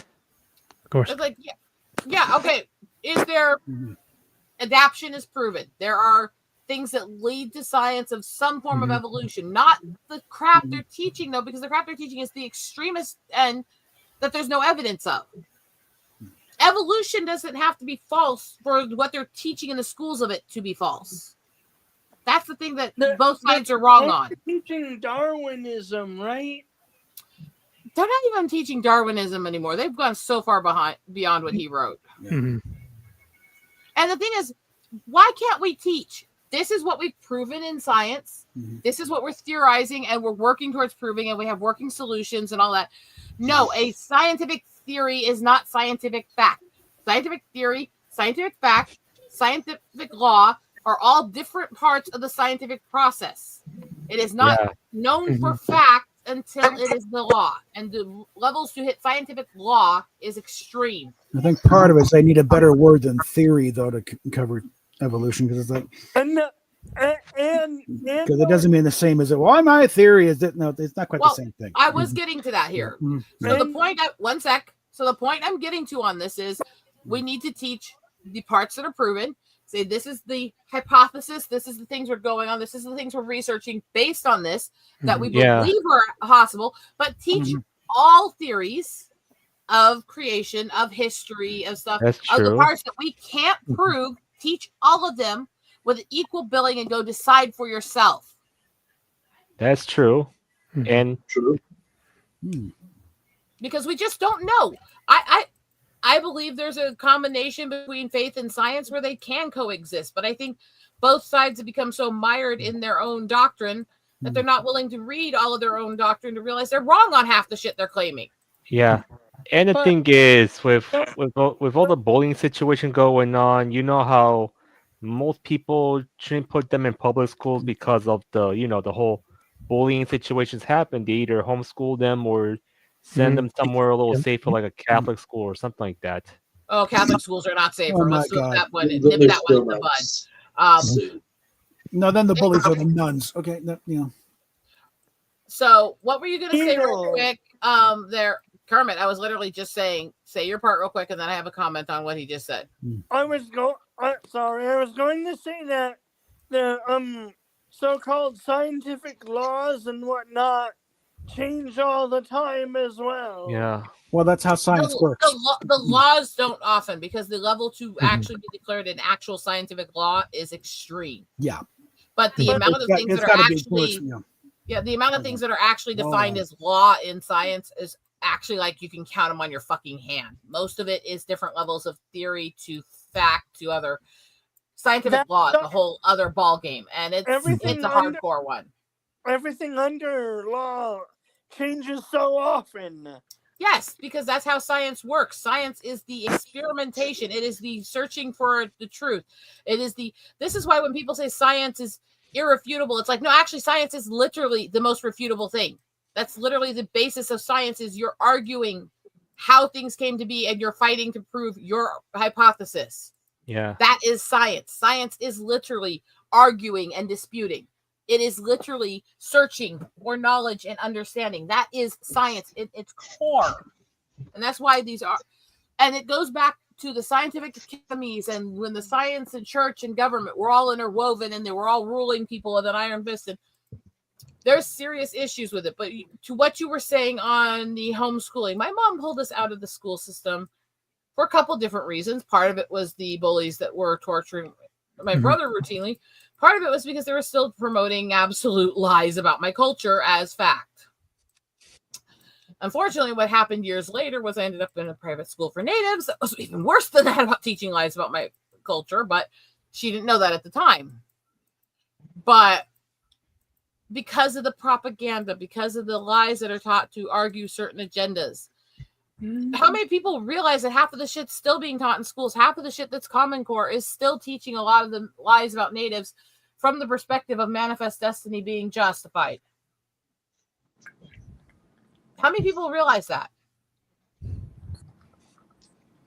Not many. The fact we have such a broken system that's all about arguing for whatever side you're on, not about what's real. And that's why when I sit here and talk about my culture and the things happening to my people, I will talk about the things we did wrong too. Because if I don't do that, there's no point in trying to win people to the things that we're doing right. You have to be willing to acknowledge your own mistakes. What are some of the mistakes if you don't? I already went into it with the war that happened for 600 years. How about basically wiping out most of our own people because, well... Racism? No. No, it's not racism. Our own people. And that, well, it's complicated in some ways, but basically what came down to is we went to... we split the tribe, and part of it went to explore the entire land to figure out what there was created by the Great Spirit. They took artifacts and memoirs and things to prove they were the lost members of the tribe when they returned. When they returned, hundreds and hundreds and hundreds of years later, they were not welcomed back by their brethren, who had a new name at this point. Yeah.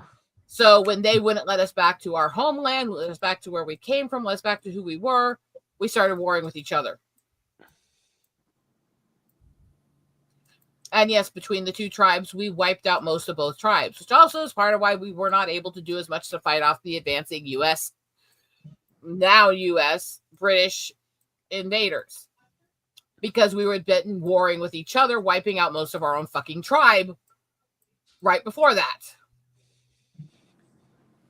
So we hindered ourselves in our ability to defend ourselves from the invading forces by warring because we were too petty to let go of our differences to believe that we were the same tribe.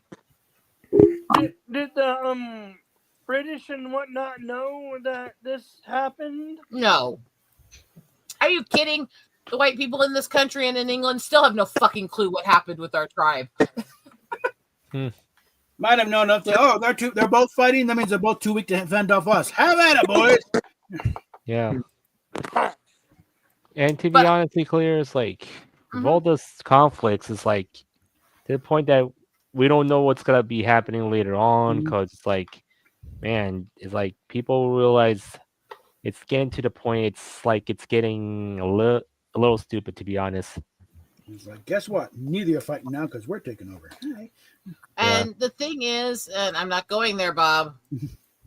I'm not saying right or wrong. The thing is that bigotry breeds bigotry. If I didn't acknowledge the problems that my tribe had fighting itself and each other in my argument about what was wrong and what was done to my tribe, I wouldn't be fully honest in the discussion, and I wouldn't have as much legs to stand on calling out the things that were done to us. You have to acknowledge both sides in a discussion to be able to call out the evil. Did anyone else, did any other tribes do the great exploration like your tribe? Not that there's known of. They had different explorations and ways, but ours was unique. As A, we started in kind of the middle of the country. B, we were marching and exploring the entire continent for what they believe was between 1,000 to 1,400 years. This was full exploration of the entire continental scope from up in the tips of Canada all the way down into the South Americas. They got into South America? Oh, yeah. There are tribes in every part of the Americas that have words and things adopted into their tribe that came from interacting with the Lakota, that are Lakota words and artifacts. 1,400 years to get around. Yeah. Mm-hmm. It was a great philosophical experiment. And in some ways, it was a brilliant thing to do. And in other ways, it limited our growth in some ways. We had to keep moving. We had to keep agile. We had to explore. We had to make artifacts to tell the stories of what we did. We had to do all this stuff. And yeah, it stayed us. But the other thing is the talk about scientific advancement and how these people were savages. It's like, you're not savage just because you weren't searching for electricity and stuff like that. We've built technologies that helped with the things that we needed to do. We built different tools. We built things like that. We didn't search for the other things because we liked our life. We liked interacting with nature. We liked how we lived. We didn't see a need to change it. Doesn't mean that we were backwater. It just means that we were growing our best self within that system. The ignorant people will say you are. That's it. Well, that's a necessity, some other invention. They didn't need to, so they didn't invent it. Now, that doesn't mean that it was necessarily great long term. It doesn't mean that we should be ignorant of technology. And I've argued that with my own people plenty. We should know as much as we can about the world and technology around us. Did they come back with fascinating stories? Yeah, but I think what came back with more is just an appreciation for home.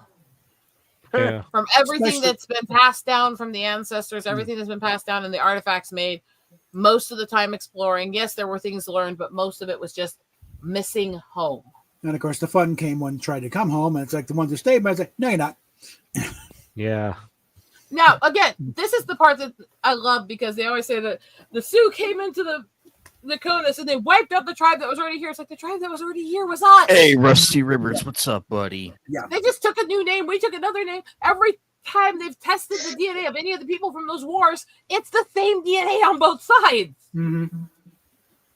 So they're so determined that no, these were different tribes. This tribe was actually from this continent before the Asian Bridge, and the Lakota came from the Asian Bridge, and it's like, no, we're the same tribe.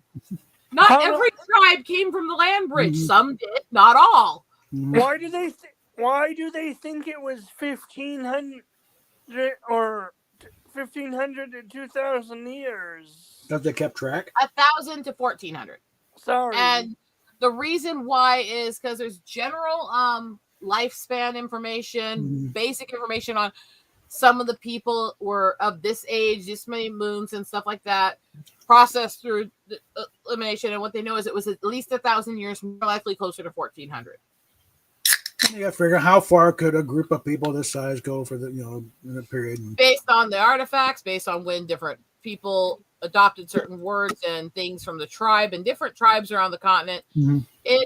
It's a complex study, but you can't tie it completely down to an exact when it's that long ago and it didn't have as much kind of writing and artifacts and history as we have now. Been longer? No. Not by much.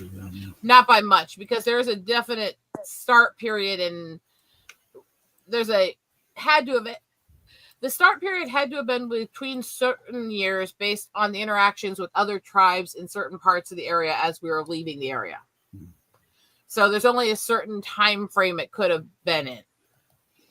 Was there, do we know if there was warfare? Always. See, that's the one that kills me. The pro-manifest destiny people. Well, it wasn't that bad. I mean, these people were warring and killing each other before we got here. It's like every fucking group on Earth has warred and killed somebody else in some point in history. That does not make coming into their homeland and mass murdering them and genocide and other shit okay. It literally would be like saying, okay, well, England's done this stuff to these people in the past. So obviously all these tribes that were wronged by them in history are completely justified to just ride into England and wipe everyone out and turn them into slaves and torture them. That's kind of the rationale they're using now. Yeah. That's what's happening. And people, this isn't right now. And even though if people being offended call the word slave a lot, it's like, my God, it's been how many years ago was that?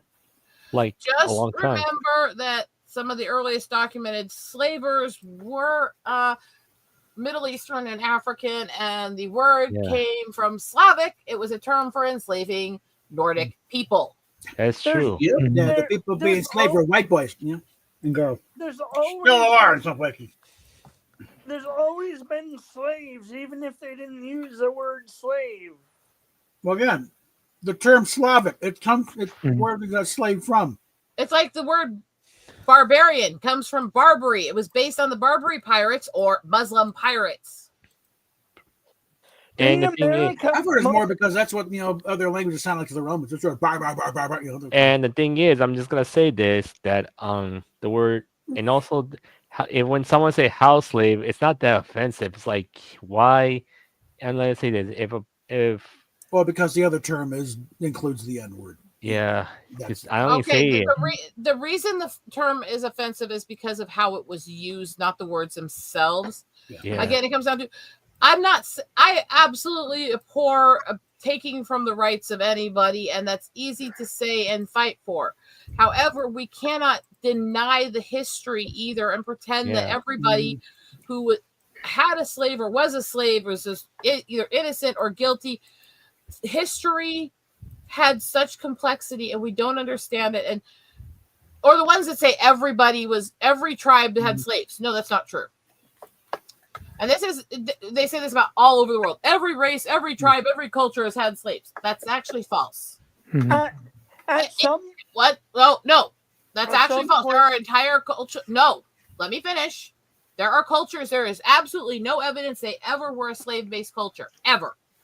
Yeah. Now, does that mean that every culture in that race was that way? No. Does it mean that culture, that tribe, did not do other evil acts that weren't slavery? Absolutely not. There is no evidence of actual slaves. As much as people have tried to claim the Lakota had slaves, there's absolutely no evidence of it at any point in history. However, we were violent as fuck, and we had no problems in wiping out our enemies. The thing that they tried to call slavery was prisoners of war, and they were released after so many days when they weren't a threat to bring people back to attack us. That's not slavery. No. That's a separate thing, Yeah. And they go, well, some of those women that were taken as prisoners of war never came back. They were released. There's evidence of it. They came back to the tribe. They liked it there. Mm-hmm. They liked their captors. They had more rights than they would, back home with hubby. So. Well, because most of them were being taken from very oppressive anti-female cultures that were warring with the Lakota, because it was a very female-forward tribe that had female braves and believed that women were honored and sacred as the givers of life. And so they warred with them over that. So the women who were captured were like, God, you're less of an asshole to me than my own husband was. And often would actually end up eloping with one of their captors. Sounds like Stockholm syndrome. Similar thing happened. It does, except for they weren't being abused or tortured. There were very strict cultural laws on prisoners of war. They were taken to make sure they could not notify somebody of the battle to send somebody after you. They could only be with you for so many days. They had to be treated extremely well, and they had to be set free after that many days. Similar situation with the Vikings. Because they killed one, but actually in Viking society, they did much better than back home in England. Yeah, ironically, Vikings had no qualms in torturing and abusing and essaying people they felt were their enemies. But the people they actually took home to become part of their culture as servants and slaves were actually treated really well. In fact, in most Viking homes, the women ran it, not the men. And they knew it.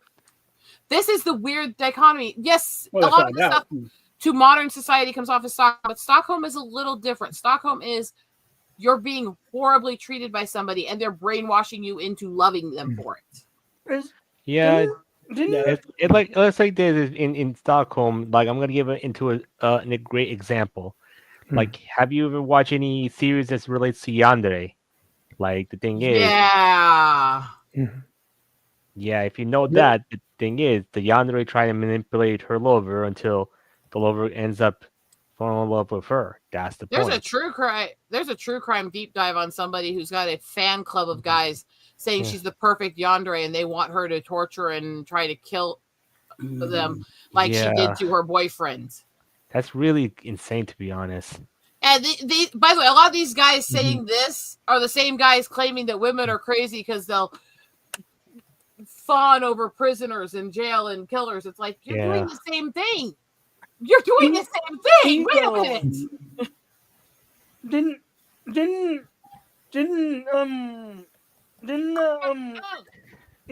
Eric, I might be getting this wrong, but didn't like the Iroquois and several other groups treat women with varying degrees of, like your tribe did?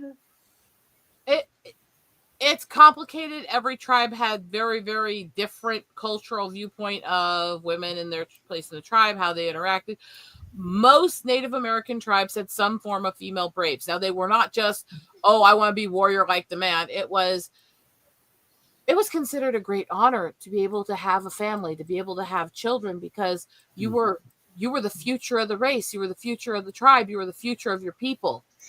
You were an honored, respected place if you had children. So those who couldn't wanted to take back their honor. They wanted to join the Braves. They wanted to fight for their people. They wanted to prove they could do it. They'd become medicine men, medicine women. They would become elders to teach and educate the youth. They would do anything they could to take back the honor they lost in being able to have another generation. Yeah. But that... Wait, so it all plays Celtic culture that women were mostly fighting alongside the men. I know people see that, but in the more historical, dramatized versions of Vikings, rarely you saw females fighting. It's mostly the men. If there was a female, she might have been someone on the boat, which was still a high honor. In the Vikings, there were shield maidens, which they did not carry the swords because the swords were actually very heavy, and Viking women were very tiny. However, the shields were actually built with weapons on them, and shield maidens and shield bashing were considered some of the most barbaric people on the battlefield. Yep. They weren't on the battlefield as often as they're portrayed, but they were there, and they were savage when they were. They were there. They were there. And the thing is, like, people there were should also briskers, weren't there? One sec. What were you starting to say? And the thing is, people should realize how history happens a lot through the years, because and the thing is, they don't know about the word tariff means, and they don't know what's a tariff because they're thinking they worry about the president. It's like that, and guess what? You know who does tariffs in the past? Alexander Hamilton. They didn't look at this history how tariffs work, to be honest. Well, again, as recently as the turn of the century, under McKinley. There was no income tax, and most of them was coming in through tariffs and excise taxes. Yeah. They did blue ribbon commissions to say, how are we going to spend all this money we're raking in? Tariffs are not automatically evil, but the way they can be used can be. And if you're over tariffing things coming in, when people are already in inflation and price increases and recession, that's problematic for other issues. So it's not as cut and dry as people on either side is making it sound with the whole tariff thing. It really isn't. Yeah, and right now, currently, it's more a negotiating tool, and it's working rather well, actually. I'm not going there. I'll leave. I will fucking leave. I'm not kidding. I'm not going there on the politics side of this. Yeah, like I'm just saying, with history, not talking about politics, but we're talking about history. I know. I was saying to Bob, and that's not hateful. It's just I cannot do that. Not in the state I'm in with what I'm dealing with. Yeah. This is a chill. This is a chill stream, that, as the title states, because it's all chill. It's just gonna have fun, have awesome discussions and everything, and that's what we're doing. And so far, we're having fun about this and learning history the right way. The right way. Yes, without a malice, without a hatred to either side. I get the people that are like. They're so simple. They will not allow anything to be viewed as negative on their side. The people who will still defend Manifest Destiny, or the people who promote the whole noble savage and all Indians were just tree hugging. You're all idiots on both sides on that argument, right? That's true. You're all just stupid on that argument. But I often bring up the usual quote of stupidity is unbiased, and I always have it pinned on my account. And the main point is that no matter the ethnicity, no matter whether you're male or female, or whatever, anyone can not only make mistakes, but at the same time, you can't deny the fact that how can you be talking about other people's mistakes when you're so afraid to even admit your own? Which is kind of like almost like echoing back to when Bob was reading the part from Captain and Doctor Who right there. War speech. Mm-hmm. But that's why when he mentioned that it sounds almost like Stockholm, it does if you don't know the context of how they were treated in the care and conditions and stuff like that. That's why I did specify that. Right. Because it is an easy thing for any time somebody falls in love with somebody who at some point had any position of authority over them, it can very easily become or look like Stockholm. And that's why it does have to be very carefully seen. Because there were, even in biblical times, there were women who fell in love with guys who they met through wars and stuff like that. Not all of them were Stockholm cases, but some of them clearly were, That's why it's like when I heard that, though, it's like it almost sounded that way. That's why I was trying to explain it, because it's not an easy thing to explain, It's different when you actually are in a better situation because it's, okay. Was your people one of, if not the most progressive towards women? No, and I hate the word progressive. No, because it was, I would say our tribe overall was more actually egalitarian. The men were honored as warriors and hunters. The women were honored because they were blessed by the Great Spirit to give life, and they were respected for it. They did things, but neither was linchpin that they had to be that if they could not do it. There were places where those who were infertile or disabled could find a place in the society. And that's where I think they were the more forward thinking. I will not say progressive because I hate the roots of that term. Political. I'm sorry. You're fine. You're fine. I'm just explaining. But I will say that in some ways it was more forward thinking towards disabled and women and stuff like that than like there were other ways of trying to not only serve your community, that even though you may not be able to be having children, there are still other ways to like not only help the children of the ones that are able to have them, but other means of helping the community in general, regardless in terms of like other positions besides being a mother, being a nurturer or caretaker. Were there more forward thinking tribes than yours?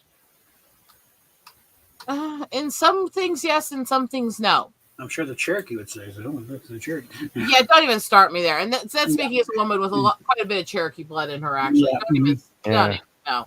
The Cherokee were the free love hippies of the natives. They screwed everyone. I'm just saying.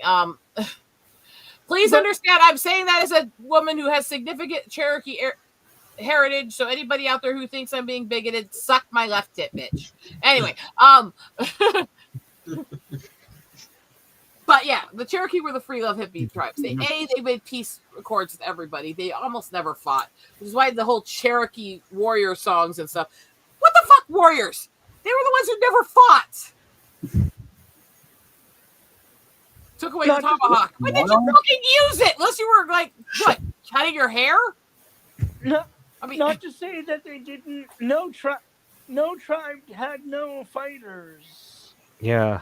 No, but most of the Cherokee culture is actually extremely pacifistic compared to most other tribes.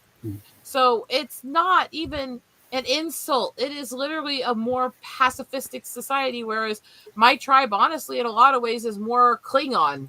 I mean, if we're going to use the Star Trek reference there. Well, actually, partly one of the groups that Roddenberry studied when he wrote the Klingon was the Lakota. He spent time on the res.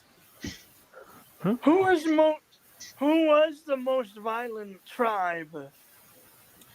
I mean, usually there's an argument between the Lakota and the Comanche, and we're both claiming we were. So let's just go there. I mean,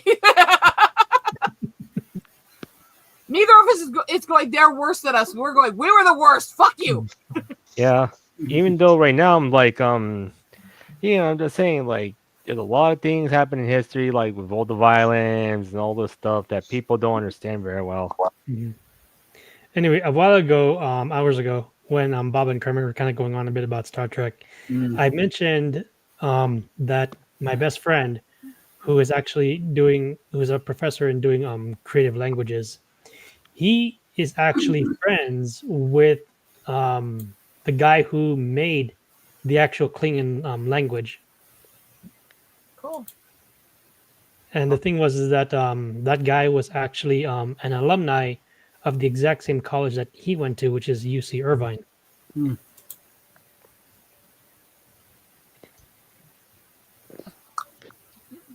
You have no penis. Wow. Whoa. 1 sec.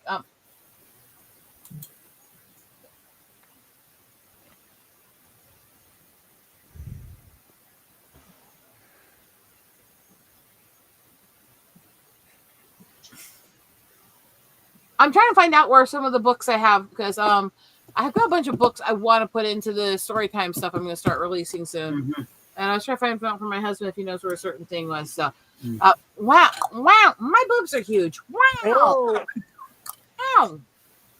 When are you gonna attempt to do that D&D thing?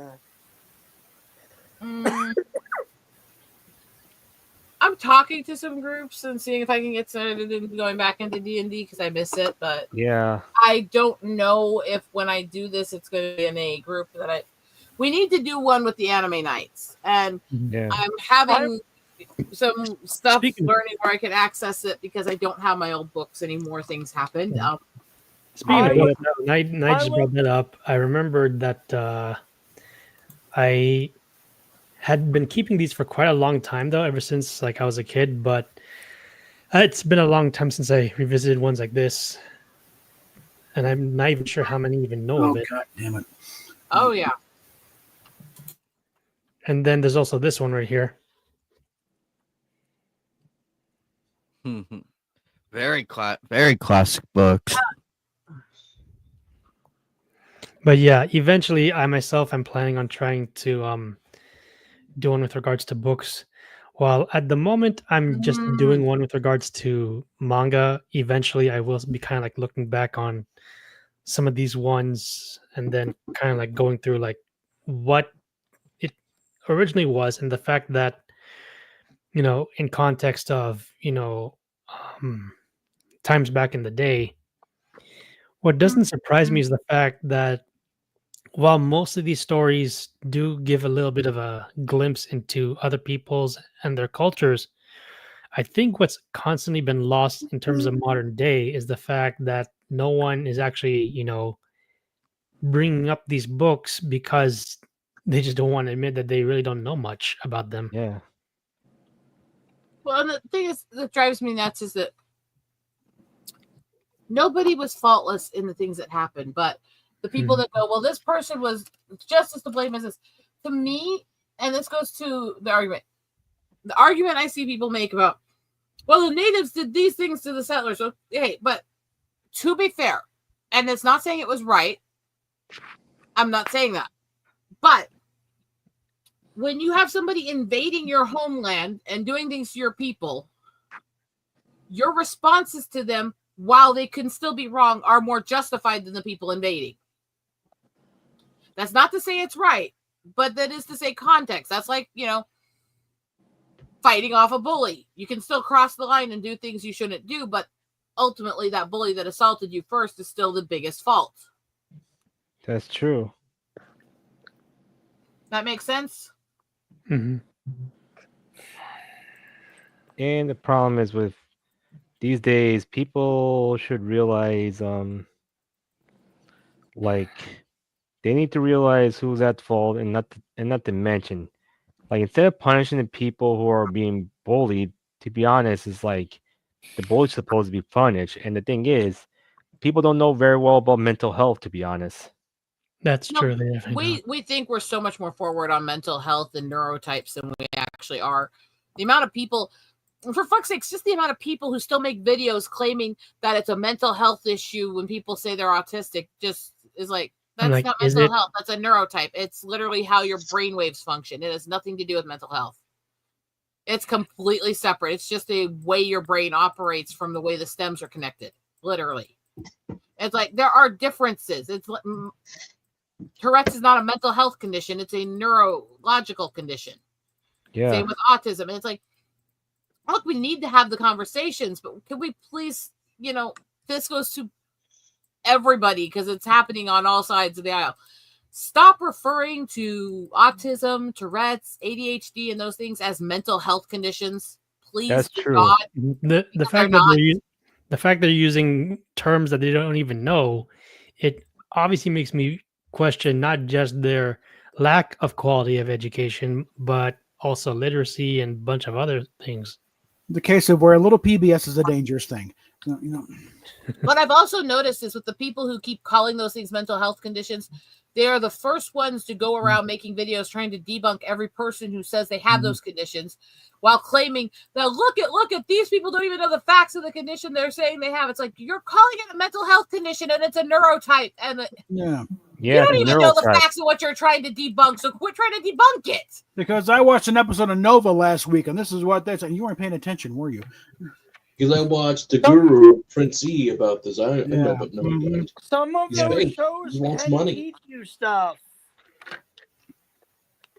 And the thing is, that they think people with autism should be mistreated. They shouldn't be mistreated, because honestly, the thing is, it's like we know the creator of Sonichu is what caused that, and they're not just only him; it's only bad people using that type of neural problem. Okay, but see, he may have been autistic, but he has serious mental health conditions. He's completely clinically insane and hallucinating constantly. Yeah. That's a whole different ball game. That's like saying, okay, somebody is autism, but they're also completely schizophrenic. Let's blame all the schizophrenic shit on the autism. No, they're two totally separate different things. Autism and schizophrenia, they're totally different things. Yeah. Here's a novel concept to people out there. We can have multiple conditions. Signed. Mm-hmm. Yeah, you can have more than one thing. Albino, Tourette's, ticking, autistic, ADHD, OCD, native chick with neuromuscular and neurological conditions. Please understand, we can have multiple conditions. We don't have to have just one. In fact, it's kind of a Rolodex. Once you hit having certain medical or mental issues, you're more likely to have others. It's the Rolodex. We get a whole Rolodex of conditions. I am freaking native. I look like this. I am literally, when I go in to have my eyes tested, they have to do multiple layers of testing because of the medical reaction making me diabetic, because of the albino condition in my eyes, because of all these things. I have to go through all these layers of testing. I have to have 5 different pairs of glasses for different types of lenses for different lightings and situations when my eyes are in. Can we just acknowledge that we don't have to have just one issue? Yeah. I've literally had people come to my videos and go, I thought you just had Tourette's. It's like, where did the word just come in? Where did the word just come in? You lazy. Like, what the?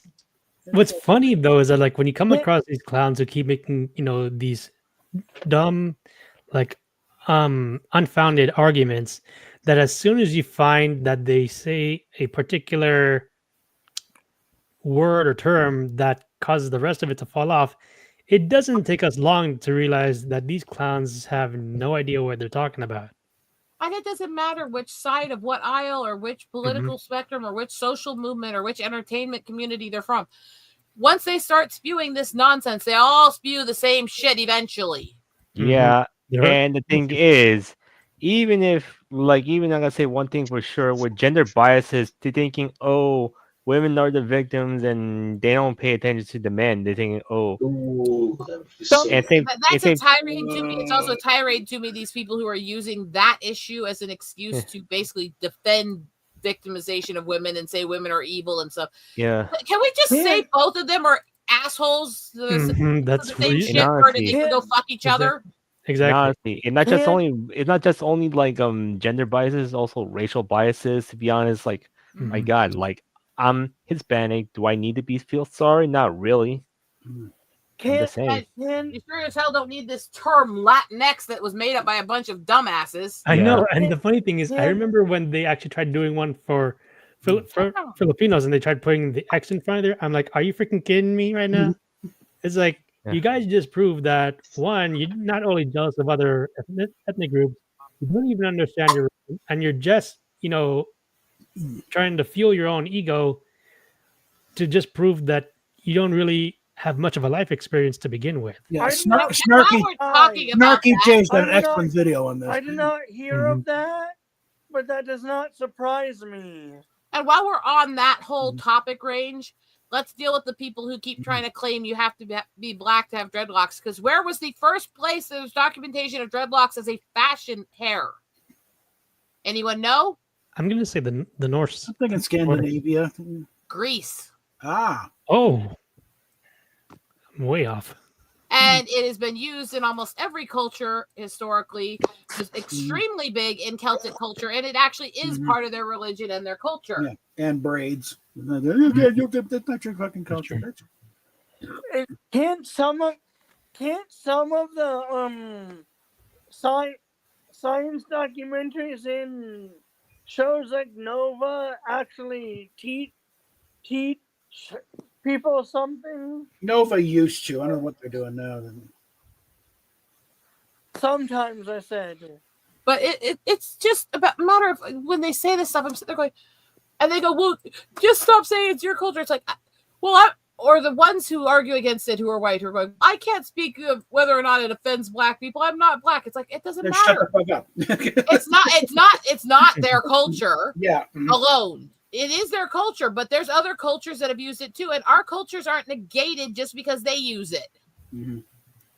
That's asinine. I've had people tell me, I've literally had people look in my face and tell me I'm appropriating my own culture when I do native stuff. So when your people left to do their exploration or whatever, they did it entirely on foot, right? Well, yeah. Yeah, horses hadn't been introduced yet. That's true. The only kind of horse that was native to the Americas was about the size of a medium dog. You weren't riding that. I mean, The big ones didn't show up until the Spanish decided to come trooping through looking for gold.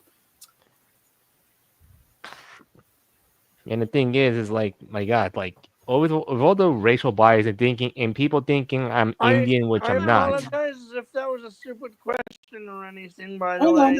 Trying to learn and trying to find out information is not stupid. And yet, and the other thing is like shaming people's speeches, like make fun of them. It's kind of really, really stupid, regardless if they write bad grammar or anything. Yeah. Or the people who go, well, you're the wrong race to use that term or use that speech. It's like, first of all, no race owns terminology or slang or stuff like that. Second of all, how do you know that white person you're looking at who talks like a black hood rat wasn't raised by a black family in the hood? Yeah, or they've been living in the hood, to be honest.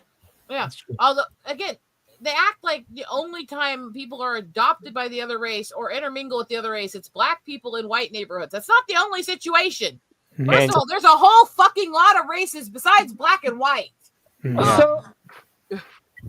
And the funny thing is, though, every time they keep using the word race, I always tend to like shy away from it and just keep going with the word ethnic because, frankly, they always keep trying to just by using a certain nationality and just use race for it. When the fact of the matter is, there's a bunch of different ethnic groups from different countries and different regions. And the word race doesn't even actually apply it doesn't quite fit. But you know what my dad used to always say? He actually was more savage with this. Yeah. He didn't use ethnic. He didn't use race. He called everyone different breeds of human dogs. And I'm going to tell you one thing for sure.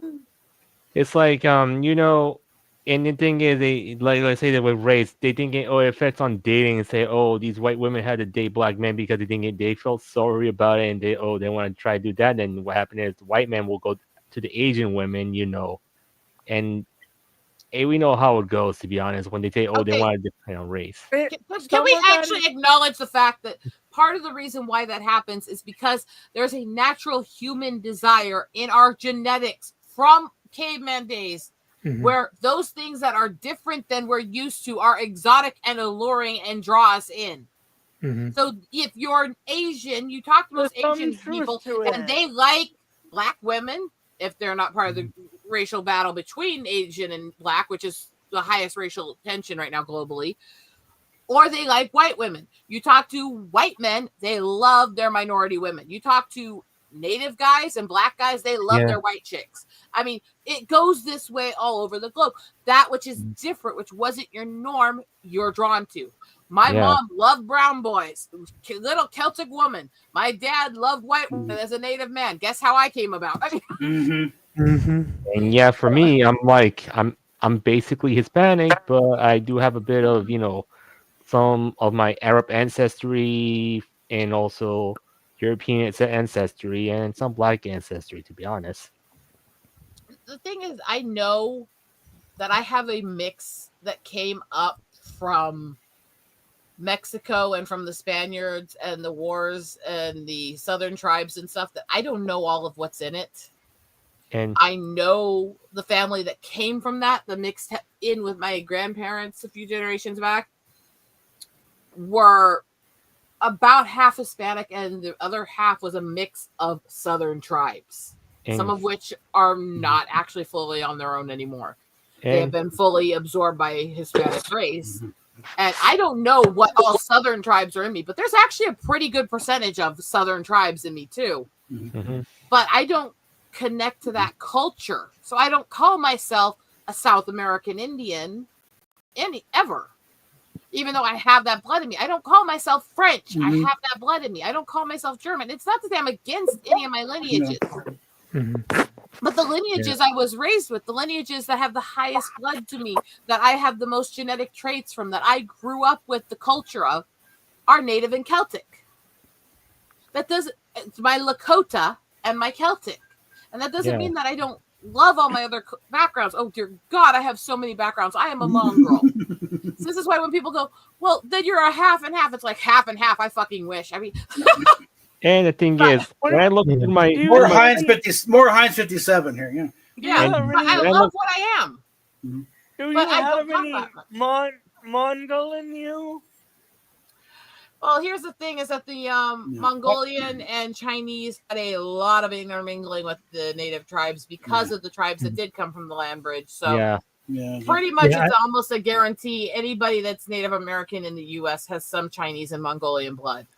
Yeah, I remember though when Genghis Khan fucked anything that moved. Okay, and to be honest, when I look through my family history, like about my last name origin was Spain, but it's been shared with the Italians and the Portuguese, so I maybe have some Italian blood and some Portuguese blood in me. To be honest, I never actually had the time to kind of investigate further on my own, but from what my parents told me, besides being Filipino, I know I also have a little bit, Chinese in me as well. But the fact of the matter is that with the history of Filipinos is that the Spanish actually occupied the Philippines for a certain amount of time before they eventually left. Well, yeah.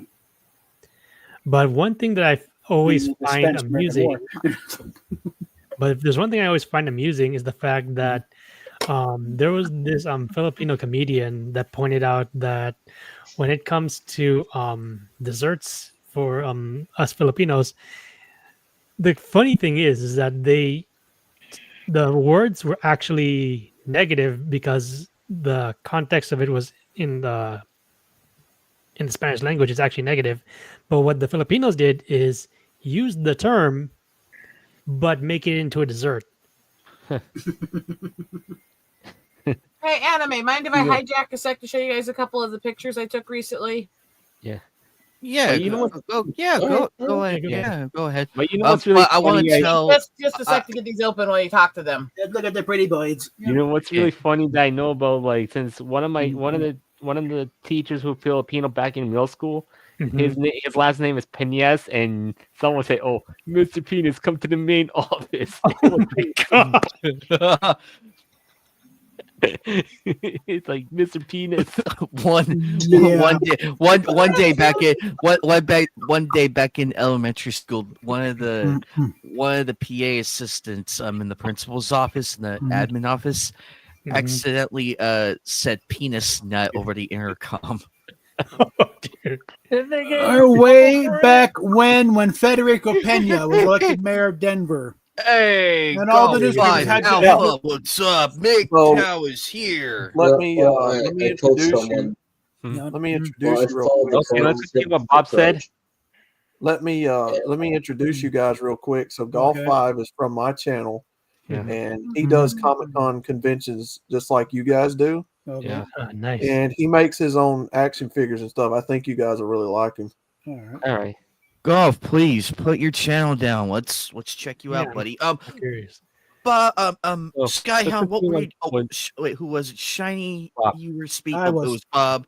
Bob, Yeah. go ahead. Then Shiny, But and it's then kind of. Rosetta. Go ahead. I'll tell you, but when Federico Pena was elected mayor of Denver, and all the newspapers had to invest in little tildes to go on, they explain the difference between Pena and Pina. Pina is where we get penal and jail wise, and Pena is a different thing.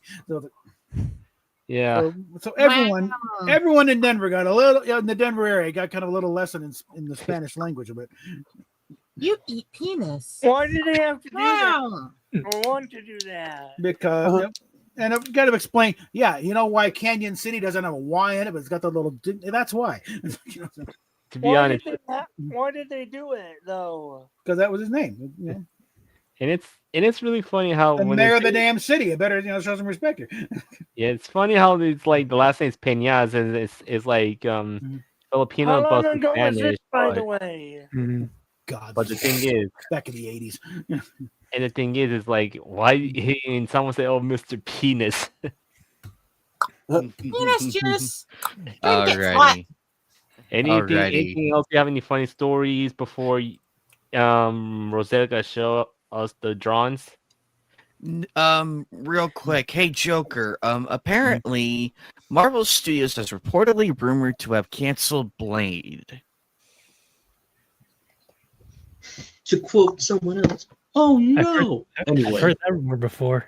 Oh no! Anyway, anyway, I knew that was coming up. Yeah. As a major fan of Batman the Animated Series, you guys know how much I love that series. Yeah. Yeah. Rest in peace, Alfred's voice actor. Oh, What? Ephraim Zimbalist Jr. died? Damn. Yes, Yeah. he passed away last week. Wait. Well, Damn God, it! Oh my God. Rip. well, he was old as the hills when he was started doing that. Remember when the FBI was the big show back in the day. Yes. I mean, Ephraim Zimbalist. Let me look him up real quick here. Rest in peace, Alfred. We'll miss him, to be honest. He was in the original 3 Star Wars movies, I think. Was it out of curiosity? Was it Clive Revel or was it Ephraim Zimbalist? Ephraim Zimbalist Jr. Oh I my believe- word! Come on. Actually, Ephraim Zimbalist Jr. died back in 2014. Whoever did the So, voice yeah. actor for Alfred on the animated series. Yeah, the first one, according to a wiki, it was Clive Revel. Yeah. Yeah, he did. I know. I saw that. Yeah, he died. But Ephraim Zimbalist Jr. was back in 2014. Yeah. Man, he was like, God, he was in Yeah. his 90s. But seriously, though, when I remember though back then when 95. Yeah. we heard that Kevin Conroy passed, I mean, I was utterly devastated Well, that came out of nowhere. Me too. because not only that, but roughly in the same time frame, we also lost Jason David Frank for Power Rangers, and I was like, Yeah. almost 2 in 1 on the same month. Like I was literally beside myself. Yeah. Clive Revel was 94. I was distraught when Richard Mall passed away. Yeah, another one. Richard Mole was amazing, and Yeah. for having gigantism issues, he lived to 80, Yeah. Yeah. and their average lifespan until recently was 38 because their heart tends to fail from it. Oh, And the average lifespan of people with gigantism is still only in the 40s. Yeah. Mm. I still think I had a beautiful idea for Bull's return to Night Court. If they could have done it, where it's like you would have been like this guy brought into court, and under some name they don't different name they don't recognize, but he starts talking and Dan just here's that what gets a little closer. It's like Bull. It's like hi Dan. just typical Dan Fielding. Okay, so let's do this a little bit. We had a naturally caused fish die off here recently, where we got really, really hot, and then the temps dropped way below freezing that night, and the fish were still surfaced for spring weather, and it took a lot of them out. And what happened is this concentration of pelicans and gulls you see here. Picture this across like 4 different coves stretching for about 3 miles down a river. Just solid. Goodness, that'd be a lot. And it was really intense, but I did get some great photos and video clips out of it that I'm working on getting ready for people to see.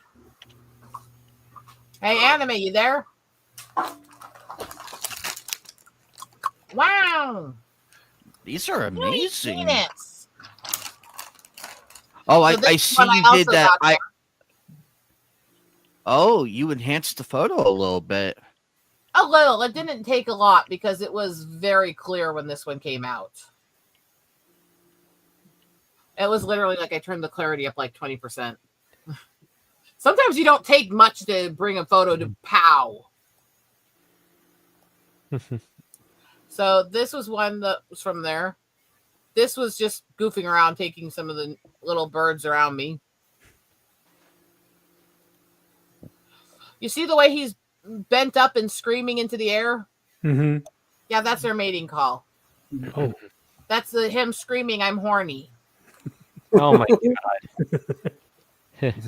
Kind of him doing a little, Resident of Whoville. We are here, we are here, we are here. I like those stripes on his feathers. Red-winged blackbird. Mm-hmm. Oh, those are pretty. Mm-hmm. I like the color. You don't see too many of these. You don't see them now. Oh, you do where I am. They are like Yeah. no, you don't understand. When we get to that season, to the small birds migrating back in spring, we get like clouds of these guys where it's like so many of them. It's like a black cloud that just fills the whole fields everywhere. So we got there, and then there's this. Yeah. Which I like. Mm-hmm. That's a rather simple shot, but I think it has some power to it. Then you have this one. You can really see how crowded we were with the birds, can't you? Mm-hmm. Oh yeah, that's very crowded. Lots of birds. Yeah. And then there was this one. This one was completely by accident. I was trying to take a scenic shot of the pelicans, and he photobombed me trying to get a fish. But damn it, it didn't come out beautiful, right? Uh-huh. It sounds like all of them were busy during feeding time. Mm-hmm. That's our local swans that I go visit every year for a while. They're actually the pets of the local cemetery that works with veterans. Mm-hmm. They're actually used for some of the ceremonies for the funeral home and for helping soothe the families when they're burying loved ones. Mm-hmm. They're very sweet swans, actually, even though they'll bite anybody who isn't me. Well, it's swans. That was taken yesterday. Ooh, I like him. Mm-hmm. Kind of looking down there. What the fuck is going on? The spirit of freedom. Yeah. Yeah. This was also taken yesterday. Mm-hmm. Very rowdy personality. I love my eagles. Mm-hmm. Can't you tell? Wow. Yeah. This was taken yesterday.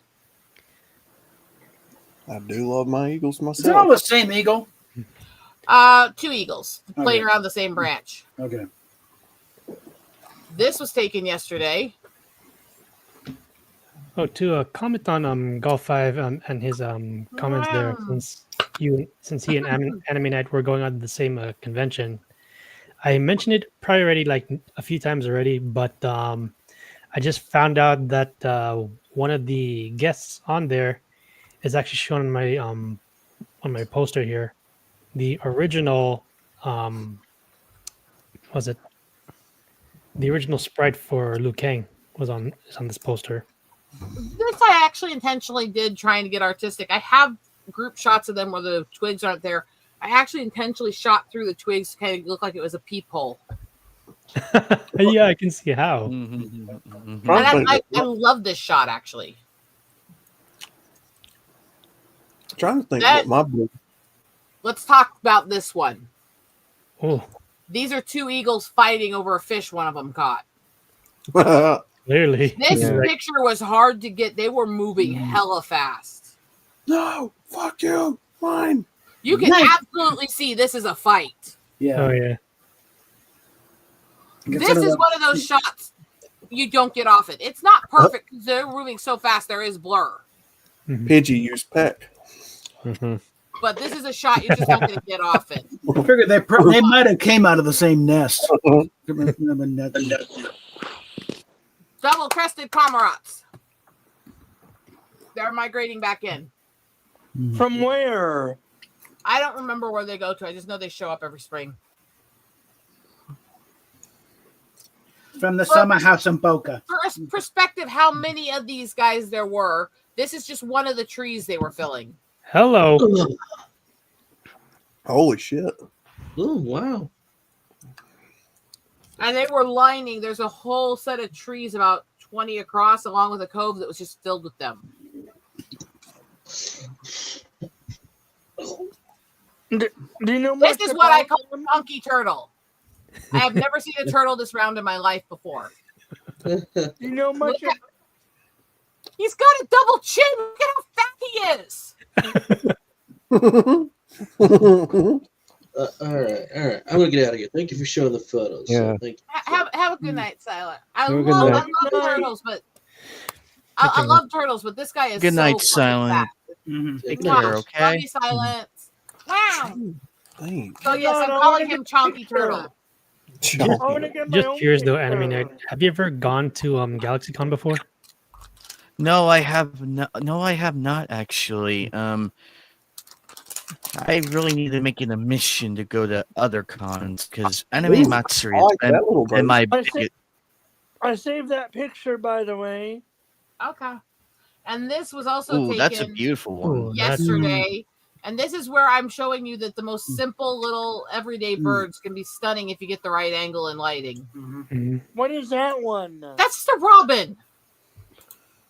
Oh, That's just a robin. I didn't know. Some birds are weird. But I got the picture in just the right lighting. It was easy to pump the clarity on the feathers slightly, and it is. I love this picture, even though it's one of the most everyday birds that you see everywhere that you'll ever find. I love this picture. I actually am enamored with it. And I don't fall in love with my own stuff often because I'm the one taking it. I can sit there and look at other people's photography and like write up whole stories and I can go on and on about the symbolisms I can find and everything.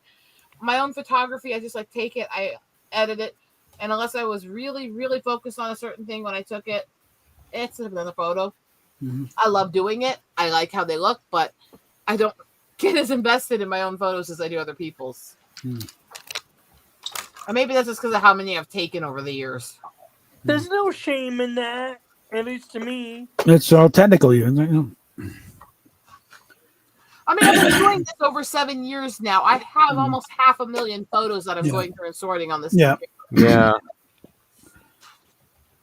It's kind of like you put a picture up and you're thinking, what it took to get the picture, everything else, what was going on around you, how cold it was, Whereas I put these pictures up and you guys see the clouds are framing around them, the light goes this way. You can see this kind of symbolism and angle and light brings into here. That's how most people approach most photos. I have trouble doing that when it comes to my own photos. Yeah. I have trouble digesting the artistic style of it on my own work. Because you know how the sausage was made.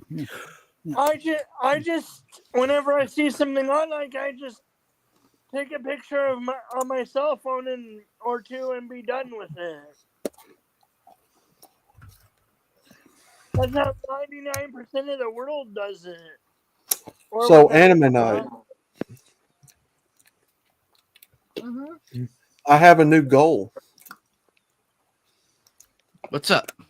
To go to at least one Comic-Con and find the set of, was it Ocean? What was that set? Golf 5? Ocean Bomb anime, was it Sparkling Water? Oh, that stuff? I've actually tried those before. Yeah, I found a set from me and Golf 5 were watching a Comic-Con, I think it was London. And they had the Sailor set on there, Sailor Moon set.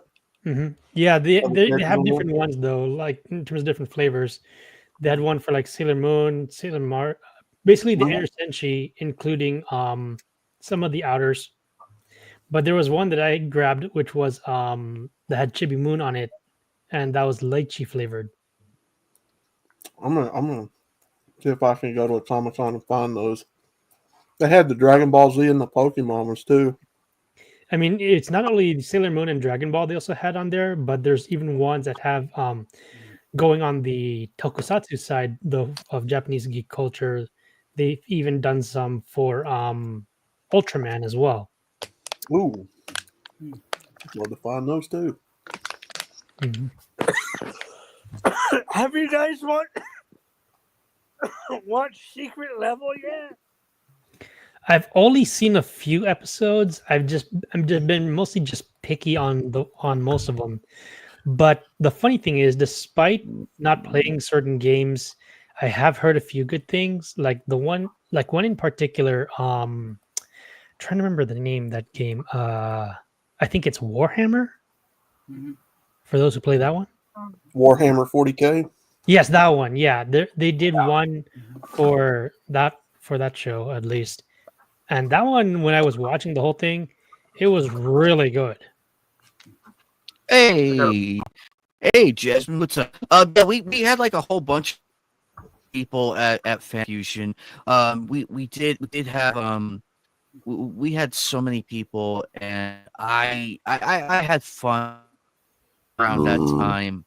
Sorry. I got to meet Steve Bloom actually. I got to meet him. Ooh, Nice. He's one of my. I respect his career and everything, even though he suffers from blatant TDS. But I can still appreciate the man and everything.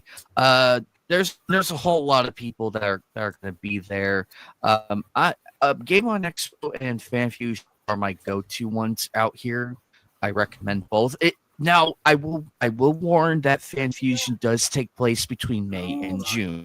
It just depends on what days, but it's either at the end of June. At the end of May or the beginning of June. It just depends. I would probably recommend wearing lighter cosplays, very lighter ones, unless of course if you can get there in the morning where it's not as hot, because the heat usually picks up around afternoon to late afternoon. So, but a lot of fun though. There's still a lot of fun to go to. This is gonna be my fifth. I believe it's my 5th year going. It's my 5th year going. I have to look back at my photo album of the one I have of the Comic-Cons and see where it began.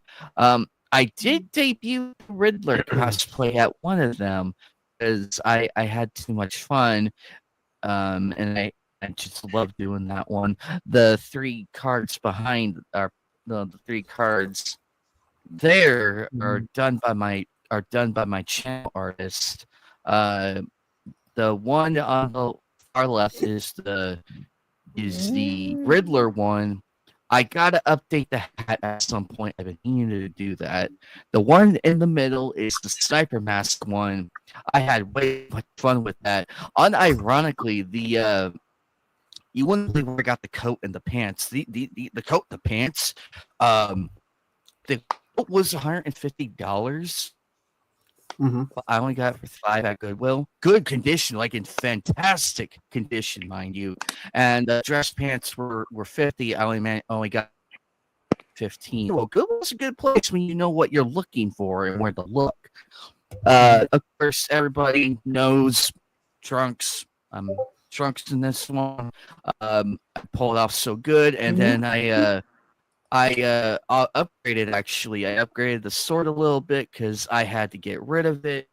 So now, yes, I'll bag it later. I'm not ready quite yet. Yeah, nice. So the other one, unfortunately, the tip broke. Like it broke to where it became sharp. So then I bought this at Anime Impulse. Got a good deal on it. Got it at 150. I only got it for 95 because he loved my Shrunks cosplay so much. Oh, Anime. I'm gonna dip. Okay, I'm getting. Go ahead. Have a good night. I just need to check on you guys. I can't stay long today. Have a Real good quick, night, Rosetta. Eagle. Real quick, Rosetta. No show next Sunday. No show next Sunday. I wouldn't be here next week anyway. So. But anyways, I'm just letting you Feel know. better Thank soon. you. Bye. Hi. Feel better soon. Uh-oh. Oh no.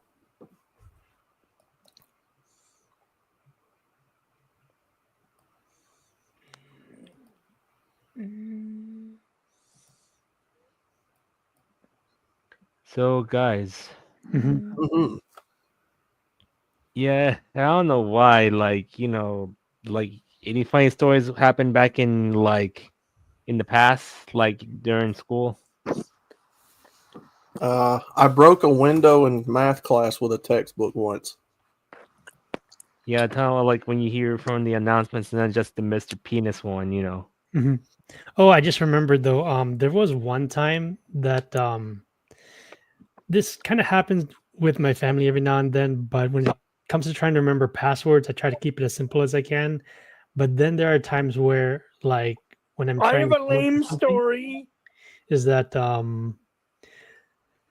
I remembered my dad was trying to help me help my mom try to fix a password of one of her accounts, and the crazy thing was is that he kept trying to tell me in the Filipino language Tagalog, he said "alam mo ba," and then he gave me the translation, which means "do you understand?"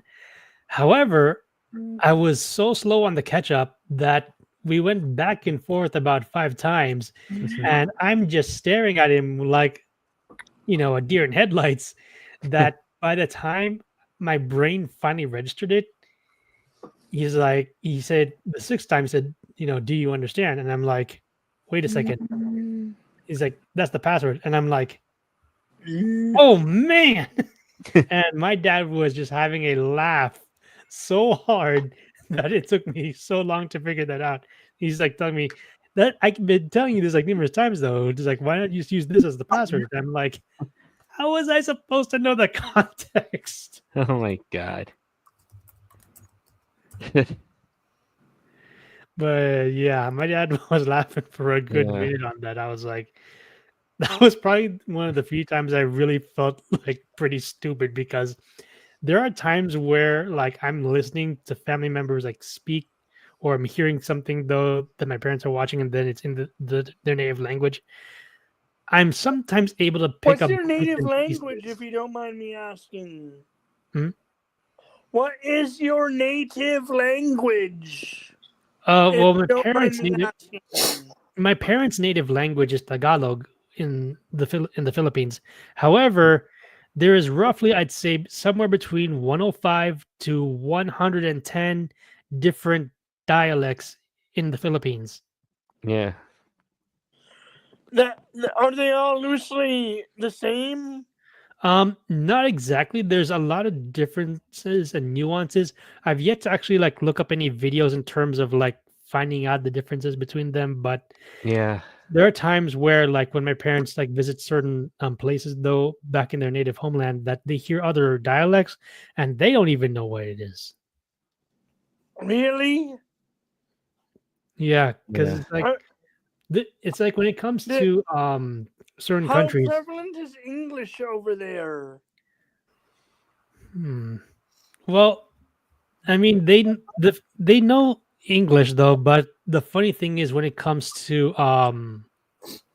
creating other languages, as I mentioned before, that the Spanish occupied the Philippine Islands for a certain amount of time, and during that time frame, when it came to learning a different language, they somehow were able to adapt a good chunk of what the Spanish taught them, including like not just dialect but also Nuance? their cuisine as well.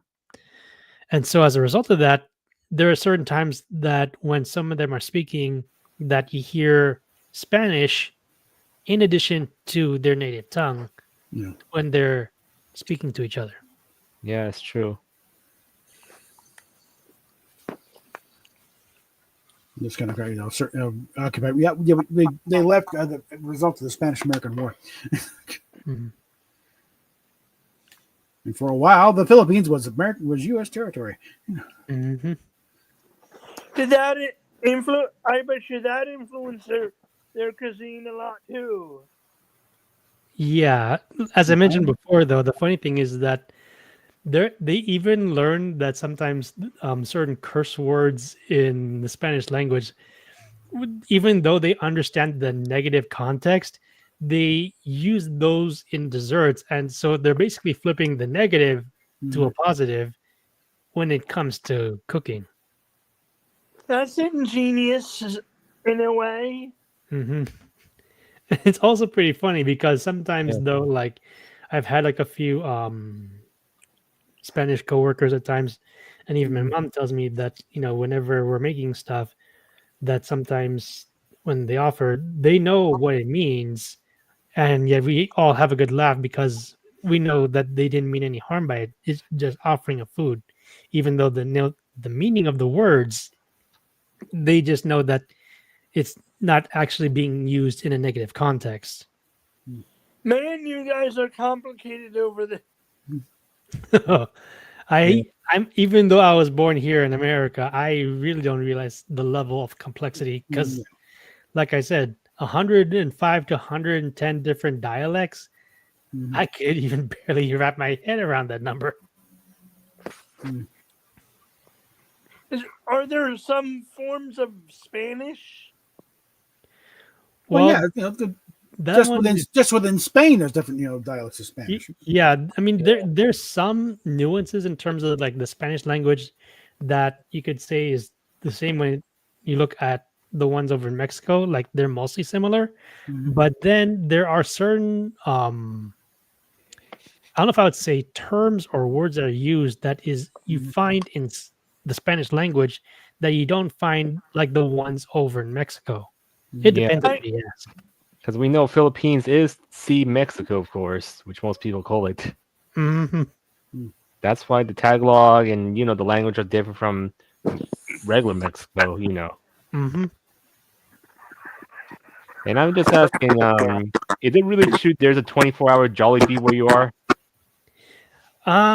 There are actually a lot. There's actually certain locations though in terms of Jollibee, but it just kind of depends really. Like the only one that I know is close to me is in Ontario, California.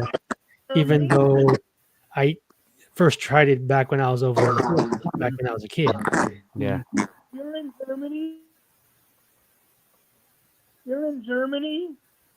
No. Actually, I don't. My little brother does at the moment. He's over in Germany. My brother was and Dad were stationed in Germany for a summer. I got to hang out in Germany for a summer. That was a fun summer. Yeah, I remember the first time I actually got to visit Germany was back roughly in 2017, 2018. And that was back when we actually left a tour group, and then we went on our own to like explore a bit. Yeah. And I'd say the only types of cuisine that I've tried so far is the schnitzel as well as bratwurst.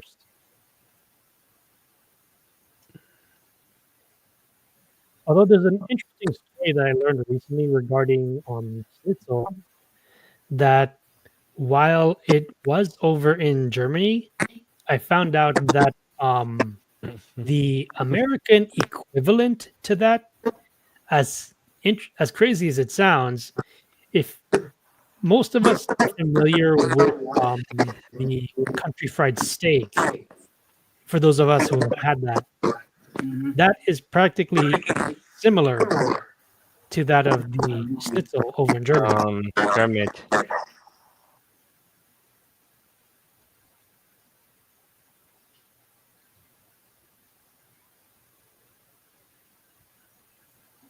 I love You should be careful with your mic. It's like it's breaking. It's kind of like Yeah, your you're, mic, you're doing the tap dancing on the microphone again. I did. Thank you for telling me. I did. I love Spatzel, by the way. Oh, really? Yeah. Every now and then, my mom and dad and I, and when my brother's around, have German night. Mm-hmm. It's mostly food. Yeah.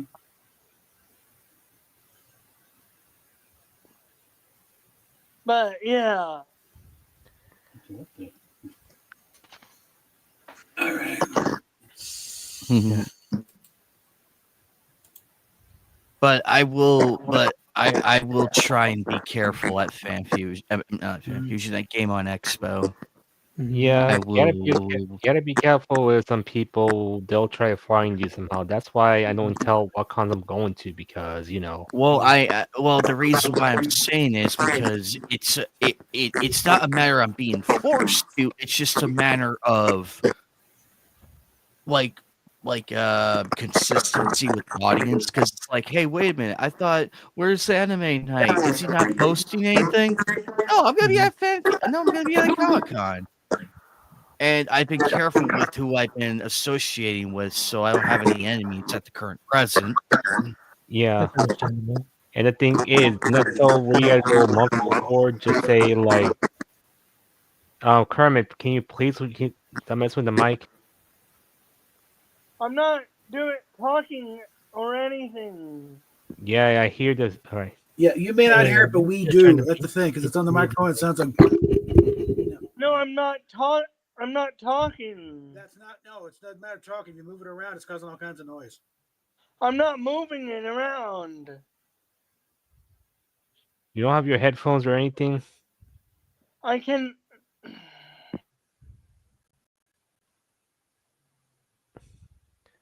All right, as I'm saying, right? My headphones get tiring after a little while.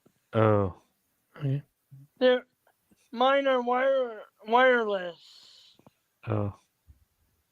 That makes sense. So, anyways, as I'm saying, right? I apologize to everyone, by the way. Yeah. Okay. It's right. It happens. There's always technical. Now, what were you saying, Shiny? Go ahead. Well, the thing is, if you plan to go to a con, don't plan like months ahead or anything, because the thing is, they'll try to get their way to get to you, and the thing is, it's better to keep it on down low until you're gotta be away. Then the only thing is, you have to be aware not to post anything like in the next 3 days. Like what I do. So, in other words, I keep it close to the vest, right? Yeah. Well, the only reason why I do it, it's not a matter of like, say, hey, look where I'm at and everything. It's also trying to promote and everything, and going to have a good time. I'm also going with some people and everything. So, and the thing is, the good news is, since I'm still technically a smaller channel, I'm not hitting the usual danger zones of the bigger ones. So yeah, I should be fine. And I'm well aware, as my channel grows and everything, I'm very well aware of it.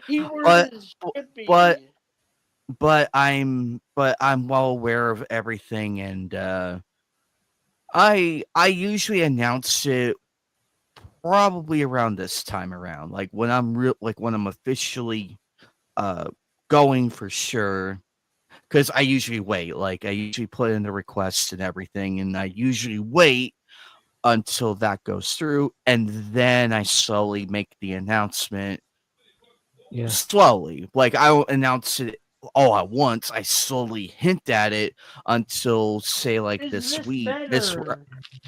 Yes, it's better. I got you, Kermit. Mhm. So it's like this Friday. I'm talking more about it because it's appropriate for this week. So Yeah, that's good. I will do what I can to get some footage and everything. Yeah. I'm gonna be very careful with what I do there because they still don't allow gun props. That's the one thing that kind of Thing. hinders Mhm. fan fusion and everything. Um Yeah, and I remember there's hearing though that when it comes to props, they always keep causing issues. But the funny thing actually is last that year was bad. Skyhound last year was bad. Like like Yeah. on there a was this scale of one 1 to guy, 10, there was this how bad? one well we went to Game on Expo earlier last year. Mhm. It wasn't at Fan Fusion. It was at Game on Expo. Okay. My trunk sword was not sharp because it was still blunt at the top. Like it had like the flat surface. The security guy tries to argue with me and almost makes me throw out my sword. Luckily, the female security, she's like, "Look, I know your sword isn't um this, that, and the other. Leave it here with me. I'll watch over it." And lo and behold, when the con ended, there she was holding it up, like saying, "Hey, over here." Mhm. But this guy, he broke some props, like he smashed in front of the congoers and had them throw out like the props and everything. Luckily, they got wind of it, and he was promptly fired for that. Yeah, Oh, that's So hopefully also, Yeah. you're not going to reimburse these guys for this. Mhm. It's a toy. Yeah, that toy costs $350, and people really can't afford it otherwise. No, you're an asshole. To be honest, confiscating Did they weapons is did kind of like a bad idea. did They they get these off-duty cops who don't know, come here from Sigma about this stuff, Mhm. and all these weird people coming with what the hell is that? And they wonder why there's incidents. Mhm. So let me explain why this this prop gun thing is still an issue. It was, I believe, it's either 2018 or 2019, one of the two. A guy dressed up in the Punisher getup and everything, because Jason David Frank was Yes, Jason David Frank. Yeah, I remember Yeah, hearing this, about that I from heard that. somebody years that ago. so Yeah. Skyhound, it actually happened here, and he had live ammo and everything, and Of course, I that freaking intel ruined everything. To be honest. Yeah, that guy he ruined wanted it. he wanted to kill Jason David Frank, and I'm like, Mhm. why? Why? I may hate Monica, Chris Sabat, and everybody else, Mhm. but I'm not they're going to lucky be an idiot here. they're Exactly, same lucky here. they're Yeah. I'll leave lucky the There may be ones that insults verbal. Mhm. they're I mean, lucky there are ones that I disagree with though, but I wouldn't go so far as to wanting to have them killed. And the thing is, look, I'm just gonna say this for real. at, Like, if at I don't like, Milo if the thing is, if I see the voice actors I don't like, I avoid them. Sky Mhm. at my local local convention, Mhm. there are vendors that sell actual blades Yeah, that you could that's the weird run part in people all that. through. There's at And least all two vendors And that the sell thing is, actual blades. yeah, let me tell you this, Kermit. Well, they put these actual weapons in a box so you won't open them. That's the No, they're not in a box. Well, they're gonna need a special permit in order to do something like that, arguably. Oh, yeah. I agree. They're Oh, not. I wholeheartedly agree. They're not in a box. They've never been in a box that I know of. Well, most cons do that where I am. Uh,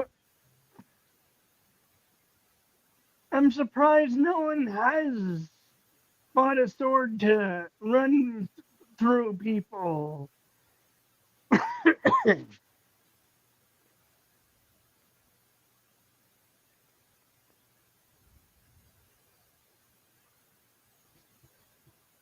as far as I know, security isn't armed.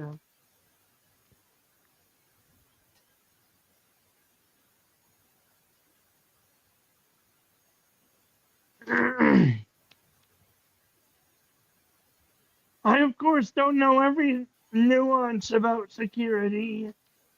They probably have people roaming around in plain clothes.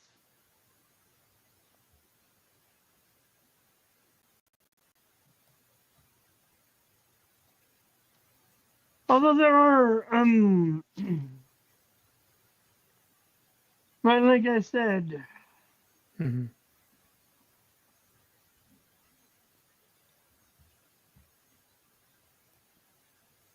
Yeah.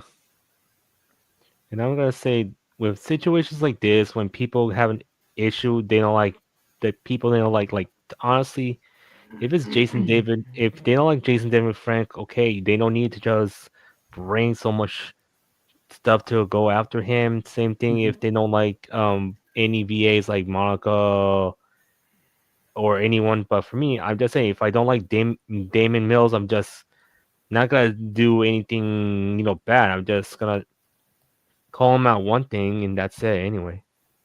Same. And the thing is, honestly, like the thing is, when I call them out, like in a way that they shouldn't be, like having their fans basically covered up for their crimes. That's the thing, and using your fans as a personal army to protect, what they did in the past. To be honest.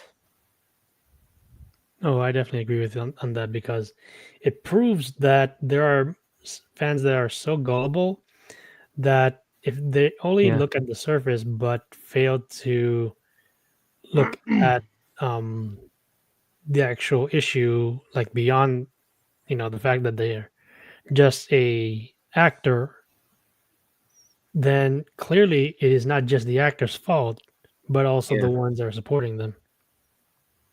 I also bet that the people who sign also have security in the crowd too. Yeah. Unfortunately.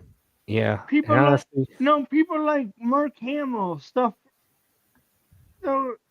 Those type of people. Mhm. even Oh though well, most, well, to be fair, most of us know, especially in the Star Wars community, that guy is way far gone. yeah, and think No, about it. I was making an example of someone that would likely have at the level that would likely have it. Well, I mean, you're not wrong there, Kermit. But the biggest irony is that for those that actually do have security, I've heard this mentioned numerous times before, where they keep going on about being anti firearms, and yet they have security that actually uses firearms. So Yeah. with that part right there, it doesn't actually add up. The whole rules for thee, but not for me type of scenario. Yeah. And the thing is, speaking of anti weapon situation, if they say they care about the environment, but yet, they were on a jet on a private jet. They Hmm. think we It was follow it their was never rules. about the environment. It's all I about was control. I wasn't just talking about Mark Hamill. And besides, Well, with Mark yeah, Hamill, we know Kermit. Though there's other actors and actresses or celebrities that make similar type of comments, and but besides, Mark Hamill is just And one among many. especially besides, in the cons, I would yeah, imagine. I know you're paying golf. Yeah. There was a lot of cosplays I was planning to do later on. I was gonna do Gene Starwind. I was gonna do it, but but anyway, unfortunately, I cannot. Um, I originally was gonna plan to do the. I was gonna do the Jawa, but I'm like, nah, probably gonna pass the fuck out in it. but my anyways, guys, my Mhm. my my my I know a couple my you can do. my my my con has Actually, a furry rest stop. Yeah. But One anyways, out guys, on the floor and one in the corner, yeah. where you can take off your furry head. Thought that was amusing. Yeah. They have But like water and stuff in there, I think. yeah. But anyways, guys, as I'm saying, like with Mark Hamill, most people avoided him because of his autograph cost is too high, like a high stake robbery. Oh, I saw the prices. It's like what, 400 for an autograph, 500 for a selfie. And Like, when you like proceed to insult half the audience, I understand the case of know your worth. I understand that, but that's the exact opposite of that. If I was going as a con guest, I would just charge the usual rate, like $40 for the autograph. I do a combo as well. It would just be 60 for the combo, just like a photo and an autograph for me. The props, I mean, signing everything else, I mean, it'd be fine. Yeah. I would try to be a reasonable guest. But these people, it's like why do I want to go to your line? You're Luke Skywalker, yes, but my desire to meet him is way at the bottom of the totem pole because I still want to meet Patrick Stewart, and I still want to meet Tim Curry. Those are my highs. Oh man, Tim Curry, I would Yeah, love Tim him. Curry he is a legend on X. And to be honest, and Jim Cummings. I want to meet Jim Cummings. I didn't get to, Oh, but I hope especially that man. I'd love to talk to him. I mean, Fan Fusion's still going. I'm hoping they do more guest announcements. If he's at Fan Fusion, I am going to be in that damn line. I am going to go on that Friday and get the autographs. Yeah, I'm just gonna say this with Mark Hamill. Well, one thing for sure that he's been doing his highway robbery on the autographs and all this stuff. Is like, honestly, he wants to try to do his payout for his donations to that party, and how he got too much in politics, and how woke he is, and guess what happened? It kind of caught him back when he sees they're gonna make Luke Skywalker gay, and guess what? He got pissed off. I I'm just found think something funny. That's thing is no. That's not. He said he wasn't gay. Mark, I found something funny that's not at all a surprise. Apparently, the idiots for the all those anti-Musk protests have note cards. Well, it's all astroturfed. And the thing is, these people who are against Musk, and then they say, "Oh, they care about the environment." Well, you're attacking the number one manufacturer of electric cars. 3 years ago, you loved the man. Okay, so what the hell? Anyway, one of the reasons, not to mention one thing, if they don't like Elon Musk so much, why they just don't go on Twitter, exactly, don't on X, and also don't buy a Tesla. Yeah, one of the reasons why I want to actually meet Jim Cummings is this. Anastasia, Hard Talk. I've been holding on to this for like the past few decades, ever since I had it back then in the 90s. Oh man, that'll be jewel on your collection right there. Yeah, considering the fact that while Christopher Lloyd did the voice of Rasputin, it was Jim Cummings who did the singing part. Oh. He is talented. I'm hoping we get to see. I really want to meet Jim. I'm willing to wait one more year. I am willing to wait one more year. If he shows up, fantastic. At either con, I'm going. I am there. And I do hope Vic gets to come out here because I got Winry's autograph. I want to get Vic's now. I'll probably get Aaron Deesmook later. I'll get him later on. I just haven't had the time to do so because the way I go is Skyhound. every Friday on Fridays when I go to conventions, I plan it out. Oh, Jesus Christ! I almost flipped the fucking bowl up my computer. Oh fuck! On Friday, on the Fridays, the first day, I take that I take the I take that day to get the autographs out of the way of the ones that I know I'm gonna go get, and I get that out of the way, and I spend the rest of the day looking around, interacting with cosplayers. The next day, and also depends on what day my sister shows up too, which has been Saturday, which is really much better than anything. I usually prefer Saturdays, so that way it would make it easier. And then Saturday, I just spend the whole day with both of them, and also we get to go splurging a bit more, like buy the Lego sets and the action figure and the anime figures and everything. It's a lot of fun. And then Sundays we just gather out the rest. Like we see what little goodies we can get. I usually get the mystery boxes around that time. I get the mystery boxes that are still there.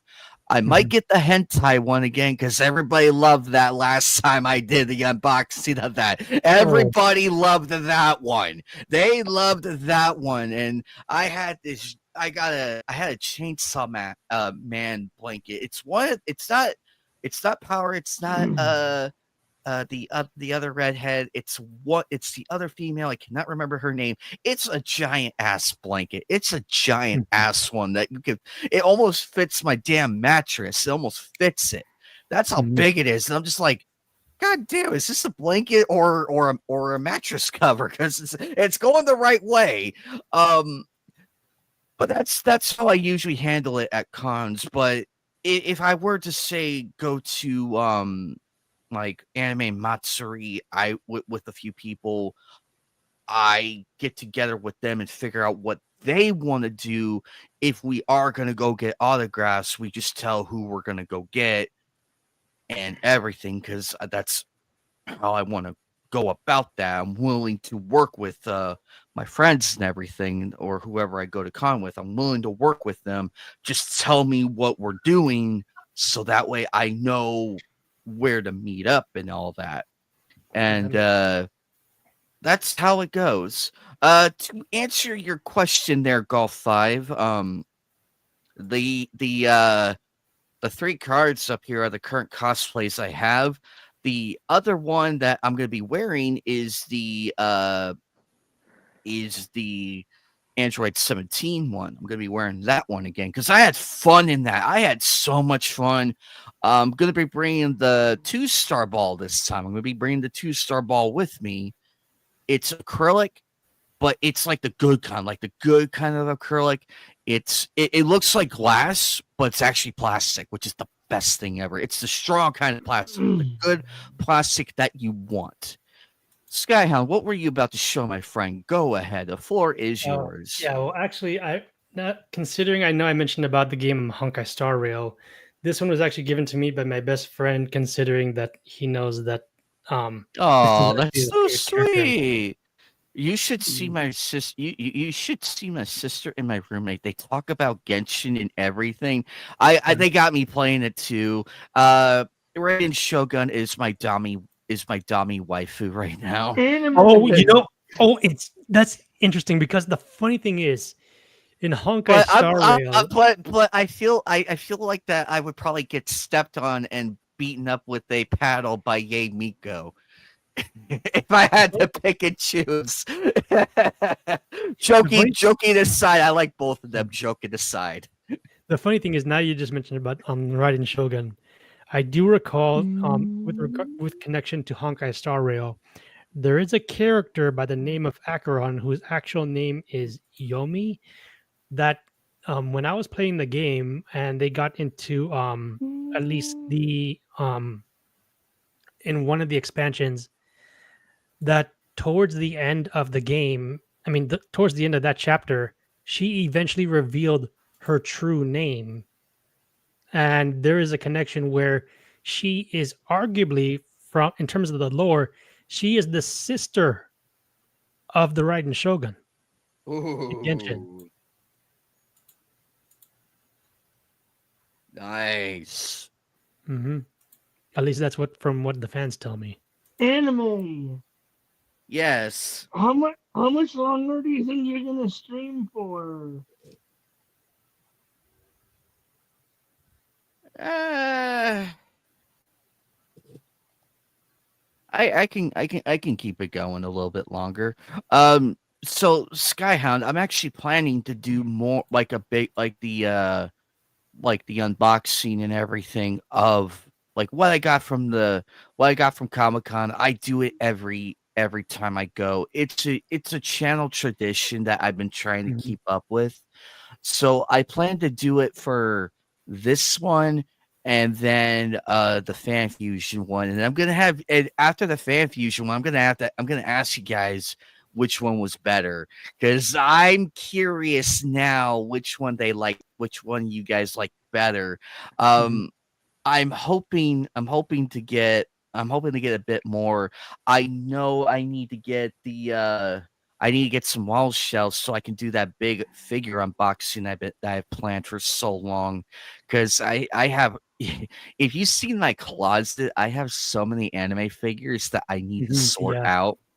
Plus, I'm thinking of getting rid of once I clear that space out, there's a statue I saw of an anime girl I want to get. It's a statue, and I'm like, that could look nice in the closet because she would be appearing behind the closet and she'd be just staring creepily at you guys. Like, why is that thing still there? Why is that there? And I would just like.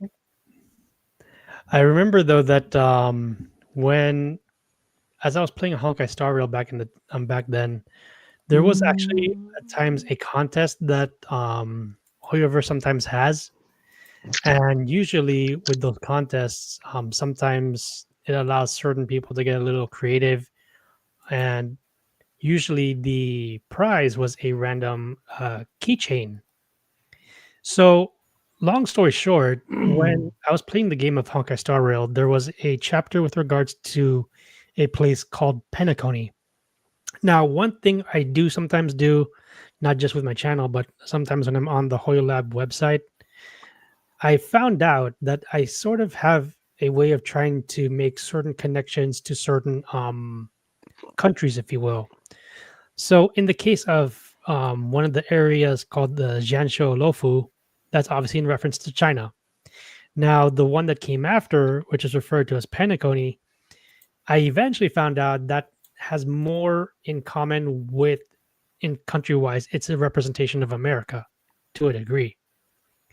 So, long story short, there was a contest that they did in which one part of the contest, besides making replies on certain posts, is the main character, the Trailblazer, actually has is given a certain ability, and that comes in the form of a hat. So the prompt was to try and use the prompt to basically design your own hat.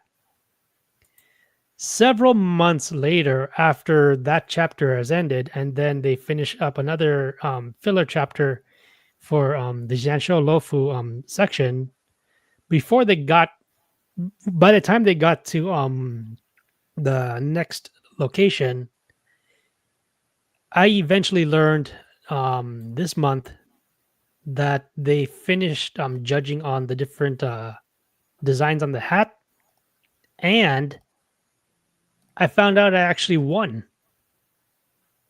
Good for you. But anyway, I'm just trying to share the little design that I put in for the entry. Well, guys, put it up. I know it's gonna be late for me because I feel a little tired, don't have that much energy right now, right? Yeah, go ahead. Oh, I'm sorry, guys. Oh, that's cute. That's how I did it. Shiny, you have a good one, my dear friend. I will let you know how the convention goes after the weekend. I'll let you know how that goes. All right. Just be careful out there because I don't want the same effect happen to happen to me like a few years ago. But honestly, it's not gonna happen to you again. I'm gonna say just be careful. Don't go alone. Be with friends as usual. Oh, always. I'm keeping an eye on what I'm gonna do. Don't go down any dark alleys. Yeah. Well, luckily we take the light rails, so I know what we're doing. Well, for me, I'm not safe to go to anime cons just yet until like sooner or later because I need to get that rebrand soon, so I could so that these guys could just not gotta worry about me very much, to be honest. Yeah, one thing's for certain though is that when I do get a chance to go to that special screening with my best friend, I am not. I mean, I know it's already pre-recorded because they already have it done over in China, but I am gonna also be attending the voice panel, the voice actors panel, which is hours prior to that. So I'm likely going to try and record as much as I can. But So the one problem that I know with voice actor panels or just panels in general is that if you're not close enough to at least where they're speaking and like answering questions, when you're trying to record on your device, the distance between you and then that person, it can sometimes affect the volume, or at least like how clear you can hear the answer to any inquiry or even or whatever it is. I've been debating if I want to up my gear or anything like get little miniature stuff to go with, so, like where I could just fit in my pocket and everything. I'm still debating that, but my phone has been handy so far, and I just hope that things go good. Oh yeah. I can't post my link on the comments, so the only thing is I'll just post it here since I still need to get my funds from my VTuber model. So I don't mind if anyone like donate a little as you can. It's not I'm not like forcing you or anything. It's like it's up to your financial decisions. Mm-hmm. Cause the thing is, like, look, I'm just am self-aware about financial decisions on people. So if if you spend a lot, it's fine, but just remember to just be aware of saving your money. That's one thing. That's true. I agree. And I have my Comic-Con budget planned out already. I have that planned out. So yeah, I realize I myself am gonna have to save up though for yeah, the month of because May. remember, I need to pay off that so I can go on my trip. Once I get my friend approved in my and not just only my friend approved, and then it's basically a group trip. So yeah. Okay. Oh, So sounds good. But check out Shiny Evolution's channel. Check out Skyhounds. Ladies and gentlemen, we're gonna wrap up here. We had a great time today. It was a chill Sunday. Pre-con stream also before. I left my Ko-Fi link, so just let them know if they if any of your audience could help me out. That's the only thing. Yeah, we could do that. Yeah. Yeah, I will What definitely be was I? documenting though. Once the event does roll by, Yeah. that how it went and all of that. But the funny thing is, time wise, is that they're going to be doing the global live stream of the concert on the 3rd, whereas with the special screening that happens on the 10th of May. You too, So Alpha. even though the difference is roughly a week, or at best a week, at least the good news is I'll be able to not just get the goodies, but also be able to meet with some of the voice actors as well.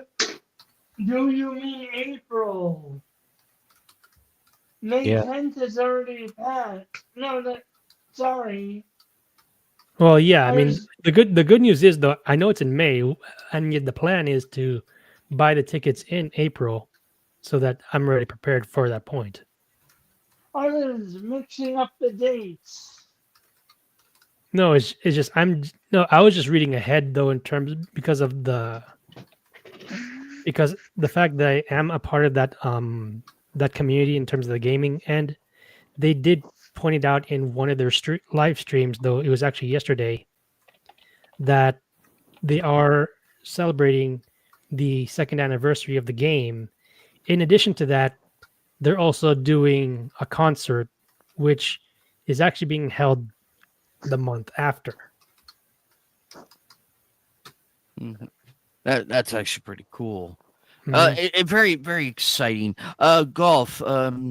Check out everybody's channels. Check out Golf's channel. Really fun dude. If you need some cosplay ideas, Golf 5.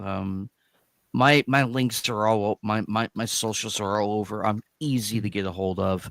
Yeah.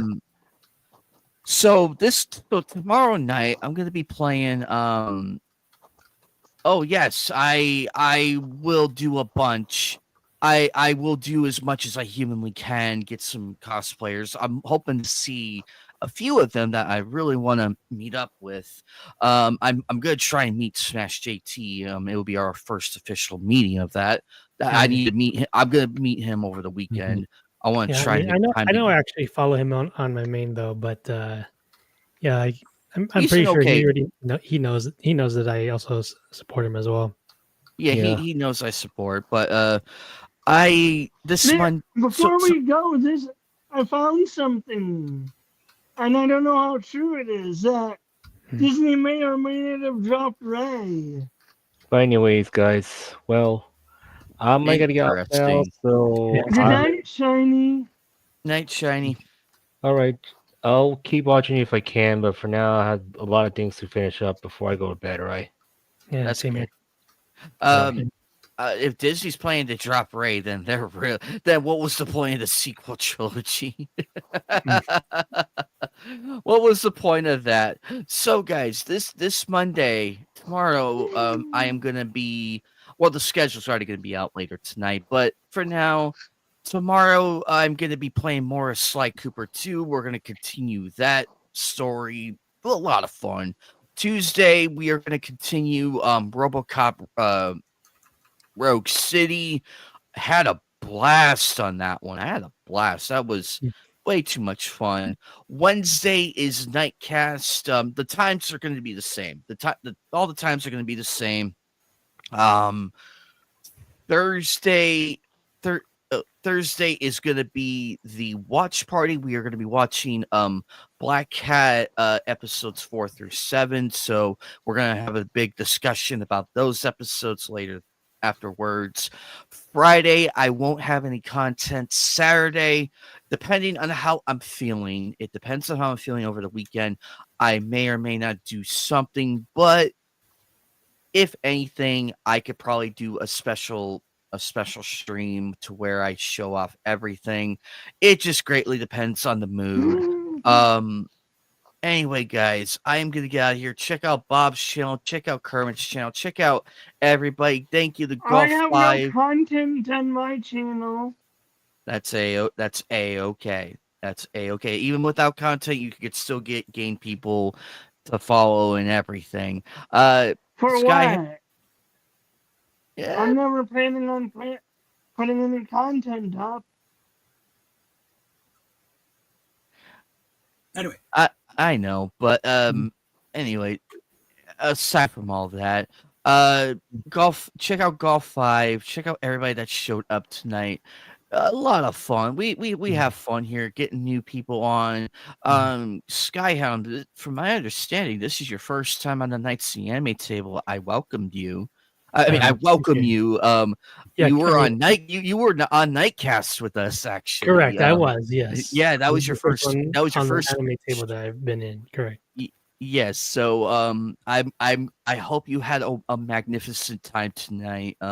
We try and do these every Sunday, but no show next week. I will I will stay up to date with that. I usually post the schedule and everything.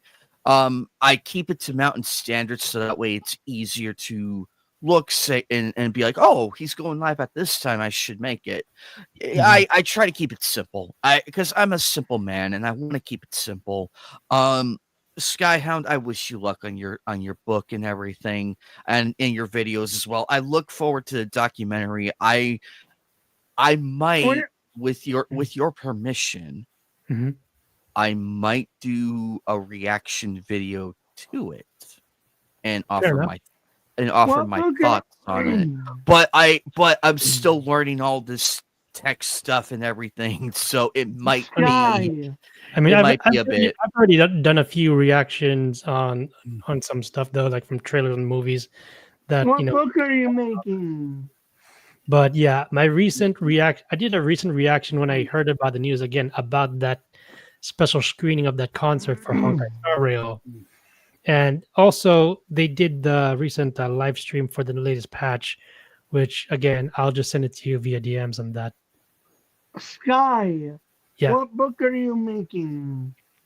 So the one I'm working on happens to be on the Power Rangers franchise. From basically they did mostly 3 eras, but I'm actually going to be covering 2. The only thing is that even though I'm doing 2 eras and across, a certain number of decades, it's a lot of information to cover. Here's the bad news. Ever since they did the auction recently for Power Rangers in general, there have been a lot of props and scripts that have either been destroyed or lost and in a bunch of warehouses. So, in terms of On information on purpose? certain things, whether it's episodes or what went on behind it, or like how these, characters were even made, it's gonna unfortunately be lost to time. So, whatever I am able to Why cover, did they do that? Just Well- cast.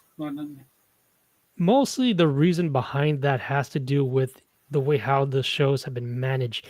Now, to be fair, from what most No, why Power did they destroy it? I mean, well, they assume that like no one is actually gonna, need it or want it. That's on the corporate end. However, since most of it was done originally also in Japan, the difference between Japan and America and how they handle their props and everything else is practically night and day. The thing is that the materials that was used to make those suits, over time it will deteriorate. But the fact that it's hard to tell like which ones are owned by whom, it just mainly depends on who you ask for the most part. But there is one guy that I did manage to interview once, thankfully. His name is Mark Richardson, and that guy started doing the props from Mighty Morphin all the way up to the Disney era, at least the start of the Disney era, which is Wild Force, and that's where it ended for him.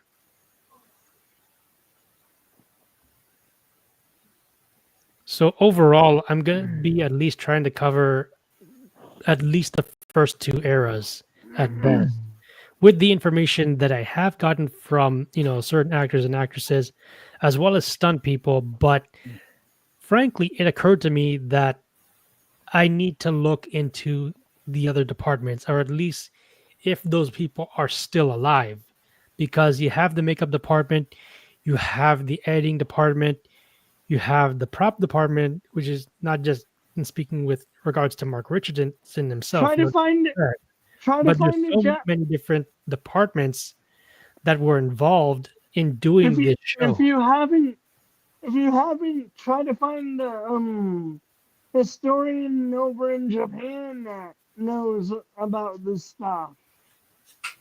If you Yeah, said, the funny thing about that is that I do know that its origins are strictly from Japan, but the fact of the matter is, though, is that I know there's some that are still alive and some that are no longer with us.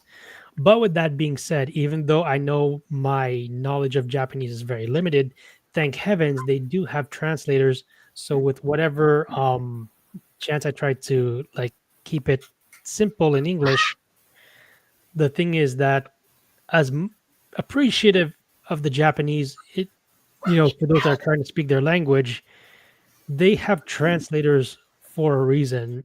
And to provide context, my best friend once attended a panel for a particular artist, and the problem was that the attempts of people trying to speak Japanese, and then the translators having to go back and forth because they have to listen to what the guest is saying, and then also whatever the question is being said in English, they have to translate, and so they're going back and forth, and it was just a complete mess. And as a result, though, they just told those that were attending, There is no need to speak in Japanese. Just do it in English. Let us handle the rest, and then we'll just, supposedly get along fine.